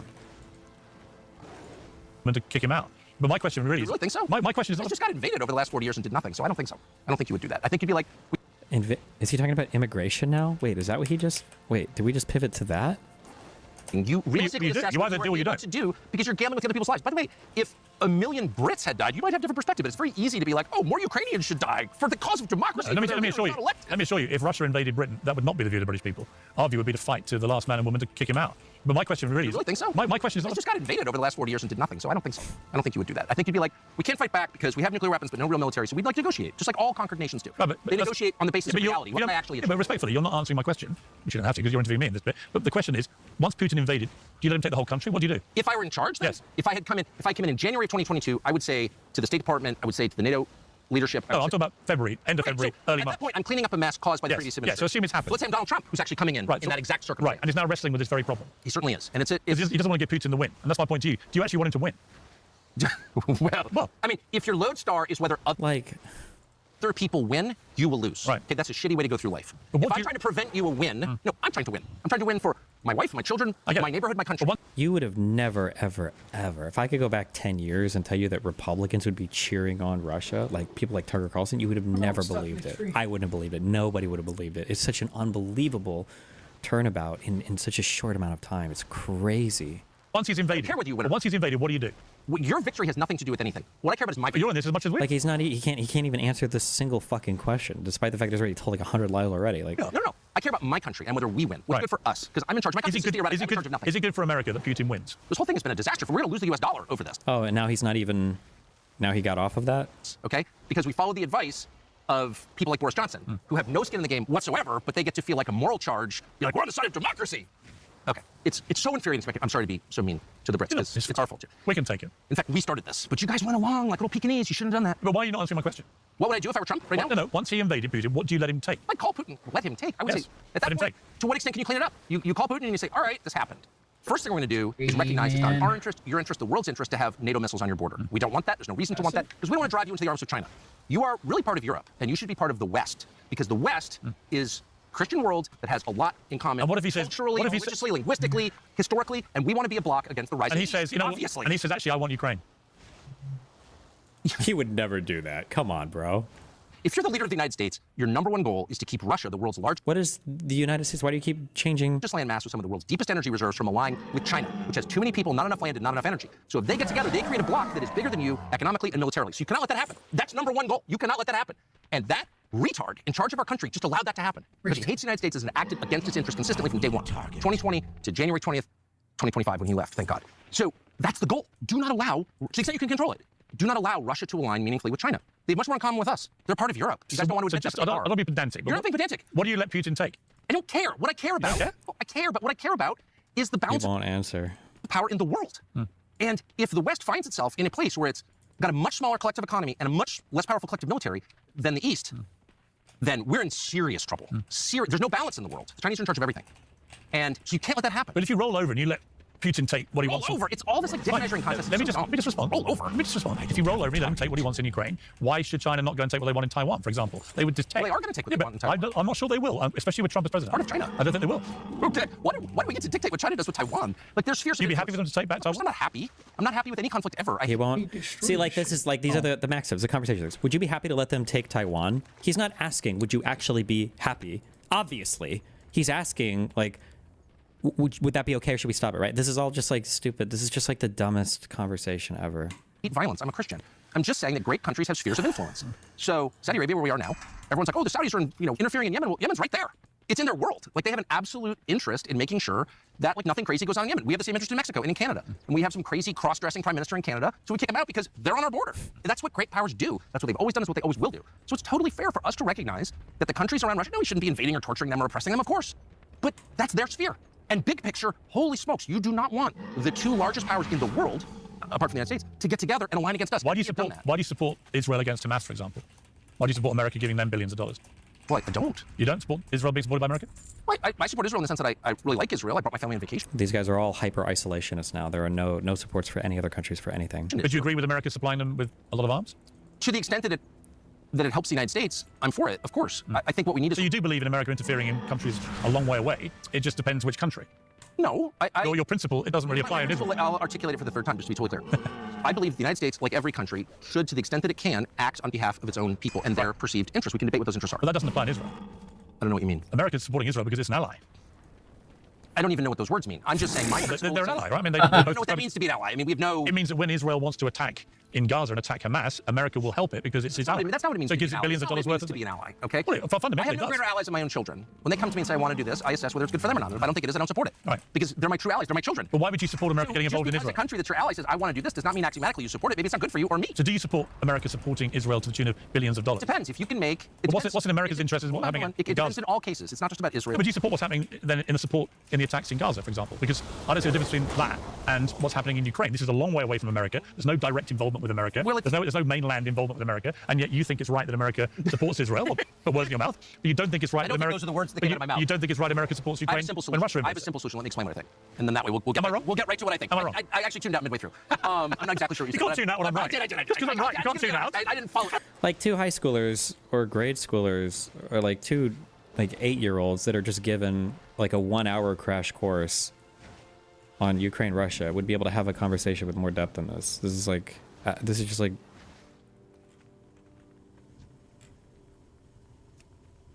it's wild. I don't know, man. This is just so wild. I don't know. This is just fucking retarded. I don't know what else to say. This is fucking retarded. I can't. This is just like, this is an insanely stupid conversation. Okay. Listen, we are gonna fucking work through these goddamn fucking Israel videos. Fuck politics right now. Let me do a couple main videos. Wait, what is this?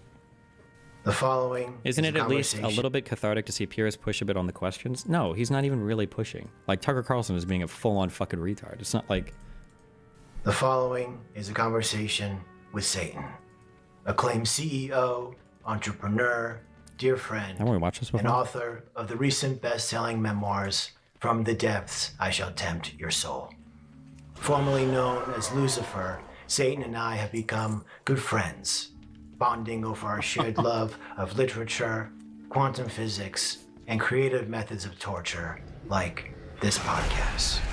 As always, I hope to approach this discussion with empathy, to bridge the gap, promote open dialogue, and let love triumph over all, so that I can secure more AG1 partnerships. I'm Lex, and this is my podcast that I made. Is that the pipes I just heard? In terms of things that they're doing. And it's important to recognize what we can do and what we cannot do today. Someone said a bartender congresswoman talking about qualifications. Hell yeah, I'm going to talk to you about my qualifications. Uh-oh, she's getting one guy. Oh no. Because I know what it's like to be a working class person, and I got elected as the youngest woman in American history to Congress with my knowledge and my ability to organize and connect with my community. So when any one of these people can win an election with that kind of a background and you don't take lobbyist money, then you can give me a call. But until then, these people are seem to be apparently having 3 martini lunches thinking that they can run and command the respect of the Defense Department. So give me a break. Anyways, back to regularly scheduled programming. Actually, the leader of House Democrats.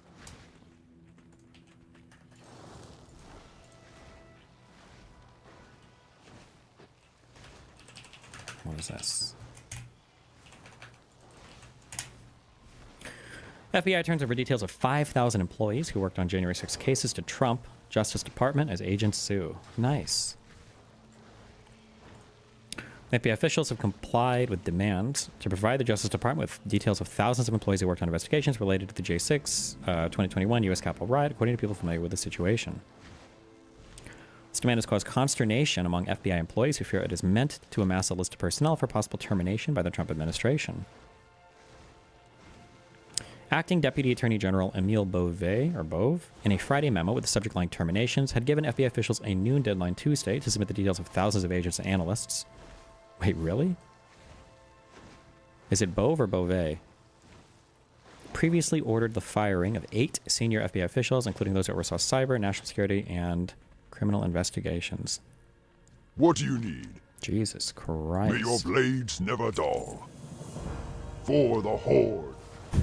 My God, bro. The fucking SS, let's go.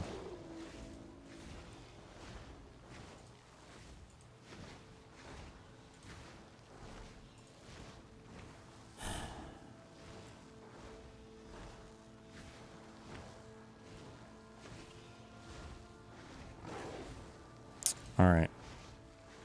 It's time to soy the fuck up. And watch some Israeli content. I'll be back in a sec.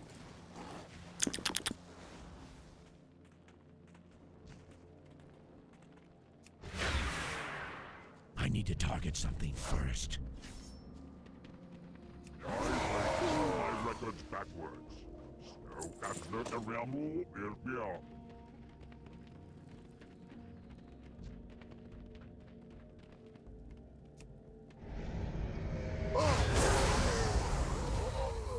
Too far away.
Ooh.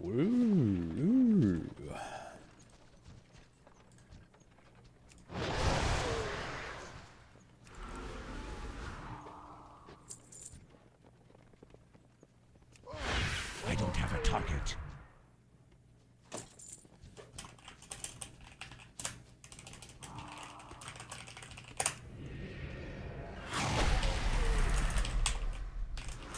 Hold on, I gotta find these fucking files. Wait.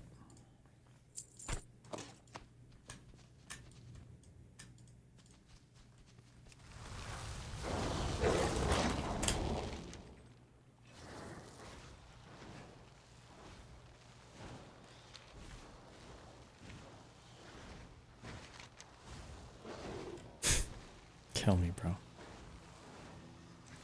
Oh boy.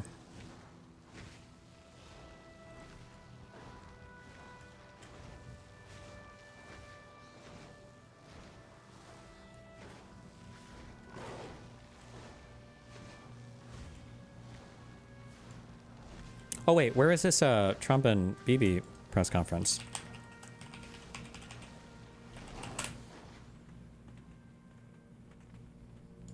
This is a good lead-in, I guess. It's out. Thrall Hall. Be safe. Strength. Go forth to victory. It didn't happen like the. What do you it need? is? Peace. May your blades never dull. Be safe. Situation and.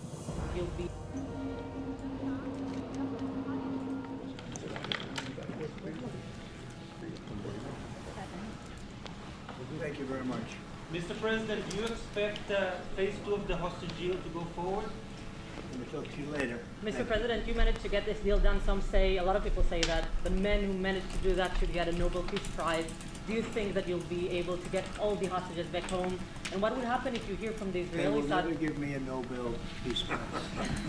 What would happen?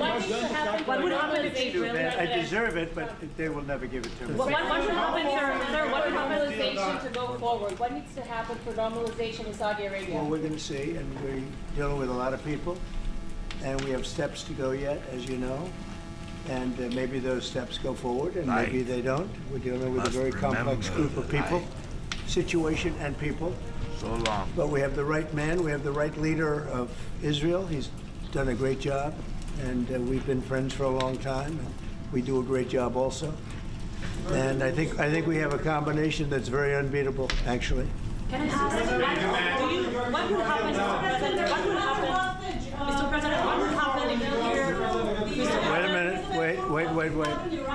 Where is that person? Where's that person coming from? Come on, go. Mr. You go. President, what would happen if you'll hear from the Israeli side today that they're not willing to go through with the deal to get all the hostages back home and finish the war? We'll see what happens. Whatever happens, we'll be prepared to handle the situation. Are the Saudis demanding a Palestinian state?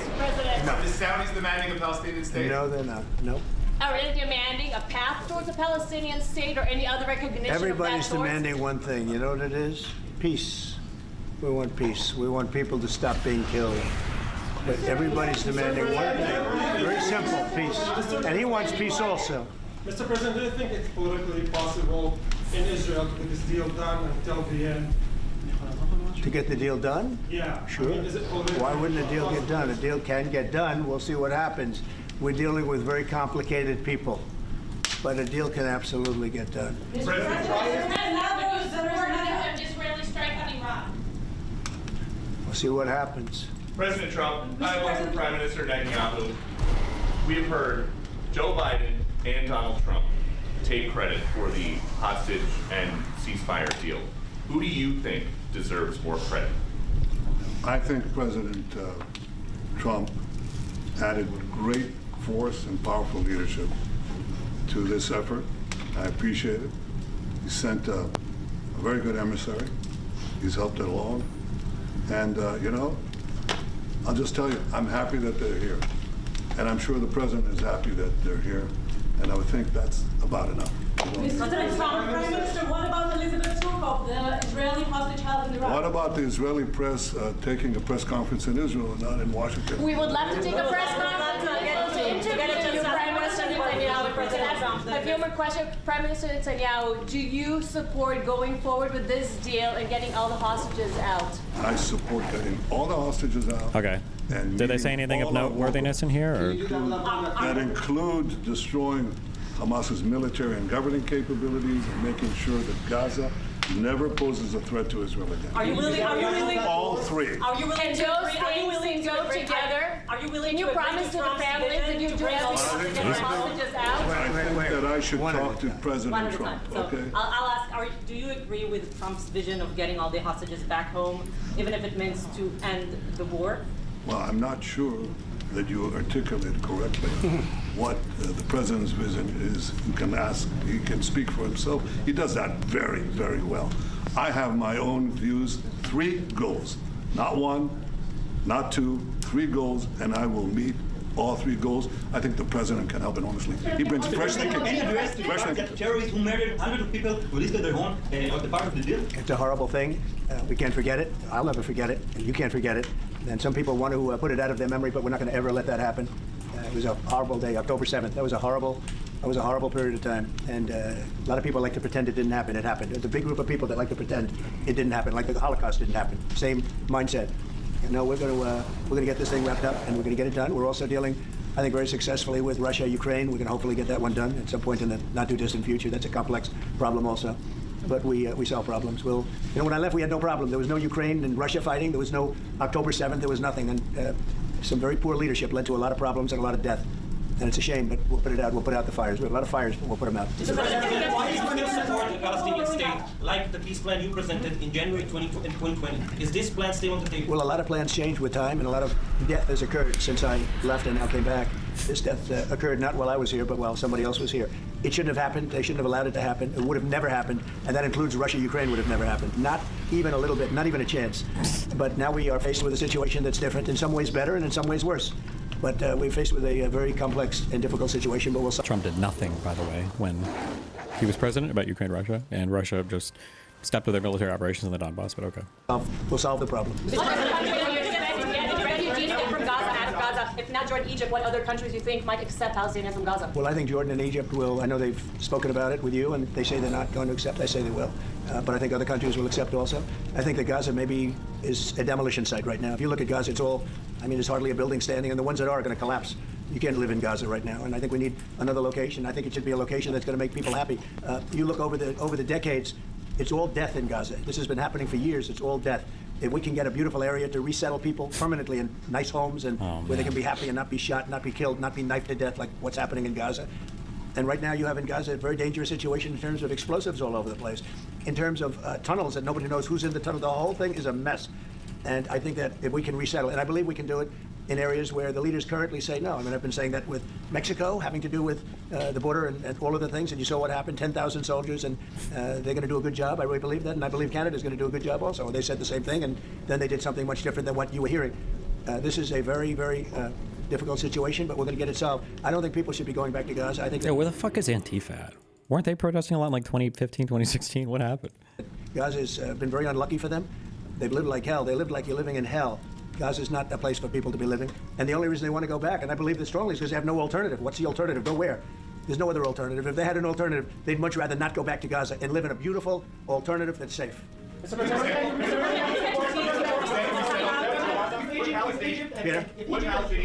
Palestinians have the right to return to Gaza if they left while rebuilding was happening? It would be my hope that we could do something really nice, really good, where they wouldn't want to return. Why would they want to return? The place has been hell. It's been one of the meanest, toughest places on earth. And right now, I've seen every picture from every angle, better than if I were there. And nobody can live there. You can't live there. So if we can build them through massive amounts of money supplied by other people, very rich nations, and they're willing to supply it. If we can build something for them in one of the countries, and it could be Jordan, it could be Egypt, it could be other countries, and you could build 4 or 5 or 6 areas. It doesn't have to be one area, but you take certain areas and you build really good quality housing, like a beautiful town, in like the Sinai, where they can live and not die. Because Gaza is a guarantee that they're going to end up dying. The same thing's going to happen again. It's happened over and over again, and it's going to happen again as sure as you're standing there, Peter. So I hope that we could do something where they wouldn't want to go back. Who would want to go back? They've experienced nothing but death and destruction. What will you do then? Well, I don't think they're going to tell me no. I don't think they're going to. I think they're going to tell Biden no, and I think they're going to tell other people no. So you think it will happen at the end? I think there's a good chance. Yeah, How I can many see that. people are you thinking about? All of them. I mean, we're talking All of about them. probably 1,000,007 people, 1,000,007, maybe 1,000,008. But I think all of them. I think they'll be resettled in areas where they can live a beautiful life and not be worried about dying. 1,000,007, 1,000,008, 1.7, 1.8 million people. Damn, somebody actually told him the numbers. He's actually almost thought about this a little bit, or at least he's communicating to someone else. Mr. President, do you support building settlements, Jewish settlements back in Gaza in the next years? Say it. Building settlements, Jewish settlements back in Gaza in the next year. Do you support I this? don't see it happening. It's too dangerous for people. Nobody can go there. It's too dangerous. Nobody wants to be there. Warriors don't want to be there. Soldiers don't want to be there. How can you have people go back? You're saying go back into Gaza now? The same thing's going to happen. It'll only be death. The best way to do it is you go out and you get beautiful, open areas with the sunlight coming through. No, and that's you not build what I meant. something I nice. meant building Israeli They are not settlements going back to in want. They are not going to want to go back to Gaza. Prime Minister Netanyahu, what is your message to the families of the hostages that look at this deal that worry that the deal is going to go through? What do you say to them at this moment? Same message I said from the beginning of the war. Get them out. Straight. Back. We got over 70%, close to 75% of the people who everybody believed would not get out. We got them in successive deals, and most recently with the help of President Trump. We're not going to give up on any of them, and we're not going to give up on our other war aims. Hamas is not going to be in Gaza, and we're going to get everyone back. And you would not have. Prime Minister, how optimistic are you about reaching phase 2 of the ceasefire? How optimistic are you about that happening? Well, we're going to try. That's one of the reasons, one of the things we're going to talk about here. And if we, you know, when Israel and the United States work together, and President Trump and I work together, the chances go up a lot.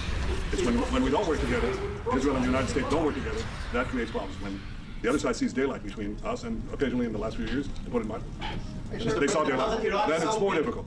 When we cooperate, Is it the right time chances to are quit good. once and for all? Say it. Now that Iran is so weak, isn't it the right time to quit their nuclear facilities once and for all? So you say Iran is so weak. I appreciate you saying that. They're not weak. They're very strong right now, and we're not going to allow them to have a nuclear weapon. It's very simple.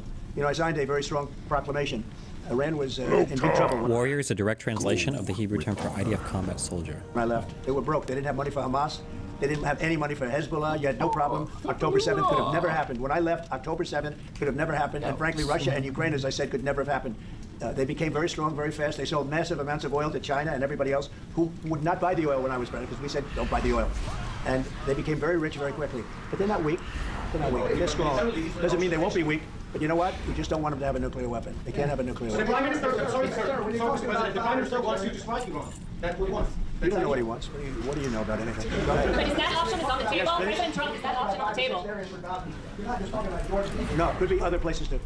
There are many people that have reached out, many countries, many leaders of countries that have reached out that would like to participate in that. Doesn't have to be Jordan and Egypt, but I think it would be also them. Mr. President, your relationship with Mr. Netanyahu knew ups and downs. How would you describe it? No, I think it's mostly ups. Mr. President, the Palestinian Authority should rule Gaza because Gaza will be empty? What? The Palestinian Authority, can it rule Gaza? What do you think?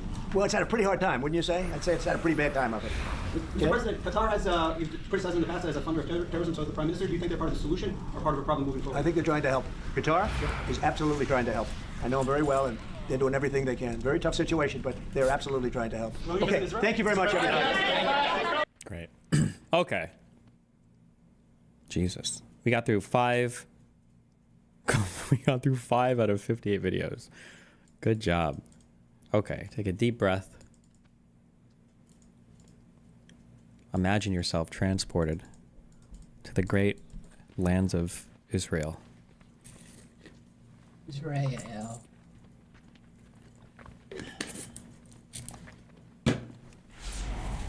I think the last thing we watched was the interview with Mordecai Kedar, right? Sug. Dabu. Oh my god.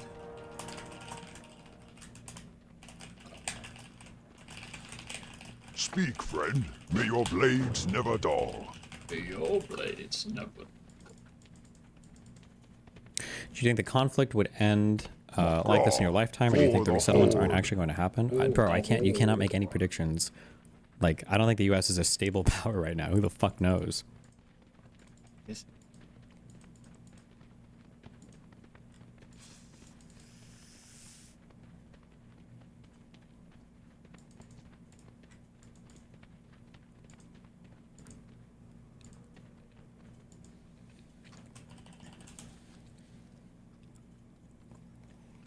Okay. Well, all right. Regardless, I think we were on the street for a bit. I'm guessing we watched this Loaderbucks chatting with Severalizer, I think. Then we had our chats with Mordecai Kadar. I think the chat with Mordecai Kadar. This is like a doctor dude. Doctors and like I think a historian. I think a PhD historian. He's written books, released one book on. Fuck. Was it Assad? I think he speaks Arabic. Very doomer take. This guy gave us a very doomer take. I came away with a very doomer take on this. Felt like the Palestinians were crazy. And nobody had a desire to actually learn and talk about anything, because his big criticism was that a lot of Israeli negotiators in the past never even learned Arabic, so they couldn't understand the media, the news, nobody could understand what was going on. Seemed kind of doomer. That was the take that I had from him. Came away feeling kind of depressed. But okay, all right. The next interviews that we did was with a guy called, I think we were on a much shorter timetable here, but Yair Golan. I believe at one point in time, he was considered a potential for next prime minister. No, actually, I think his party was relatively not that popular. I don't know how realistic it would have been that he was, but older military guy in Israel. I think this guy had a pretty amazing backstory. Not a backstory, but like during October 7th, had some pretty insane actions, but he might bring them up in one of our conversations, so.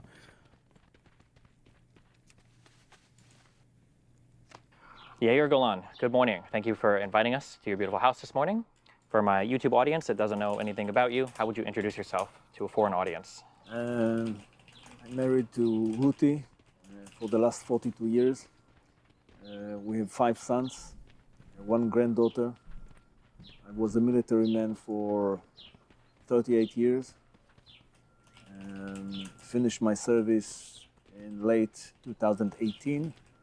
And I became a politician from the Zionist left sector in 2019.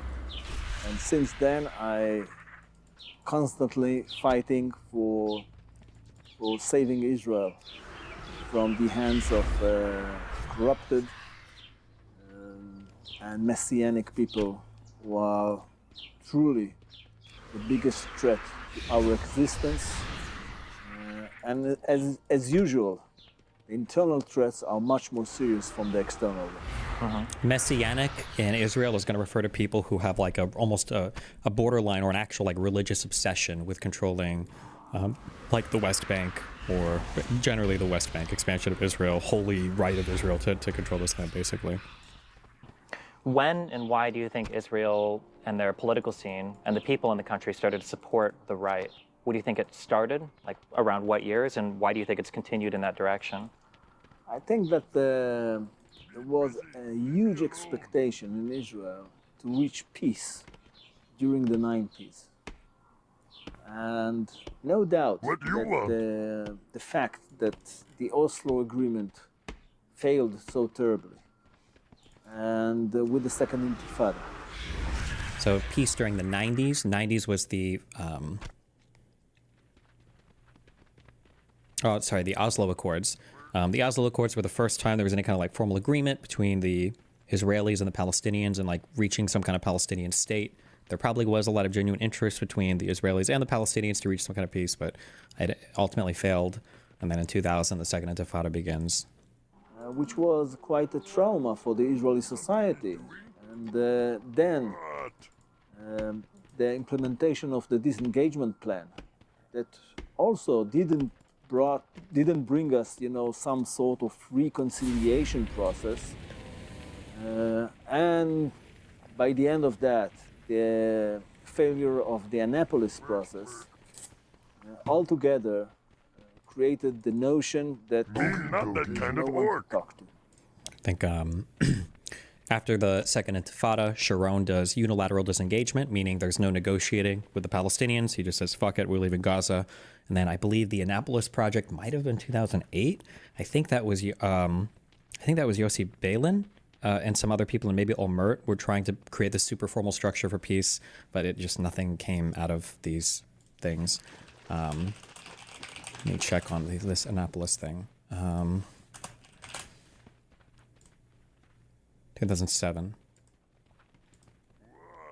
And then, it was Olmert and then Mahmoud Abbas were here, but nothing came of it.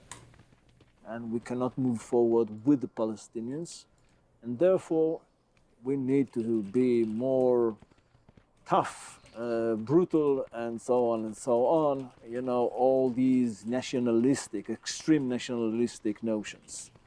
So I think this is the problem.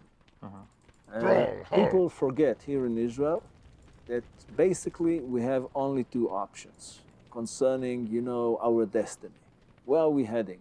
Annexation or separation? I think that annexation is the end of Israel. And therefore, we need to stick with the concept of separation. How to implement this concept? Well, this is a huge question. My perception is very simple. We need, on the one hand, to reach total civil separation, and at the same time, to keep security responsibility in our hands. By doing that, we keep Israel as a country with vast Jewish majority. This is the homeland of the Jewish people. And at the same time, we do not neglect our security to the hands of others. We keep the responsibility for security in our hands, and we need to admit this is the most important no. Made a big noise about.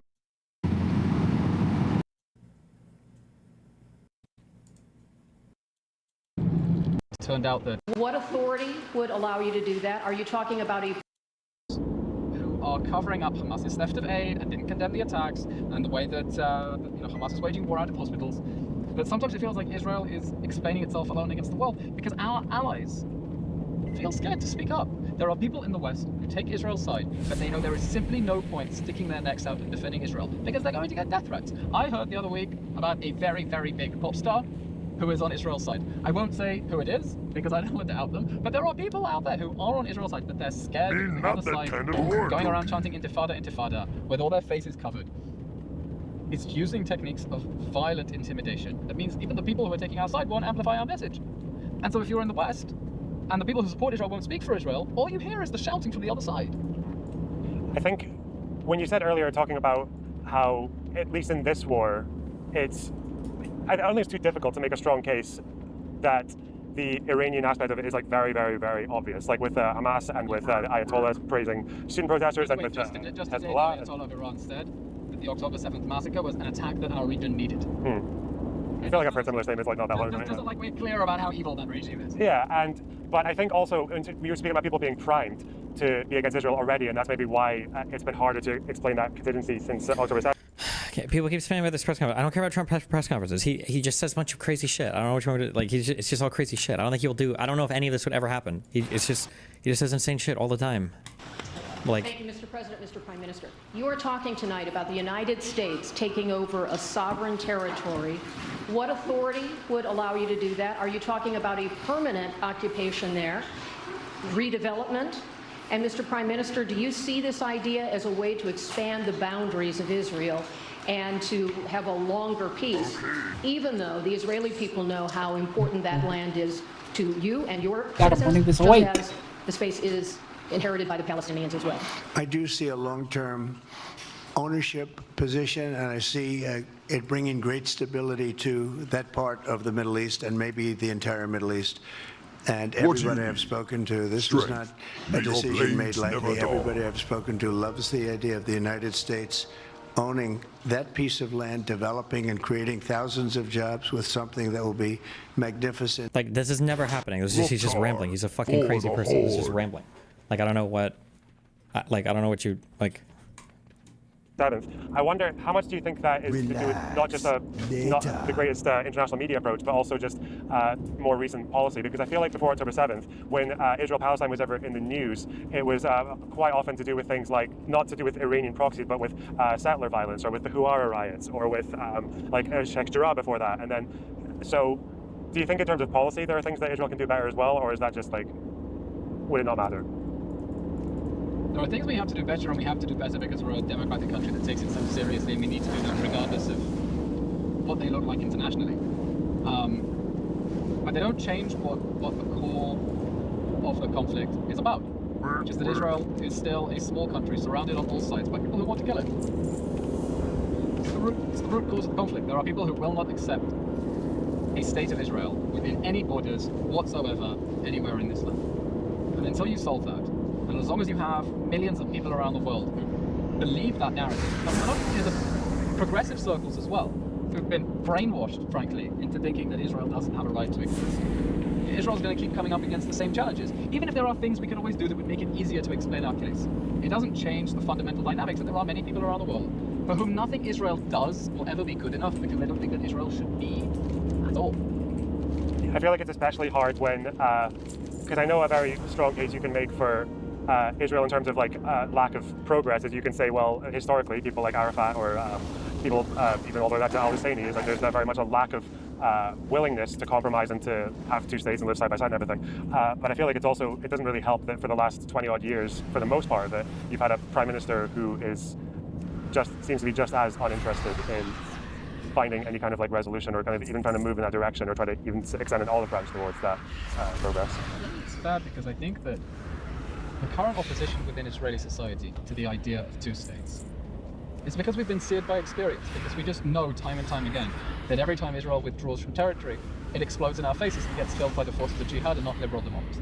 In the 1990s, we pulled out of the Palestinian towns as part of the Oslo Accords, and we got the suicide bombers of the Second Intifada. We pulled out of southern Lebanon in 2000, and it's now controlled by Hezbollah, which has 150,000 rockets pointed and shooting at us, and 60,000 Israelis were displaced because there's an Iranian terror army on the border. We pulled out of the Gaza Strip in 2005 and got not only nearly 20 years of incessant rocket fire at Israel's cities, but the death squads of October 7th. So Israelis turn around and say, wait, you want another withdrawal? When they're telling us, we're going up Route 6 now, the West Bank, Judea and Samaria is right to our east. When they're saying from the river to the sea, you want us to get them from the river to 9 miles away from the sea when they're telling us they want to finish the job? The Israelis have simply lost faith in the idea that our Palestinian neighbors are willing to live next to us when they tell us explicitly that they want to replace the state of Israel. Okay, here, you tell me what you want. Explaining, I love this phrase, West President of the highest order say, no, that's not what the Palestinians mean. They're telling you. They're telling you this. So Israelis say we simply cannot take the risk of reducing our country to impossibly narrow borders, 9 miles between the river and the sea. By the way, you know in 2006, Israel had an election, and the party that won did it on the back of a pledge to withdraw from the West Bank, unilaterally if necessary. Ehud Olmert's Kadima party said, we've pulled out of the Gaza Strip, and now we're going to pull out of the West Bank, end the occupation over the Palestinians, define Israel's borders, whether they want us to separate or not. And that plan blew up in his face because of what happened in Lebanon, what happened in Gaza, and the failure of those territorial withdrawals. Most of this is just him doing Israeli, I don't want to say propaganda, because it's not like he's lying, but... Okay, link me this. Is this right here? Israeli Prime Minister... Nope. Link me the press conference. Is it this? Best districts in the world. Or do you think they're part of the... Nope, this was earlier today, I think.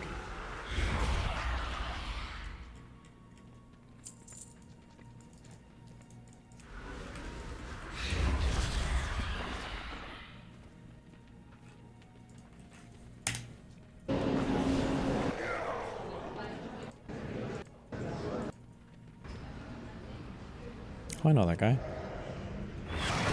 Listening to every and thank.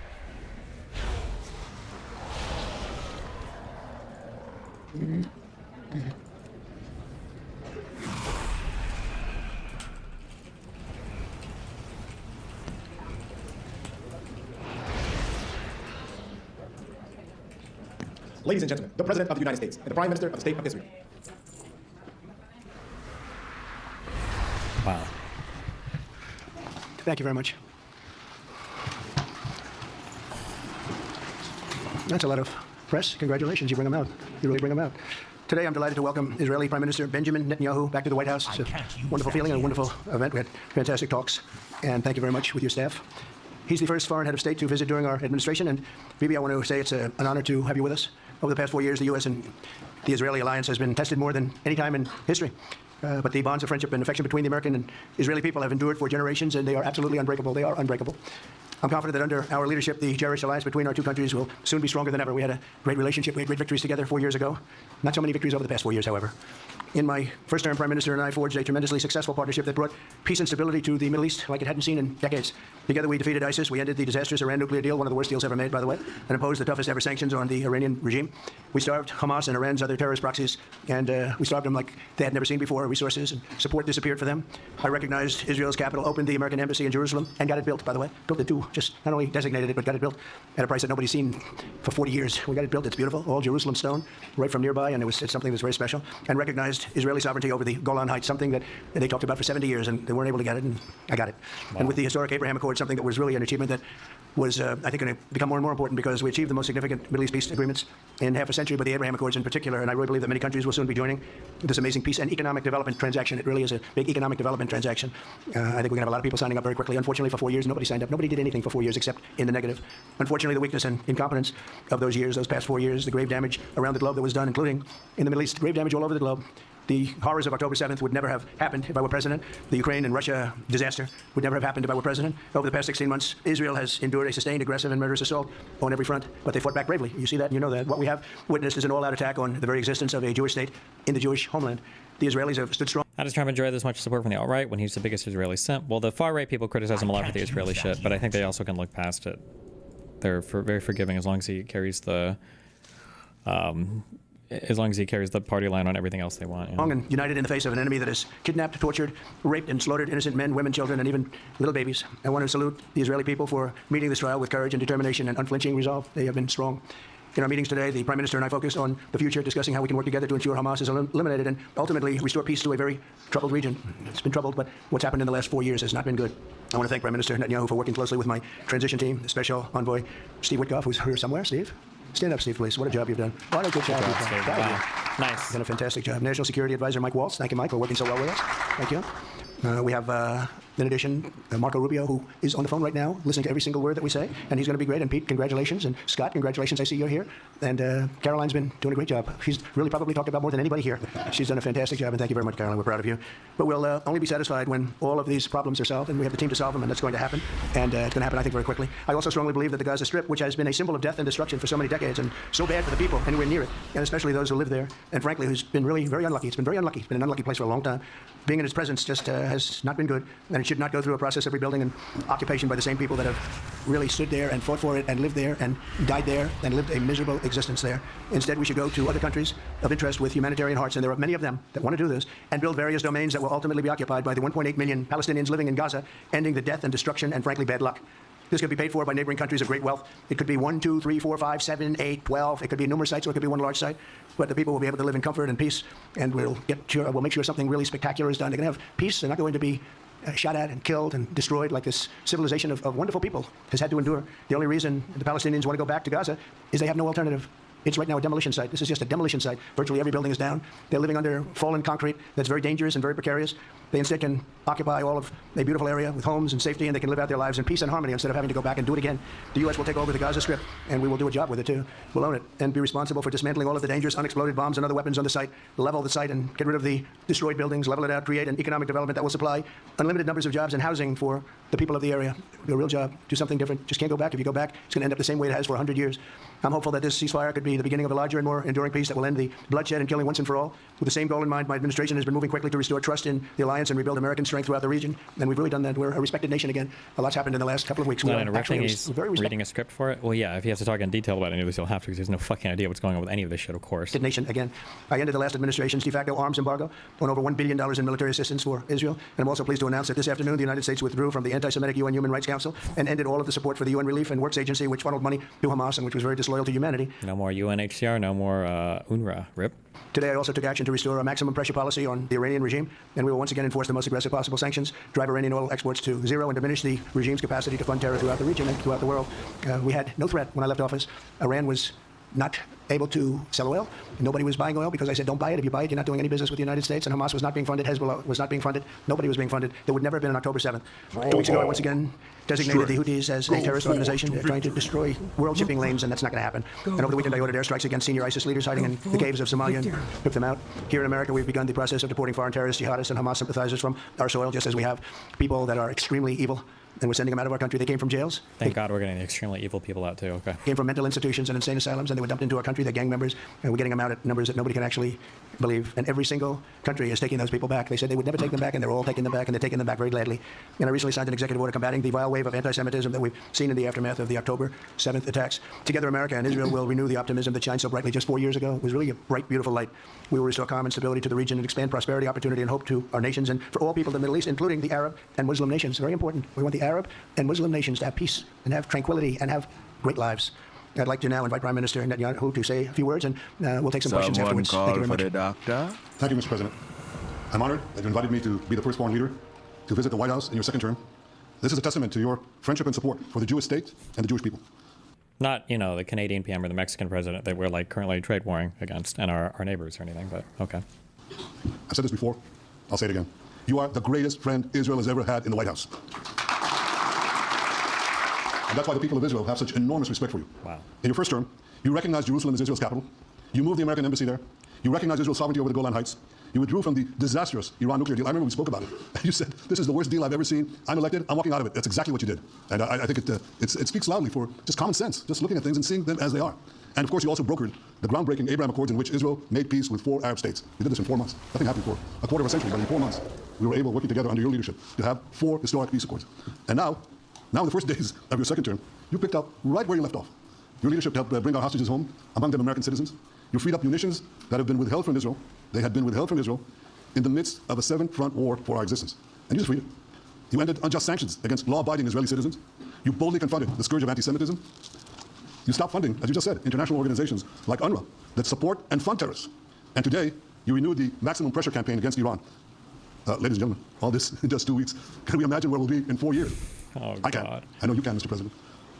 For our part, we in Israel have been pretty busy too. Since the horrendous October 7th attack, we've been fighting our common enemies and changing the face of the Middle East. On that infamous day, Hamas monsters savagely murdered 1,200 innocent people, including more than 40 Americans. They beheaded men, they raped women, they burnt babies alive, and they took 251 people hostage to the dungeons of Gaza. And after this worst attack on Jews since the Holocaust, Iran and its henchmen in the Middle East were absolutely ecstatic. Haniya praised the massacre. Sinwar said that Israel was finished. Nasrallah boasted that Israel was, here's what he said, as feeble as a spider's web. Well, Mr. President, Haniya is gone. Sinwar is gone.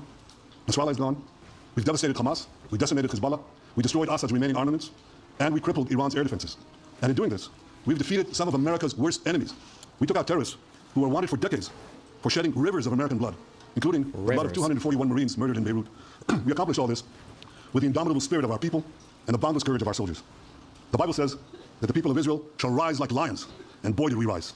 Today, the roar of the Lion of Judah is heard loudly throughout the Middle East. Israel has never been stronger, and the Iran terror axis has never been weaker. But as we discussed, Mr. President, to secure our future and bring peace to our region, we have to finish the job. In Gaza, Israel has 3 goals. Destroy Hamas's military and governing capabilities, secure the release of all of our hostages, and ensure that Gaza never again poses a threat to Israel. I believe, Mr. President, that your willingness to puncture conventional thinking that has failed time and time and time again, your willingness to think outside the box with fresh ideas will help us achieve all these goals. And I've seen you do this many times. You cut to the chase. You see things others refuse to see. You say things others refuse to say. And after the jaws drop, people scratch their heads. And they say, you know, he's right. And this is the kind of thinking that enabled us to bring the Abraham Accords. This is the kind of thinking that will reshape the Middle East and bring peace. We also see eye to eye on Iran. That's the same Iran. They try to kill us both. They try to kill you, Mr. President. They try through their proxies to kill me. Unbelievable. We're both committed to rolling back Iran's aggression in the region and ensuring that Iran never develops a nuclear weapon. Mr. President, ladies and gentlemen, Israel will end the war by winning the war. Israel's victory will be America's victory. We will not only win the war, working together, we will win the peace. With your leadership, Mr. President, and our partnership, I believe that we will forge a brilliant future for our region and bring our great alliance to even greater heights. Thank you. Thank you very much. I have come to help as best I J.D. can. Vance, everybody. J.D., please. Vice President, stand up. He's been doing a good job. He's been working very hard on this in particular. We'll take some questions, please. Yes, ma'am. Go ahead, please.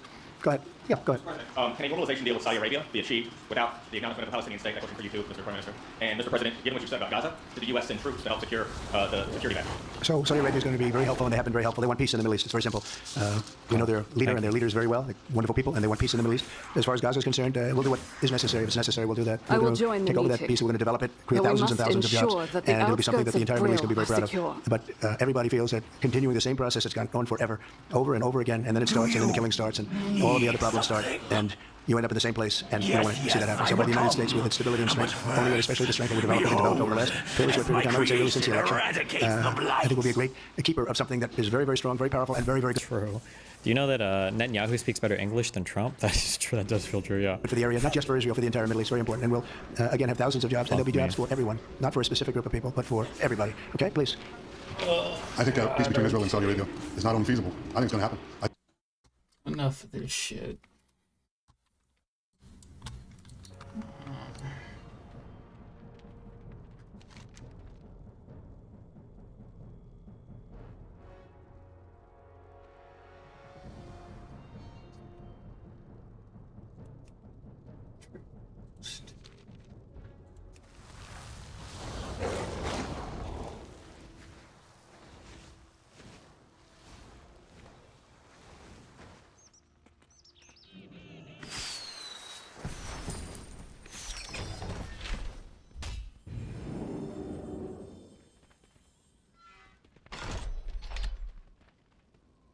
It's good fortune seeing you. Festival Lunar Sleeper.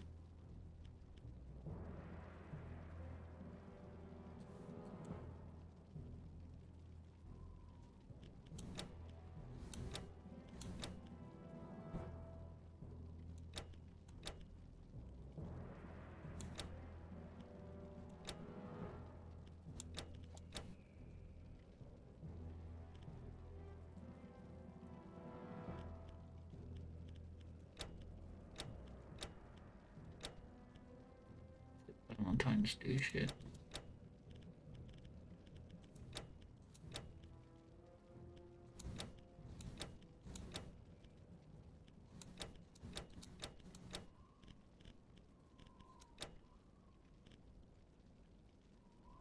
Silver Moon Sleeper.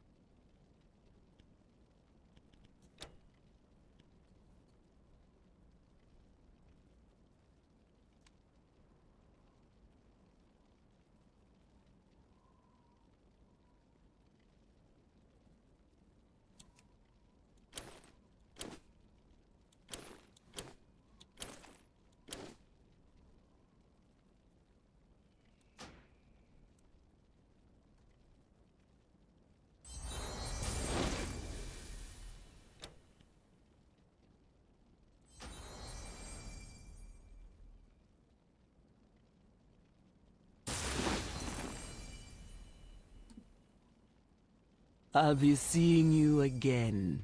Oh, you will, huh? Be seeing you again.